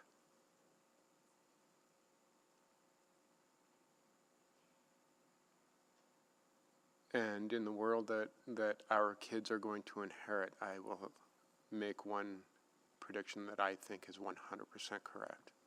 Zoos are going to be packed. So I won't support this reduction. Thank you. Thank you, Councillor Paquette. Councillor Salvador. Yeah, thank you, Mr. Mayor. Really appreciate the dialogue today. And just reflecting on the numerous projects moving forward that are deeply aligned with our values and priorities. I understand the financial pressures we're currently facing, and I think we do need to be willing to consider our options for creating debt room. And I think that means being hyper-focused on alignment with strategic priorities and projects that do have a high return on investment. And unfortunately, I don't believe that this project meets those criteria. I absolutely hear Councillor Hamilton's arguments around the preservation of natural environments to abate the biodiversity loss our planet is experiencing, but I disagree that funding the zoo is what is urgently needed. I believe what's urgently needed is funding profiles and packages associated with climate action, and in particular, nature-based solutions that can offer some systemic solutions to some of the destruction and biodiversity loss that we are seeing. And of course, I recognize this is not an easy decision, but I do believe that the amendment to the amendment put forward by Councillor Jans allows us to focus on the renewal portion of this project as opposed to new growth. And I think that approach allows us to move forward in a really pragmatic way as we hopefully have a larger conversation about the future of the zoo. And I think for me, that's a discussion I am interested in having if there were a subsequent that were to come forward on that. But again, really appreciate the conversation today. Thanks so much. Thank you, Councillor Jans. Thank you. If I could rewind the clock a year ago when we were sitting here, newly elected, I was, wide-eyed and bushy-tailed sitting here, and I voted to provide the funding to the zoo and was sort of assured, oh, don't worry, we're going to fund it anyway. Oh, don't worry, we have lots of room. Oh, don't worry, it's pretty well there. And if I knew then what I knew now, I absolutely would not have supported it. So I understand that, wishes are fishes and something, and we can't reconsider things. But this is the amendment that I proposed is the middle ground of trying to get us back to the middle, because I'm coming back to this budget through a lens of housing, climate, transportation. And, I love the zoo. I love taking my kids there. But I also want to take my kids on the LRT and not see it full of people with nowhere to go. I don't want my children to grow up in a city that has amputated over 250 people due to frostbite and homelessness. I don't want to live in a city where every time my kids go out on their bike, I'm worried they're going to become one of the 19 next ghost bikes. I don't want to live in a city where, we spend more on policing than we do prevention. I don't want to live in a city where we spend more on freeways. But here we are, and a number of these commitments are commitments made by previous and current and future councils that, we're strapped to. So we're having to have these uncomfortable conversations now, and can't really reconsider Terwilliger, can't really reconsider Yellowhead, can't really reconsider even the full portion here of the zoo. So we're strapped in. So it's the zoo plays a very valuable role in conservation. I certainly want to keep supporting the zoo, certainly want to do that, but right now where we're at, I have to apply a human rights lens to this first, and I have to put people first, and let's just go look out the window at the break. You'll see the encampments, and that we just have to ground ourselves back in the priority, and what do we want our defining for priority to be when we talk about Edmonton for everyone. Thank you, Councillor Jans. Councillor, Councillor Wright moved this, right? Councillor Rutherford? Yes, another tough decision, I think. I want to start from a place of the fact that I think, we've talked about reputational risk, but I think the true elephant in the room right now is that the zoo right now is already giving us a bad reputation in some of the animals that we've brought in. I think that the fact that we haven't updated our master plan since 2005, and I think that the world has evolved in the way it thinks a lot, and yet we're at this point where we're making additional investments and doubling down on capital investments in a direction I'm not sure we want to even go. I completely want to see a thriving zoo. I want to see one, like Ms. Flaman mentioned about the Yukon Nature Reserve. I have been there, and it is beautiful, but it has only animals from the Yukon that can no longer survive in the wild. It does not have zebras. It does not have capybaras in that place. It is about respecting and honoring the beautiful, rich diversity of the animals and preserving and protecting the animals in the Yukon. And I think that I appreciate the zoo's master plan when it talks about northern climate focused. I can get behind that. I absolutely can. that is not the zoo that we have today, and that is not the zoo that I heard that we are going to potentially be investing in. And I can't get behind that.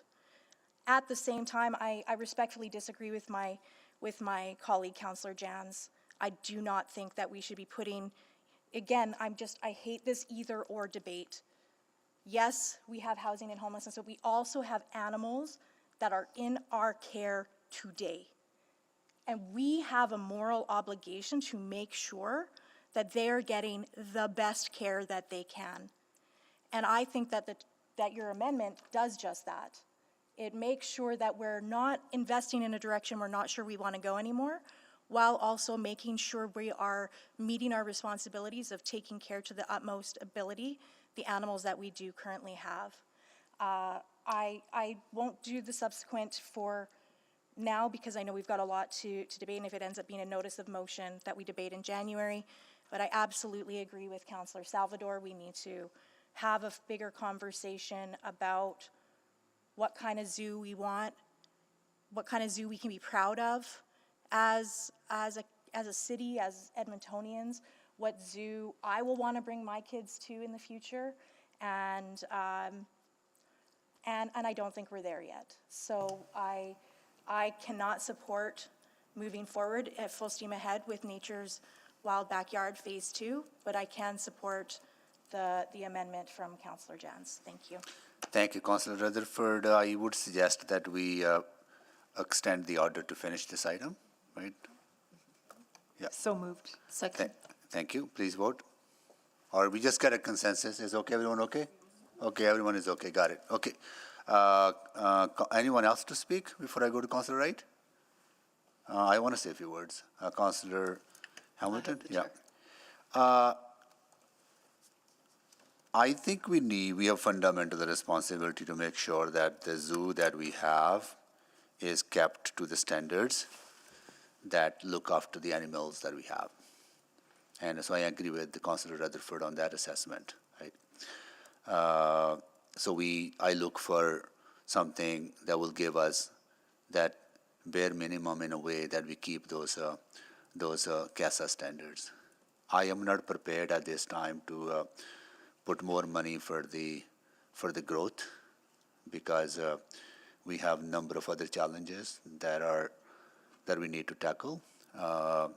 The lens I apply to this is affordability as well, along with the other priorities around the things that we talked about earlier, around climate change, to housing, to transportation, to arts and culture that we will be hopefully discussing later on as well. Right? So we need to demonstrate to Edmontonians that at a time when they're struggling to make ends meet, that investments that we make will make their living affordable.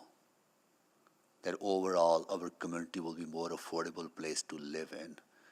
The investments that we need to make into services and programs, that's where I want to focus. So I would not be supporting the growth of this or in any other areas as well, right? Because there'll be opportunities. I am optimistic that the conversation that we're having with our partners at provincial and federal level, that we will get more resources coming into next few years. At that time, absolutely, if we have the capacity, we will look at growth. But this budget cannot be about expansion of things that we can avoid at this time. Yes, I know there are projects that are far much advanced, where risks are very, very severe of rolling back on those, right? And that's a different circumstances. But in this case, I think the risk is minimal in not going forward on that the growth component. So I'll be supporting the amendment to amendment, not this amendment, right? So and I'll take the chair back, and I'll go to Councillor Wright. Thank you, Mayor Sohi. Well, I do appreciate Councillor Hamilton's tenacity at keeping this project in the forefront, although I don't think growth projects are what we need to be looking at right now. I would ask my colleagues to support this decrease. And I appreciate Councillor Jan's looking at his amendment. But I think, as Mr. Laughlin says, it's probably best if we put the renewal with the existing composite renewal project that we've got right now at the 10.9 and combine those two so that it is all renewal. Councillor Hamilton, I've been to the Honolulu Zoo. Those howler monkeys are awesome. They're quite amazing. And I don't think this decision should hinge on whether or not we're going to lose our CASA standards, because there's other items outstanding at the zoo that our standards are in jeopardy with them as well. And I appreciate the donors that have come forward so far with the, I think it is the 1.4 million. And then I also understand that there's other donors for phase 3, and I'm concerned what our risk is, or our reputational risk is with them if we were to go ahead with this project on phase 2. Does that commit us then to ongoing with phase 3 as well? As I've said, I think the best approach here is to approve this decrease and then add the 20 or the 25 million to the other composite profile for the zoo's renewal work as well. Thank you. That's all I have. Thank you. Please vote.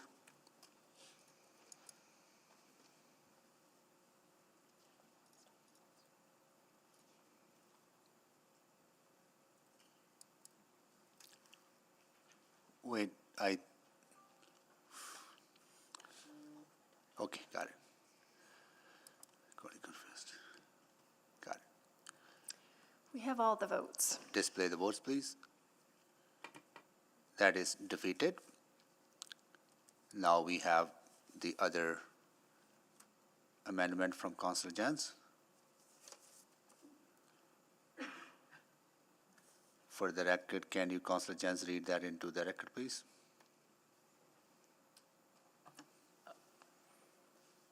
I don't have my spectacles. Well, I'll read it. Thank you. Delete C26.00 and replace with that capital profile 22129007 Valley Zoo Nature's Wild Backyard Phase 2 as per page 235 of Appendix A be reduced by 49.5 million with the following adjustments. What is this? Is the same thing that? Oh, I see. Okay. Release of 44.9 million in tax supported debt, 2.5 million in 2022, 14.3 in 2023, 20.37 in 2024, and 5.4 in 2025. Release 5.4 million in partnership funding in 2025. Increase in Space You Go funding $800,000 in 2022 to fund actual and committed expenditures incurred to date.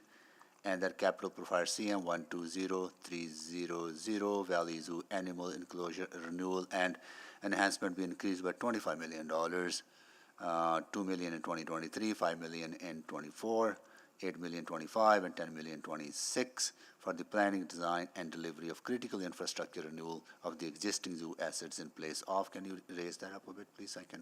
I don't see that balance. Here you go. Can we Delivery. just make that bigger? Nature's Wild Backyard Phase 2 project from funding from the tax supported debt. Okay. And this was moved by Councillor Jans, who seconded that, sorry. Councillor Tank seconded that. Please vote.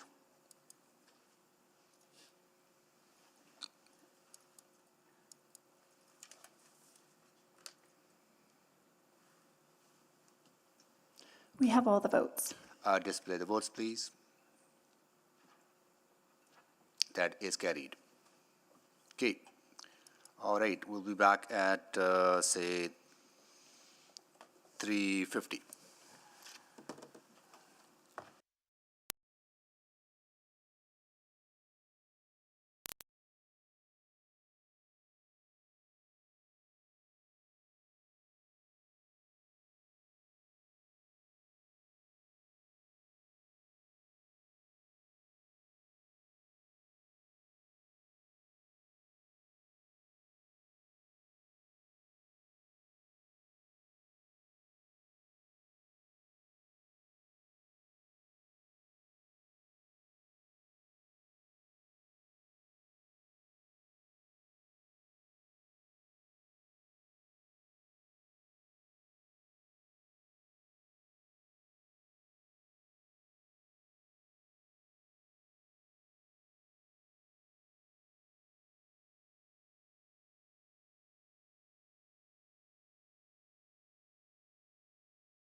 Okay, would like to call this meeting back to order.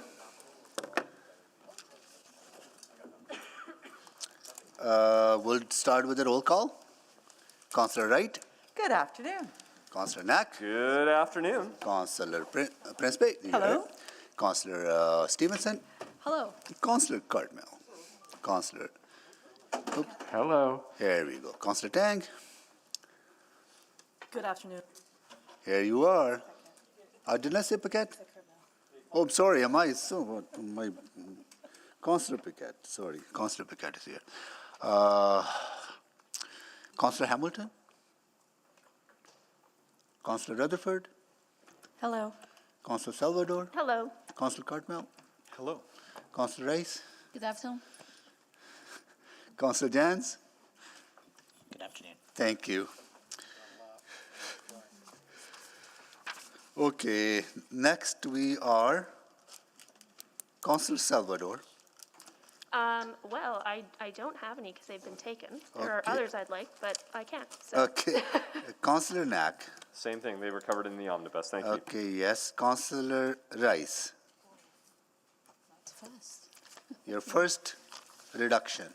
Okay, thank you, Mayor. So I would like to move the one and it's say 30. And yeah, it's number 30. Would you like me to read it again? Please. So the capital profile 25-21-1000 ARV replacement. Recommended funding be reduced by $55 million and then $36 million in 2025, $19 million in 2026 of tax supporting debt. So that's his reduction. That was seconded by Councillor Principe, right? Yep. And can you make the introduction, Councillor Rice, please? Yes. So I understand our city's ART cards, and then so every year, and then we are getting close to the end of use life. And so city administration requested $240 million for over 2 budget cycle and to replace all of ART cards. And from the situation we are facing right now, and specifically in 2025-26, the request is $55 million, and the rest of them requested in next budget cycle. And all the requested funding under tax support debt. From Edmontonians, what we heard, yes, public transportation is important for everybody, and we're still facing the public transit safety concern. We're still facing the ridership recovery as well. And then the intention for this amendment is to phase out, to replace all the ART cards instead of doing in one budget cycle to approve all the spending. So that's the intention behind this. Specifically for me, and then I really want to bring this up, this conversation and opening to listen to my colleagues, and for discussion, for debate, and how we handle this high constraint and budget deliberation, and during we are facing the challenge, and for the high tax rates possibly, and then our Edmontonians and its concern about. And specifically from my own interaction with people, I heard over and over, and even for the proposed 3.9% tax increase, and that really significantly impact and many of our Edmontonians and in terms of affordability living. Good. Thank So you. that is my introduction. Also, the time is out. Thank you, Councillor Rice. Okay, questions now. Councillor Principe. Thank you, Mr. Mayor. I did want to make an amendment, but I'm just working with the city clerk right now on an amendment. You want to kind of give the sense of it so that we know what the amendment is going to be? I'm just trying to get an understanding about how to proceed with holding it in abeyance, a portion in Okay. abeyance. Okay, we'll So can I just ask, is it the, and so maybe I'll just ask Mr. Seabrook to jump in. So is it to strike out the reduction and keep the money that's currently approved and to hold that money in abeyance? I'm just trying to figure out how the relationship would work between holding it in abeyance and a reduction, because if the reduction passes, there's nothing to hold.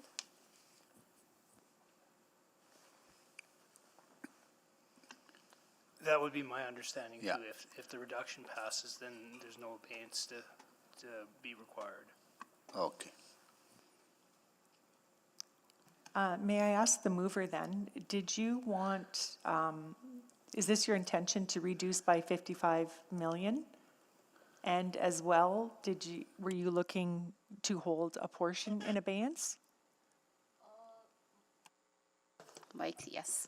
I do have intention to reduce the $55 million. The reason for me to say that, I think we could do some maintenance and to keep some cards to still use for the short time period, and then to do the phase by phase to replace all the cards.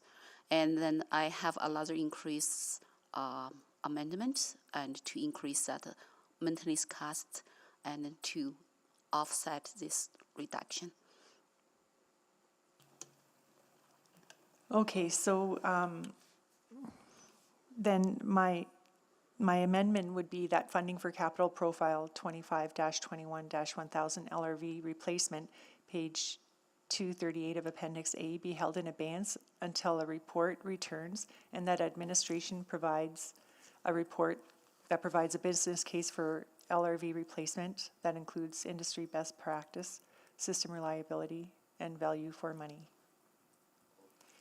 Would that be in order? So you want the money to remain in the profile, but hold in advance subject to a report, right? You don't want the money to be reduced by 55. I'm doing this in consultation with Councillor Rice, and this is kind of sometimes like on the So fly. maybe I'll go to So I'm trying to get an city clerk. understanding. City Yeah, clerk? so If I think I- rather my- than adding an extra step, my advice, and I'm not sure if Councillor Rice saw it, is if there's a different intention, then I would suggest Councillor Rice just, I think you've been very flexible today, Mayor Sohi, that Councillor Rice could just restate her amendment. However, if her amendment is not to reduce this by 55 million, it's to actually just let the money be approved and then have it held in abeyance, we're at the wrong part of the agenda for her to do that. So I maybe would defer to Councillor Rice, how she'd like to proceed. Because I understand Councillor Rice wants to reduce, not hold in abeyance. Is that your intent, Councillor Rice? You want a reduction, right? Okay. Then I'm confused because I don't know if the amendment passes to reduce something. I'm not sure what we're holding in abeyance. Yeah. Only thing we can hold in abeyance is if there's something approved to be delivered, but holding in abeyance subject to something, a report, right? So is that clear, Councillor Principe? I'm just trying to get an understanding if Councillor Rice wanted both to decrease it by 55 million and to hold 55 million in abeyance. No, she cannot do that. She can either propose to reduce or hold the money as proposed by administration, then hold that money in abeyance. What is the total amount of money in this capital profile? Councillor, the total amount is 240 million, but that spans both this budget cycle and the next budget cycle. The 55 million is for this current budget cycle. Okay. I'll come back. There are other speakers, so I'll just let the other Yeah, speakers maybe go. I'll Thank go to you. Councillor Rice. You have something to add, Councillor Rice? Like, I just want, good, okay, all right. Okay, just so one Councillor Rice's motion as stated stands. Okay. Oh, sorry, amendment as stated stands at this time. Councillor Salvador. Yeah, thank you, Mr. Mayor. So, yeah, a few questions. Pretty significant reduction. Wondering what the service impacts of this reduction would be? Councillor Salvador, so the service reliability of this fleet, this is 37 out of our total. We have two types. These are the original cars that were on this on the fleet. So they're 45 plus years. So what we're seeing is the increase in the number of disruptions to service because of the age. We are maintaining them, but we're also in a position where we're having difficulty acquiring parts for these because of their age. So what we've seen is significant increases in the number of service disruptions on these particular units. So at some point in time, what we will have to do is start taking cars out of service when we can no longer maintain them, and that's when we would see service disruptions. We're trying to push that along as much as we can, but again, we're having difficulty with acquiring actual parts. Right, okay, so we've sort of been limping them along, and then did I hear correctly that this would essentially push everything back an entire budget cycle? Depending, if we remove the 55 million, it would do two things. It would push it out, as well as it would reduce the number of cars we could actually replace. Okay, and then also just curious, my understanding is that there are some complexities around the timelines of actually procuring LRVs. Can you just explain that to me? And would this impact the actual procurement process? It would. Delivery time now, and Mr. Laughlin may have more detailed information, but my understanding it's 36 to 48 months to acquire the vehicles. Okay. Yeah, I think that clears it up for me. Yeah, no further questions. Thank you. Just boxes. Councillor Burkett. Thank you, Mr. Mayor. Mr. Siebert, do you mind sort of expanding a little further on the risks there? Because I've heard some of the, like maybe procurement issues and things like that, but I'm sure there's some deeper risks here. There's a number of risks, and I think the biggest one will be at some point in time when vehicles can no longer be maintained and we start taking them out of service. So that will affect service on the LRT in terms of frequency. Part of the challenge is that we can't necessarily always use buses as a supplement because of constraints with the bus fleet as well. We only have a certain amount of buses that we could use in support of vehicles when we take them down. So the bigger challenge is that when we do take a vehicle out of service and it's planned, it is not as bad as when they fail in service, and that disrupts the line in general, which is a bigger disruption. So that's probably the biggest risk.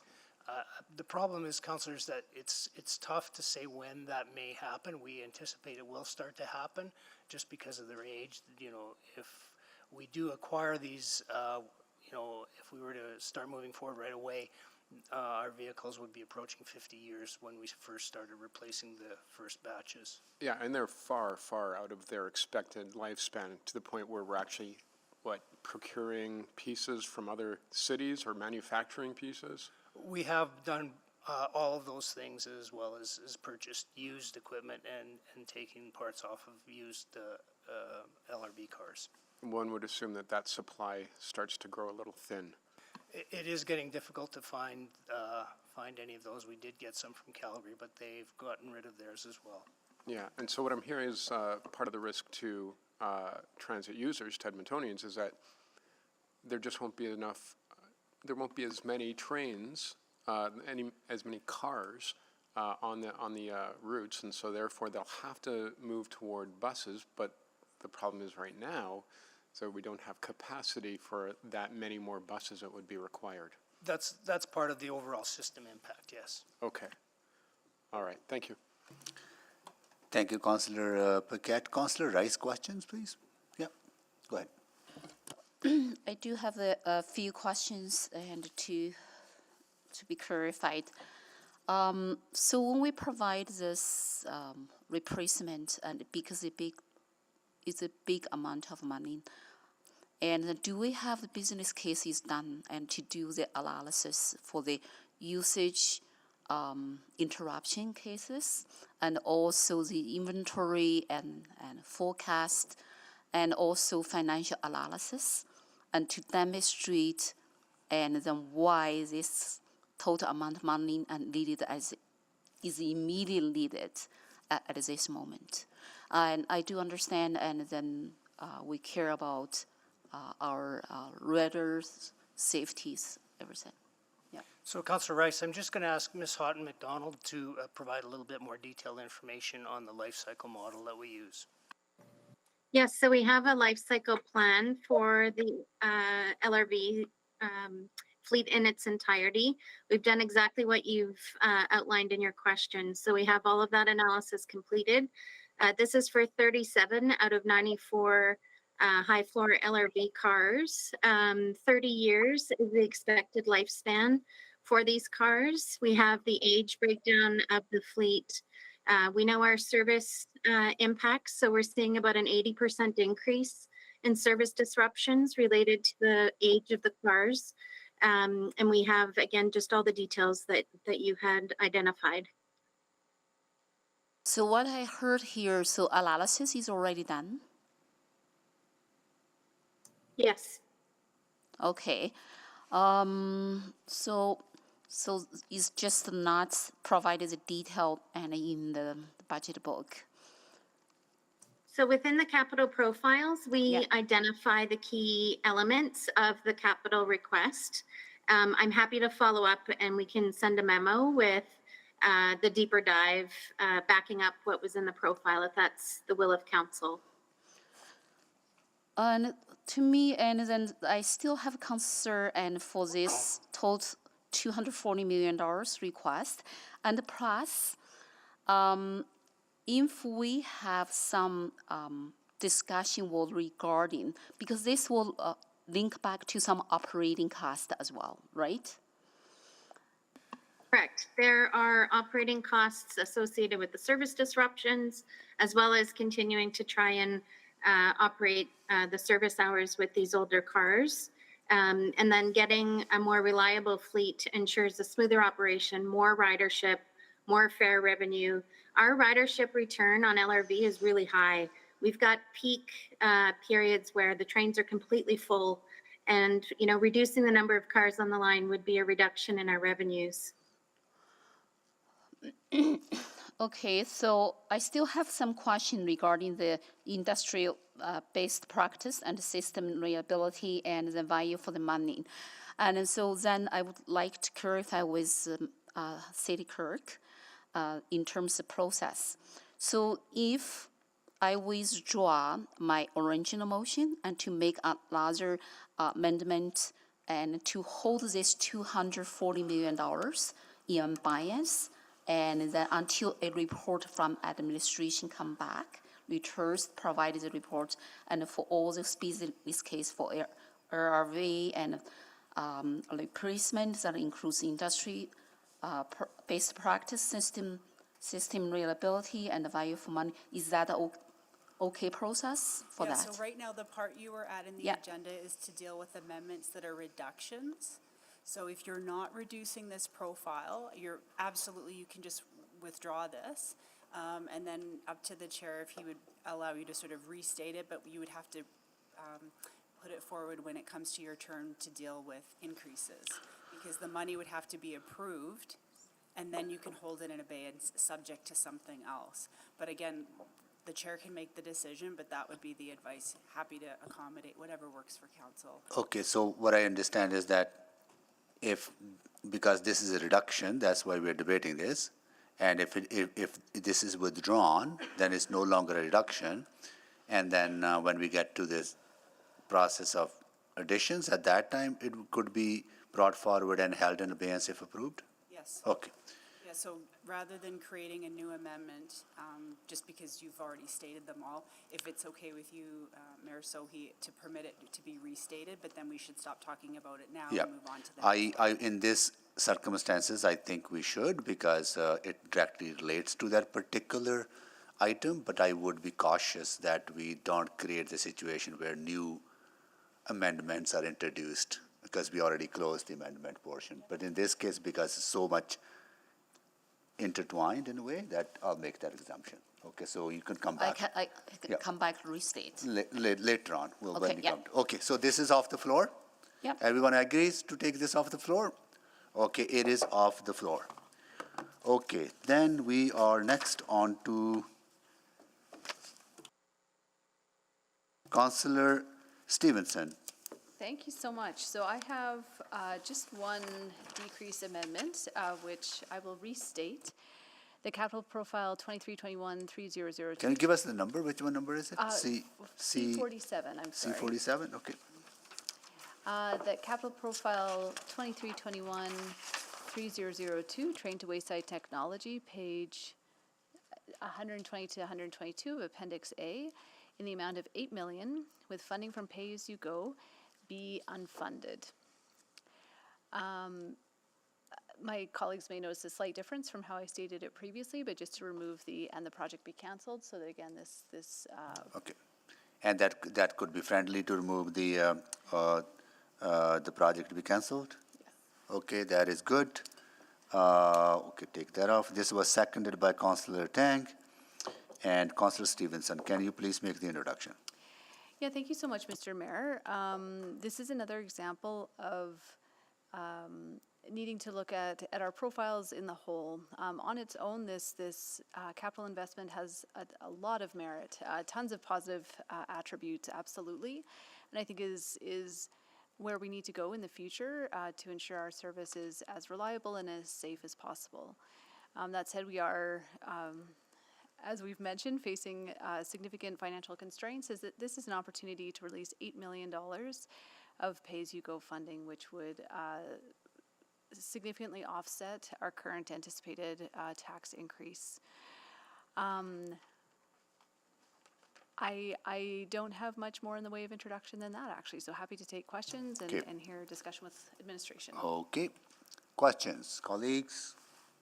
Questions on this item?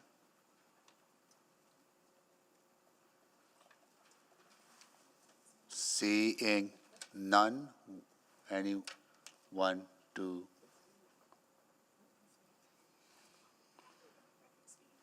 speak? Anyone to speak? No, please vote.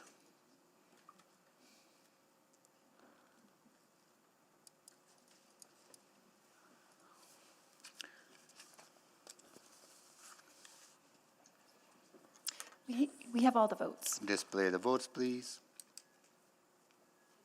That is carried. Next is Councillor Cardinal. Thank you, Mayor Sohi. So the first one I wanted to move was my Municipal Development Corp motion, but I guess that's not technically a reduction, even though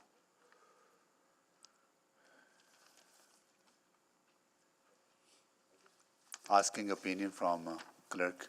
Yeah, it's like it's holding some dollars in abeyance and letting other dollars flow. Like I see it as, and I'm not trying to be self-serving, but I see it as a reduction in the amount of dollars that can be spent immediately. But if the will is for me to move on to another one, I only have one other reduction that I can put forward instead. Yes? Madam Clerk? Yeah, I would say the advice that I provided you with regards to Councillor Rice's, which is something is approved, but the money is held in abeyance. Okay, so It's still- similar, okay. The money's still Got it, okay. assigned to the project, but that's Got your it. decision. Okay, So good. abeyances will be last, I guess. Yeah, okay. Yeah, okay. All right, then the one I do have then is, and this doesn't have to be long, I'm just throwing it out there. That would be C22 for alley renewal.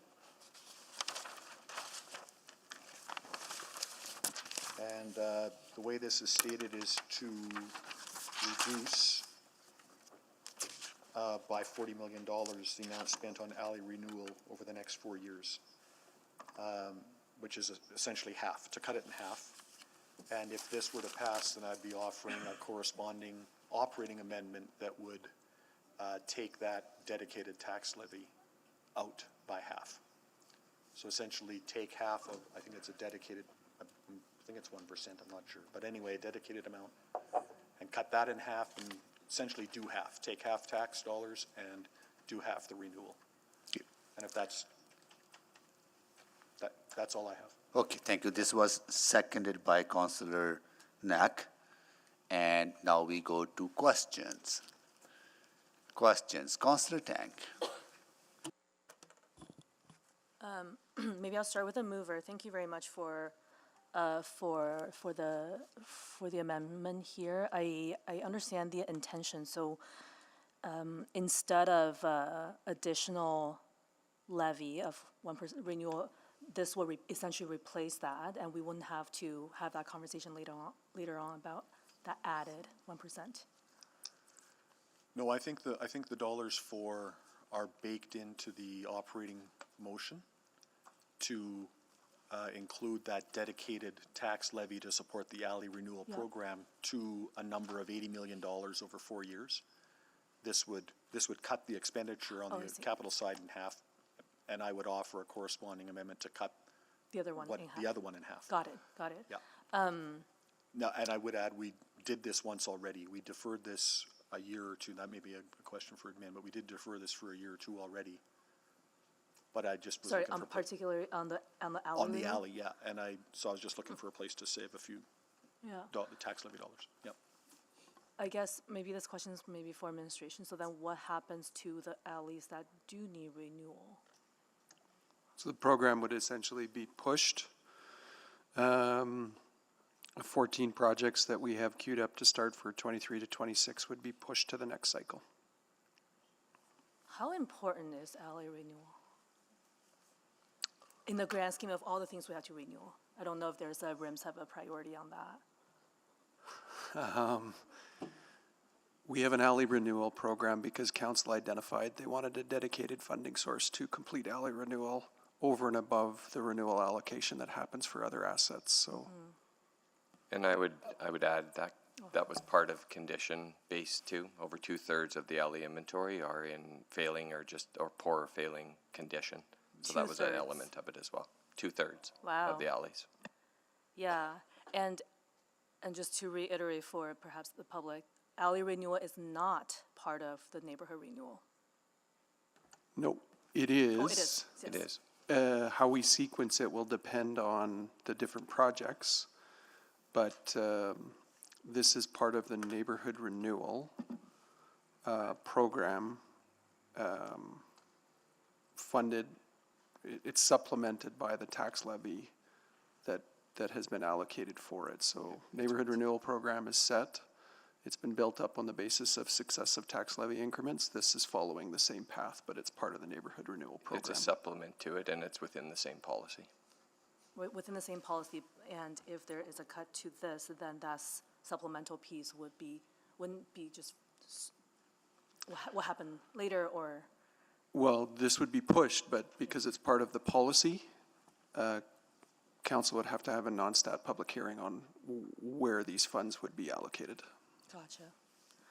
Yeah, I mean, I certainly hear a lot about the conditions of people's alleys when I talk to folks in my ward. That's all. Thank you. Thank you, Councillor Tank. Councillor Stevenson. Yes, thank you. So the 14 projects that would be held off, are all of those, like those condition ratings would be at failing right now? Yes, the ones that we would prioritize, and it would be a little bit of coordination with current neighborhood renewal program. There's a few other elements, but all of them would be in poor enough shape that they're in the 28 are there for a reason. And that reason is that they are sort of at that most extremely poor condition rating. There's so many in poor condition that they're all of them in the category would be, plus we would look at utility coordination and aligning with other elements is what I'm trying to say. Yeah. Okay, thank you, that's all, thank you. Thank you, Councillor Stevenson. Councillor Rutherford. Yes, I just wanted to follow up with administration, and one of your responses to the capital Q&A, you noted that not funding alley renewal will result in a higher maintenance cost to maintain alleys that are in poor condition. Can you elaborate on that? Yes, right now, even in the early stages of the alley program, we're working with the operations group on a portion of that going to where there's just a critical sub-element in a community, so we can keep that functional until we can get there with the broader program. We would have to take a deeper dive and look at more of that with this reduction too, if that's what you're asking. Yeah, so I'm concerned with I guess to the mover, if your intent is to sort of reduce this so that we can then have a partnered operating one to reduce the tax levy, but our operating costs may go up in terms of alley maintenance. What are your thoughts on that? Yeah, you know, it's, we get into the sort of the death spiral of that particular Yeah. alley, right? You know, I Yeah. completely understand the argument. It was really, you know, and then the way in which we're doing this is a bit tricky, but it was really a matter of, well, do we carve this space out because we have a higher priority and we're trying to watch tax levy? Maintenance and renewal is not the place I want to cut either necessarily. Certainly not the first place I want to cut. I'm just sensitive to the tax levy pressure. We're all just trying to, like, similar to the library discussion, correct? Yeah, really just Exactly. throwing it out there. It's not the best Yeah. idea. I completely agree, but it is, you know, it is discrete, dedicated funding to one particular thing, and so it's a weird one to unwind because of that. But if Yeah, there no. were enough that thought that was worth thinking about, then we could think about it. No, I appreciate that. That's it for me. Thank you. Thank you, Councillor Rutherford. Councillor Principe? Thank you, Mr. Mayor. You know what, I just removed myself from the list because Councillor Rutherford asked the question I was going to ask. Okay. But it didn't show up that I Oh. tried to remove myself, so I'll try again. Okay. Thank you. All right. Councillor Paquette, to speak? Anyone question? Councillor Wright, can you take the question?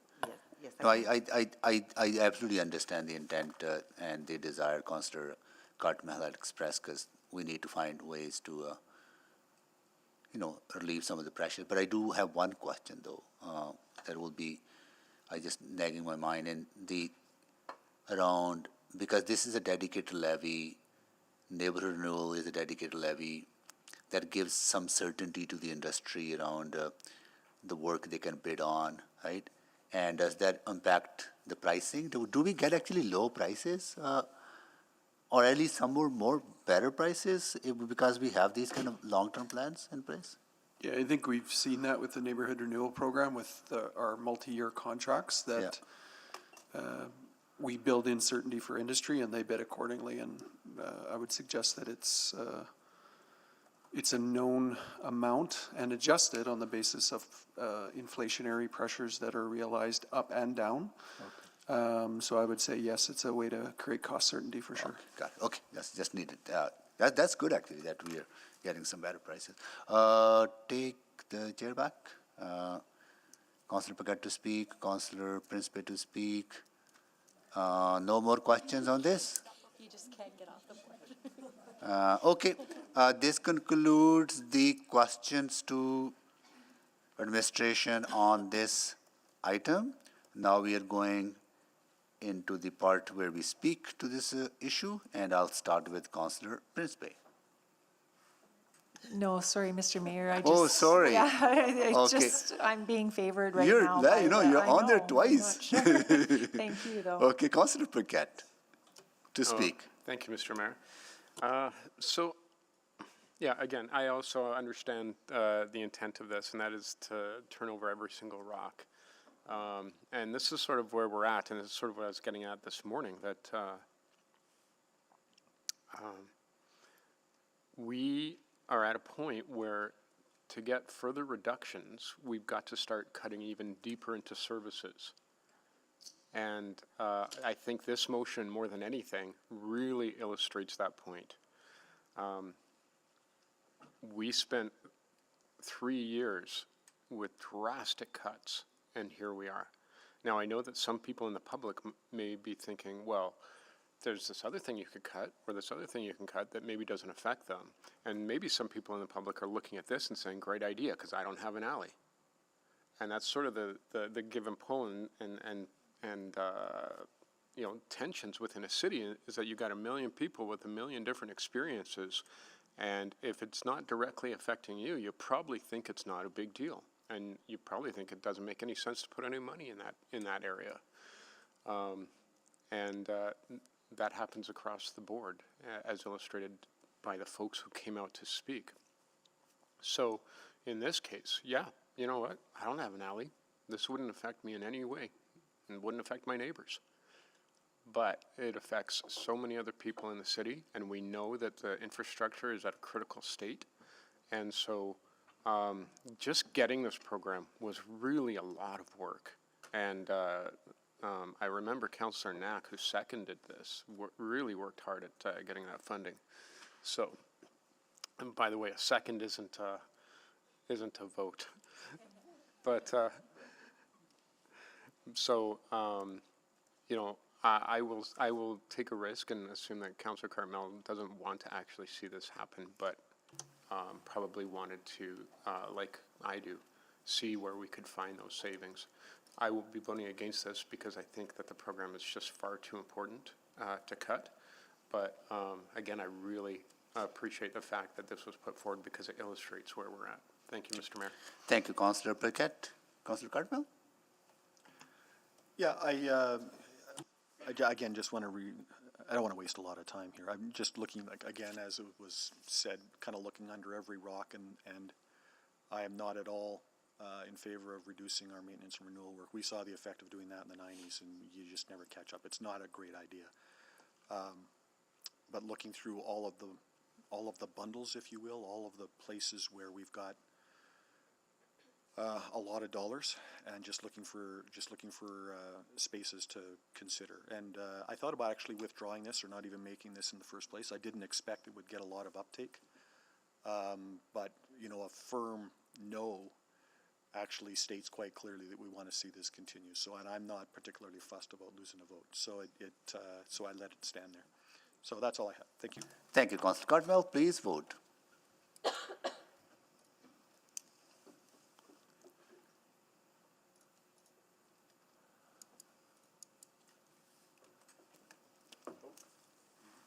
I may have pressed the wrong button. Did you vote the wrong way?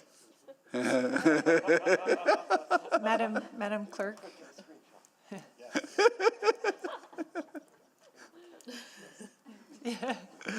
Can't take pictures inside here. Aaron Paquette. Oh, can you?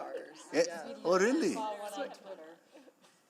In the Parliament House, you cannot take pictures inside. No. We're just waiting for one vote, and Which is good. We are not Yeah, Parliament. I was Whose just vote? kicked, I was kicked out. Like, if it was kept putting my name up and then it kicked me right out. It, like, yeah, I don't know what happened there.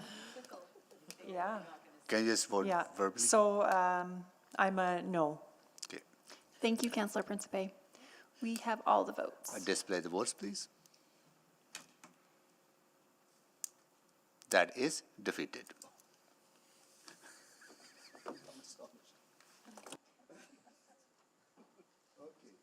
All right, next we go to Councillor Principe. Thank you, Mr. Mayor. I, like everyone else, was thinking I could try to find a way to save money, but I know administration, when they brought forward this budget, they were thinking the same way. So I do have a question. I'm on C60. C60. So it's about the CRL. I don't know if I really want to introduce this because I think I have more questions about it than anything else. Oh, so you don't want to move it? Oh, it's moved already, can you? Yes, it's already moved. Oh, so can you read it into the record? I certainly can. Please, yeah. That capital profile CM 50-50 CRL projects planning and design be decreased by $8,334,411,632 in 2023, $2,709,544 in 2024, $3,381,995 in 2025, and $1,830,829 in 2026, and capital profile CM-74-4100 downtown community revitalization levies be decreased by $2,338,368 in 2023, $4,340,456 in 2024, $7,793,005 in 2025, and $6,544,171 in 2026 to unfund planning, design, and delivery of the green and walkable downtown, Emerging Opportunities Project, the Jasper Avenue New Vision 102 to 109 Street project, and the 103A Avenue Streetscaping project. Okay. This was second by Councillor Wright. So you want to kind of make an introduction, Councillor Principe? Sorry, yeah, my introduction was, again, as with everyone else, not that this is something I don't really want to see proceed, but just looking for ways to save money. I do have questions for administration to see if there is any way to use this funding in another way. So You can go to yeah, I'll questions, just yeah. head, okay, thank you very much. We'll start the time over again for Councillor Principe, please. Thank you, Mr. Mayor. Yeah. So, you know, I've been asking you about CRLs a lot because I'm just trying to wrap my head around this. If we do unfund this, would we even have dollars that we could be spending like on pay-as-you-go or anything? Or would it be obligated to CRL projects in downtown? The CRL is intended for municipalities to be able to borrow against future tax revenues for incenting development in the area. But Stacy, do you want to add to that specifically about the debt room? So if you borrow, so the same rules for debt apply to CRLs. If you're constructing an asset, you can borrow and pay it back with CRL revenue, but you must be constructing an asset that belongs to the city of Edmonton. They're an operating funding, any sort of operating requirement or operating project, I don't know, that's probably not the word, but an item that you want to undertake that is operating in nature would need to be paid for by the CRL taxes, the uplift itself, and not debt. Okay, so, but in essence, we would still need to borrow money. We would be taking on debt that could be used for something else. Yes, so that's correct. So you would, if you reduce debt here, it does free up your room under your unrestricted limit. Right. You know, on second thought, I wish I hadn't bundled these all together because I see that there would be value in possibly maybe going with one or two projects, but I think that that's a lot to be focusing our budget on, 3 fairly large projects in a fairly small area. And one other concern I have is Jasper Avenue New Vision. I'm guessing that's a replacement, or is it an overlay of the reimagined Jasper? It's a continuation of the Jasper Avenue New Vision work that has already been completed, and it's bundled with renewal of Jasper Avenue. So it would pick up from where it's left off, which is 102 Street, and it would carry on to 109 Street bundled with renewal of Jasper Avenue. Okay, and how did that renewal, the past renewal go though? How successful was it in the eyes of the public? I don't know if Ms. Owen has any information on that, or? I'd have to go back to the What We Heard report to get more specifics for you. I'm happy to do so. I can get that in short order. I actually wasn't on the team when that body of initial work was done, but I can research it. I think generally a lot of engagement happened leading up to the project, and that engagement informed the outcome that's in the field today. And so whether it's received or whether it's implemented on the basis of hearing from the public, I think there was public support for what we ended up building. Good point, yeah. Well, I would urge one of my colleagues to, if they so choose, to separate these projects, and if not, we can just go to a vote after questions. Thank you. Thank you, Councillor Principe. Councillor Rice. Thank you, Mayor Sohi. I do want to go back to debt and levy. So specifically for downtown CRA, right now, and do we have enough increment increase to cover the debt CRA. Yes, our last financial projections for the downtown CRL there is enough revenue to cover that off. We are bringing a financial update to council in Q1. In Q1. Okay. So, because downtown development, and right now I think the big barrier for that is the safety concern. And then I appreciate the intention from Councillor Principe, and then to hold this until we get to the point, and then really this like green and walkable downtown, and can really bring the atmosphere for people to enjoy life there. And so I have a question regarding the Jasper Avenue new vision. Is this overlap with a larger standalone project called Imagine Jasper Ave? Two different locations. One's 102nd Street to 109th Street. That's Jasper Avenue New Vision. Imagine Jasper is further to the west, which is 116th Street to the west. Sorry, it goes that way.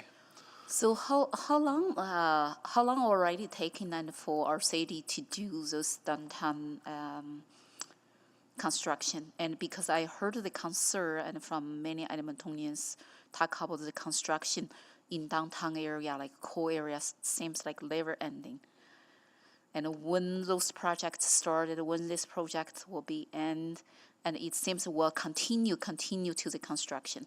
And then is there any specific strategy we can just focus on the planning and the design first, and then find a way and to construct, and then in a certain period, we don't need to give the public impression this construction in the downtown area never ended? So in terms of duration of the previous projects, it varied, but I'll say notionally it was a 2-year project. These projects are bundled with renewal. I'll focus on what's in the amendment right now, which is New Vision. So the idea is to use the CRL to support the renewal that's being planned for Jasper Avenue. If this isn't funded, then we'd have to look at renewal efforts that we would take on Jasper Avenue without this in place, because the infrastructure is in need of a renewal. And I'd also just add that the overall downtown CRL, the way that it's been developed in terms of the types of projects, is really to support downtown vibrancy and to support development in our downtown. And so Green and Walkable, as an example, is a profile that often increases the enhancements of particular developments so that people have a better experience when they're downtown. Right now, I think that's intention and that outcome we want to achieve. That's great. That is great outcome. I think everybody wants to see that type of downtown. But however, right now the concern we heard from public is not about that outcome, and is about how we precede this, and then the impression and then even experience, and many Edmontonians experience in downtown, and then is about construction constantly. And it's not easy to drive on Jasper Ave, even drop there. I have one constituent told me, and specifically, even for him to drop his mother for the medical appointment, and he even cannot find a spot. So that construction, like ongoing construction, and it seems like really impact the experience and for Edmontonians for the downtown. So construction has to happen. You can't make these improvements unless you undertake that construction. Roads need rehabilitated. You can't rehabilitate those roads unless you undertake the construction. Yep. There isn't, if you're moving to a big city, you're going to see that construction that takes place based on, again, ambitious plans that council has put in place for capital. I have 10 seconds. I still thinking, and then if we are moving forward for certain project, and then still makes more sense and separate planning, design, and delivery. And because right now we put all those together. Thank you, Councillor Rice. You have to come back for a second round. If you want the answer to that question, I'm going to go to Councillor Wright. Thank you very much, Mayor Sohi. What would be the amount allocated to the green and walkable downtown?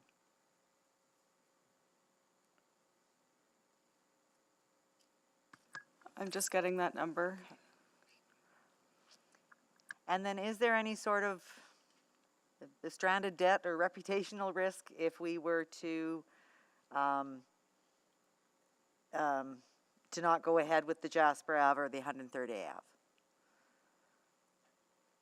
Yes, specifically, I could speak to 103A Avenue. When that went forward, it had a link to the Station Lands project in terms of if there's going to be a pedway that goes in, we want to be able to mitigate the impact of that pedway and make sure that we create a really vibrant street front and connection from our civic precinct to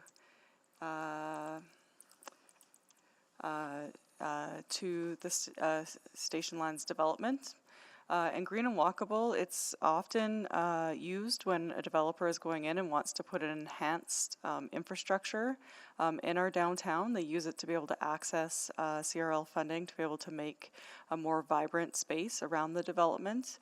And it's only for enhanced infrastructure around that development. It's not for the base level infrastructure. Reputational impacts on Jasper Ave would be undertaking the renewal and not completing these enhanced improvements as identified. Okay.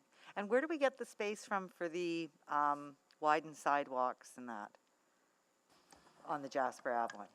The approach we took with the Jasper Avenue New Vision and Imagine Jasper is to squeeze the roadway. So would the same number of lanes remain, or just narrower lanes, or less lanes? So the configuration has basically been set by the work that's installed today. It would follow that same lane configuration. Okay, okay. Which was a reduction from previous lane configuration. For Councillor Wright, for green and walkable emerging opportunities, it's $5 million in this budget cycle. So if we were to pull that out, then the reduction would only be 3.334.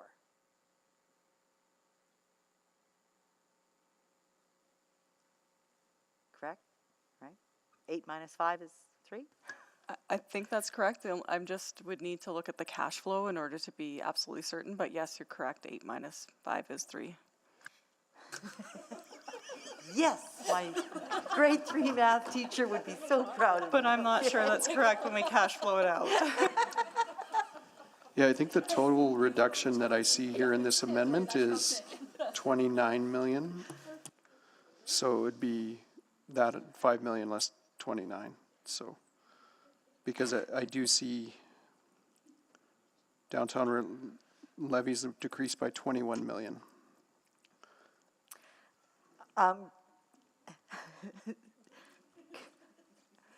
I would like to put forward an amendment to Councillor Principe's amendment here to remove the, what is it called? The green and walkable downtown from her amendment. And the associated funding. No, but that's already a reduction, so, Madam. So, okay, so I guess reduce the reduction by 5 million. Better will be to split them into a different part than vote separately, Okay, right? so that's a separate. So, I know, Okay, so what we've done is we're working on splitting them all out. Oh, okay. So I don't.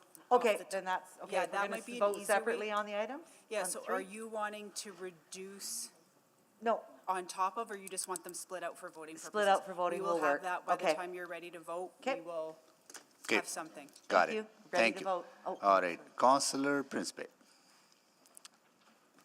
Thank you, Mr. Mayor. I just wanted to get a clarification. So the green and walkable downtown, did I hear that these are enhanced improvements? Is that They what are, it's yeah. considered?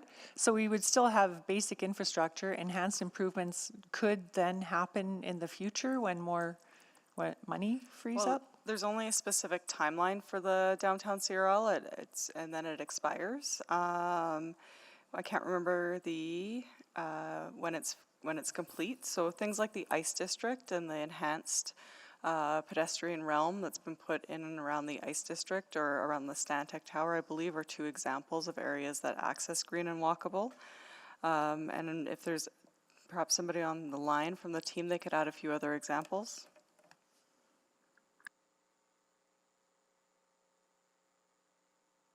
That's okay. And then you were saying the 103A Ave link to station lands. And I know Councillor Wright was asking about, you know, any kind of reputational risk or legal risk.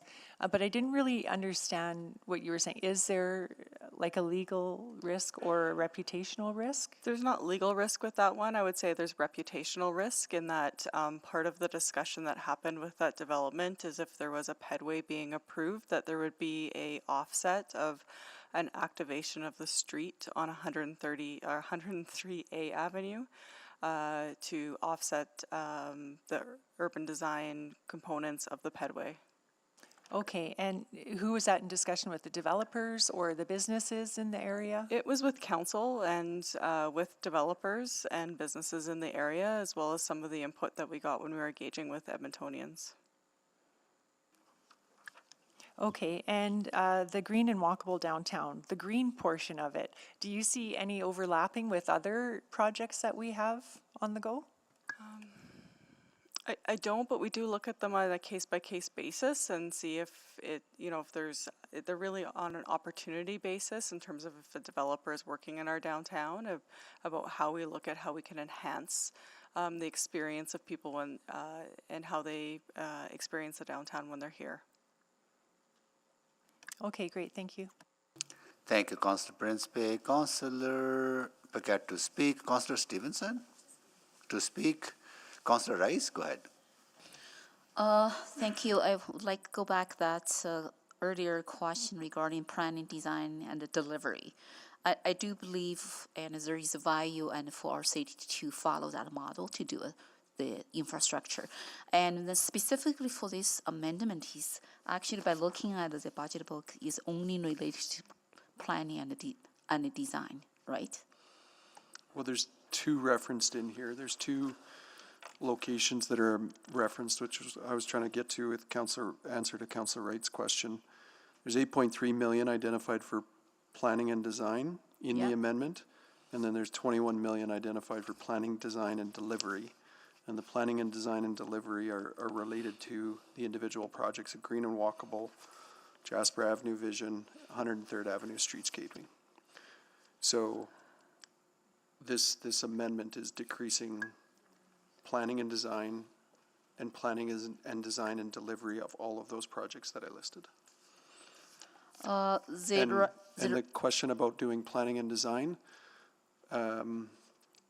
again, the approach that we're taking on specifically Jasper Avenue Division is to bundle it with the renewal. And so it's integrated in terms of the renewal allocation being there and available to bundle with this funding that's identified in here. You reference actually some other projects in the different project profile, and specifically and for reference related associated with this amendment is only for the planning and the design. And so then my question and then become if all those, because a larger associated with a larger profile and then specifically request $110 million for the delivery. That means if you approve all those planning and design, so that automatically and then approve all the delivery and on this list for the line project. So is that understanding right? I'm actually not sure. What I see in this amendment is reference to two profiles, one that's planning and design, and then one that's for planning, design, and delivery. There's two values referenced here. There's one for 8.3 million for planning and design, and there's one for 21 million referenced against a different capital profile. So we actually have multiple locations that are identifying decrease, all based on CRL projects. So that we can just vote like the project by project, right? I would look for the clerk's to give us advice. I mean, the way I would look at this is to vote on the profiles separately if you're looking to break it up. If it's about projects, I don't know if we have specific information to break these down from a cost perspective by project. So just to highlight what we've received from IIS and from finance, and bearing in mind we're doing this on the fly. So what we have right now is, originally I thought we could split this into 3. I think we need to split this into 5. And so we're happy to split that out, share that with council, and then you can vote on each of the parts separately.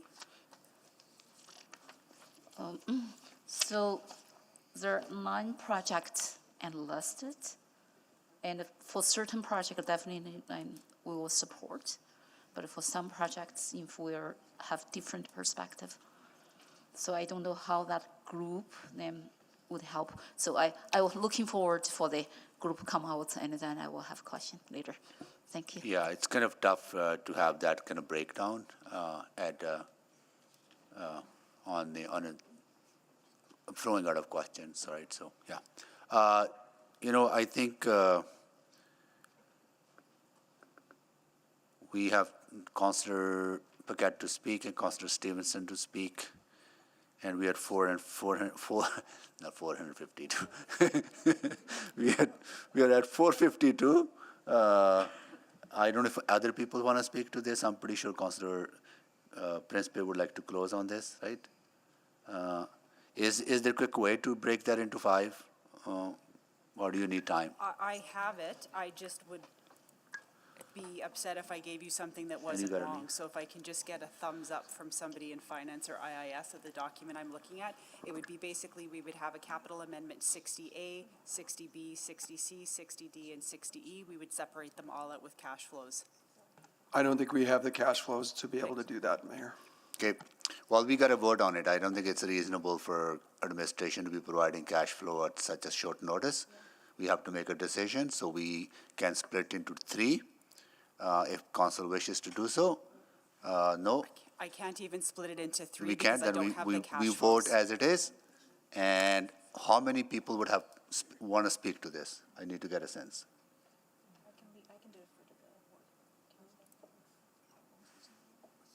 Mayor Sohi, I'm trying to get on the list here. So please, if you want to speak to this, please sign on now. I have a question. You have questions? Yeah. Okay, Just go one ahead. quick one. Yeah. So I understand from Councillor Principe that these were the numbers that were provided to her when she put the motion request in. It was estimated. So how did these numbers come about? These are from the CRL team, but the process is splitting them out because some of them are over 2 or 3 capital profiles. It's just a challenging thing for us to do on the fly. Okay. Because I would still like to vote against a couple of them. Please, please.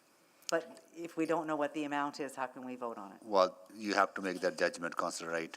I don't think if we need that kind of detailed information, we should ask for that in advance. Can I call the question? No, don't have to. We are done. Oh, sorry. So, Councillor Rice, questions or speak? One more question. Okay. Go ahead. Yeah, go ahead, Councillor Rice. Thank you.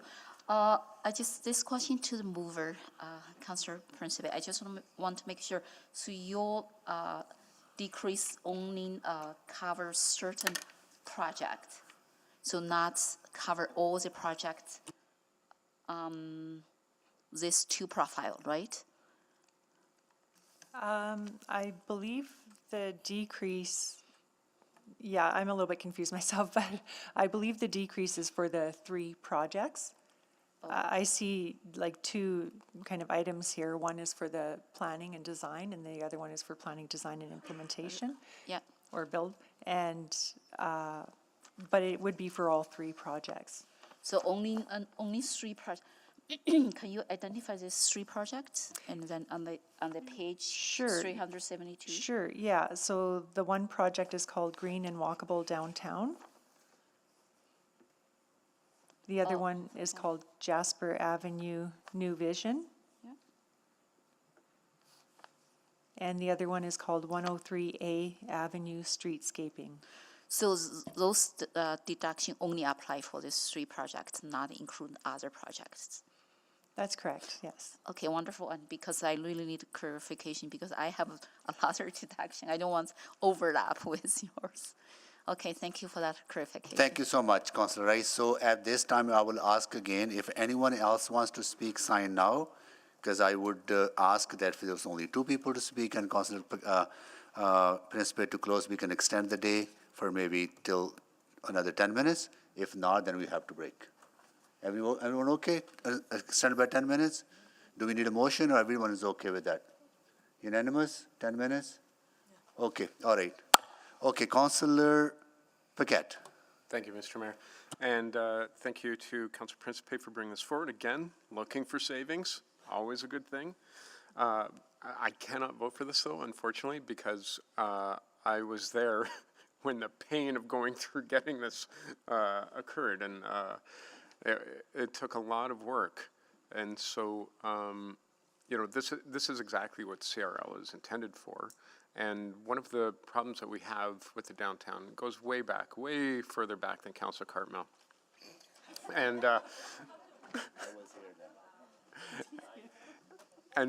but what I'm saying though is that for our downtown, there were decisions made along the years that basically made it less and less hospitable to pedestrian traffic and to people living downtown. We've been engaged in an effort to reverse that. This is a massive component of that, and no matter where someone stands in the city, one thing everyone agrees on is that we need to have a beautiful downtown that people actually want to go to, that stores want to open at, where people want to live and where people want to shop and where people want to work. And if we were to cancel something like this, we would be setting ourselves back not just another 4 years, but probably another 8, 15, maybe even 20 years. So I have to not support this, even though I totally understand the intent of it. Thank you, Mr. Mayor. Thank you, Councillor Paquette. Councillor Stevenson. Yes, also want to share my appreciation. Looking under every rock available is incredibly important. But I would also urge colleagues not to support this motion. I could speak about the importance of urban design and the role that it plays in sort of uplifting our cities and attracting vibrancy. But I want to focus on the economic argument as well. We've heard this many times, but downtown makes up 1% of our physical area, but it represents about 10% of our tax base. So investing in the physical infrastructure that supports business is a great way to support our overall tax base as well.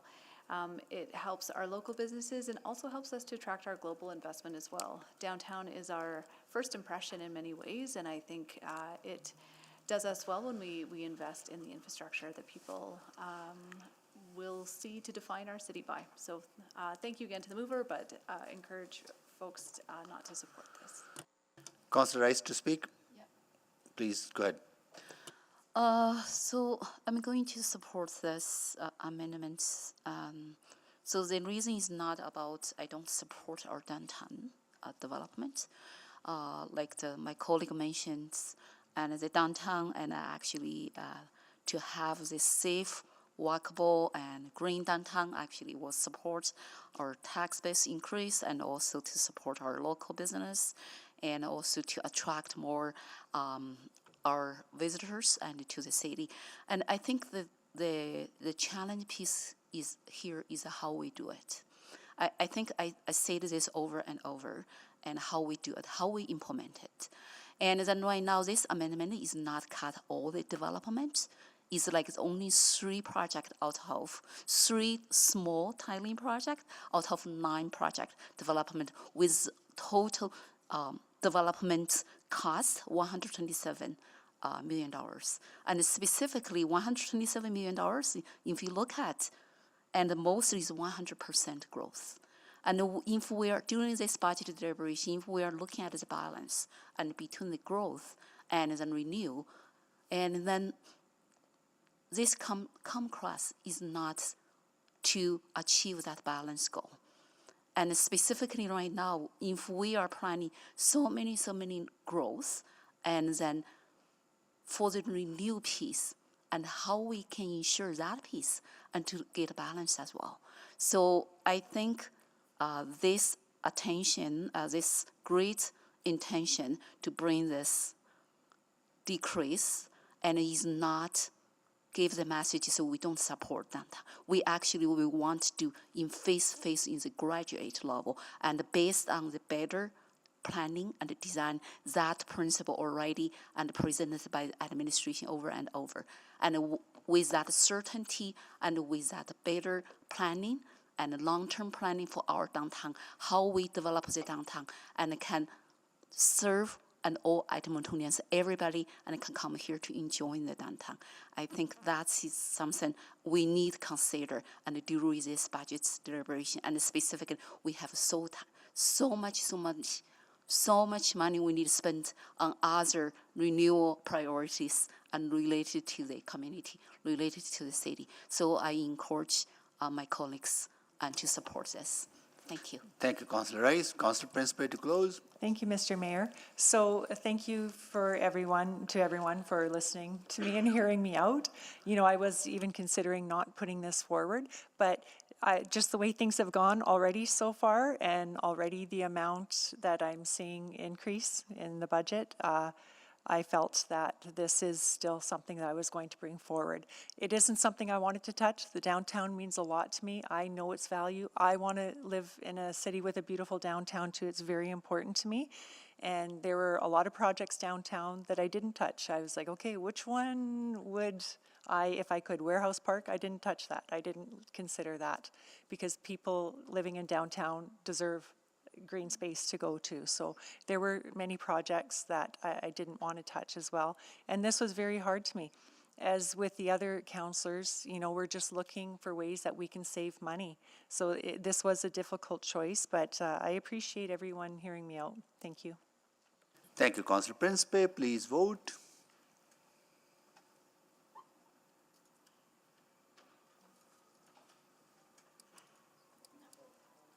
Oh, sorry. I got it. Can you recall the vote, please, for me? That's totally. No. Can you recall the vote, please? Yeah.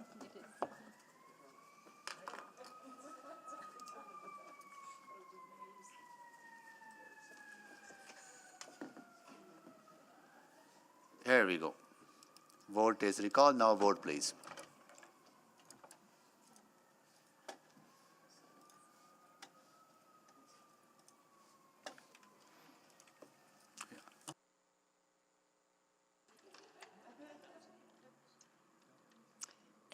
And we're just waiting on one vote.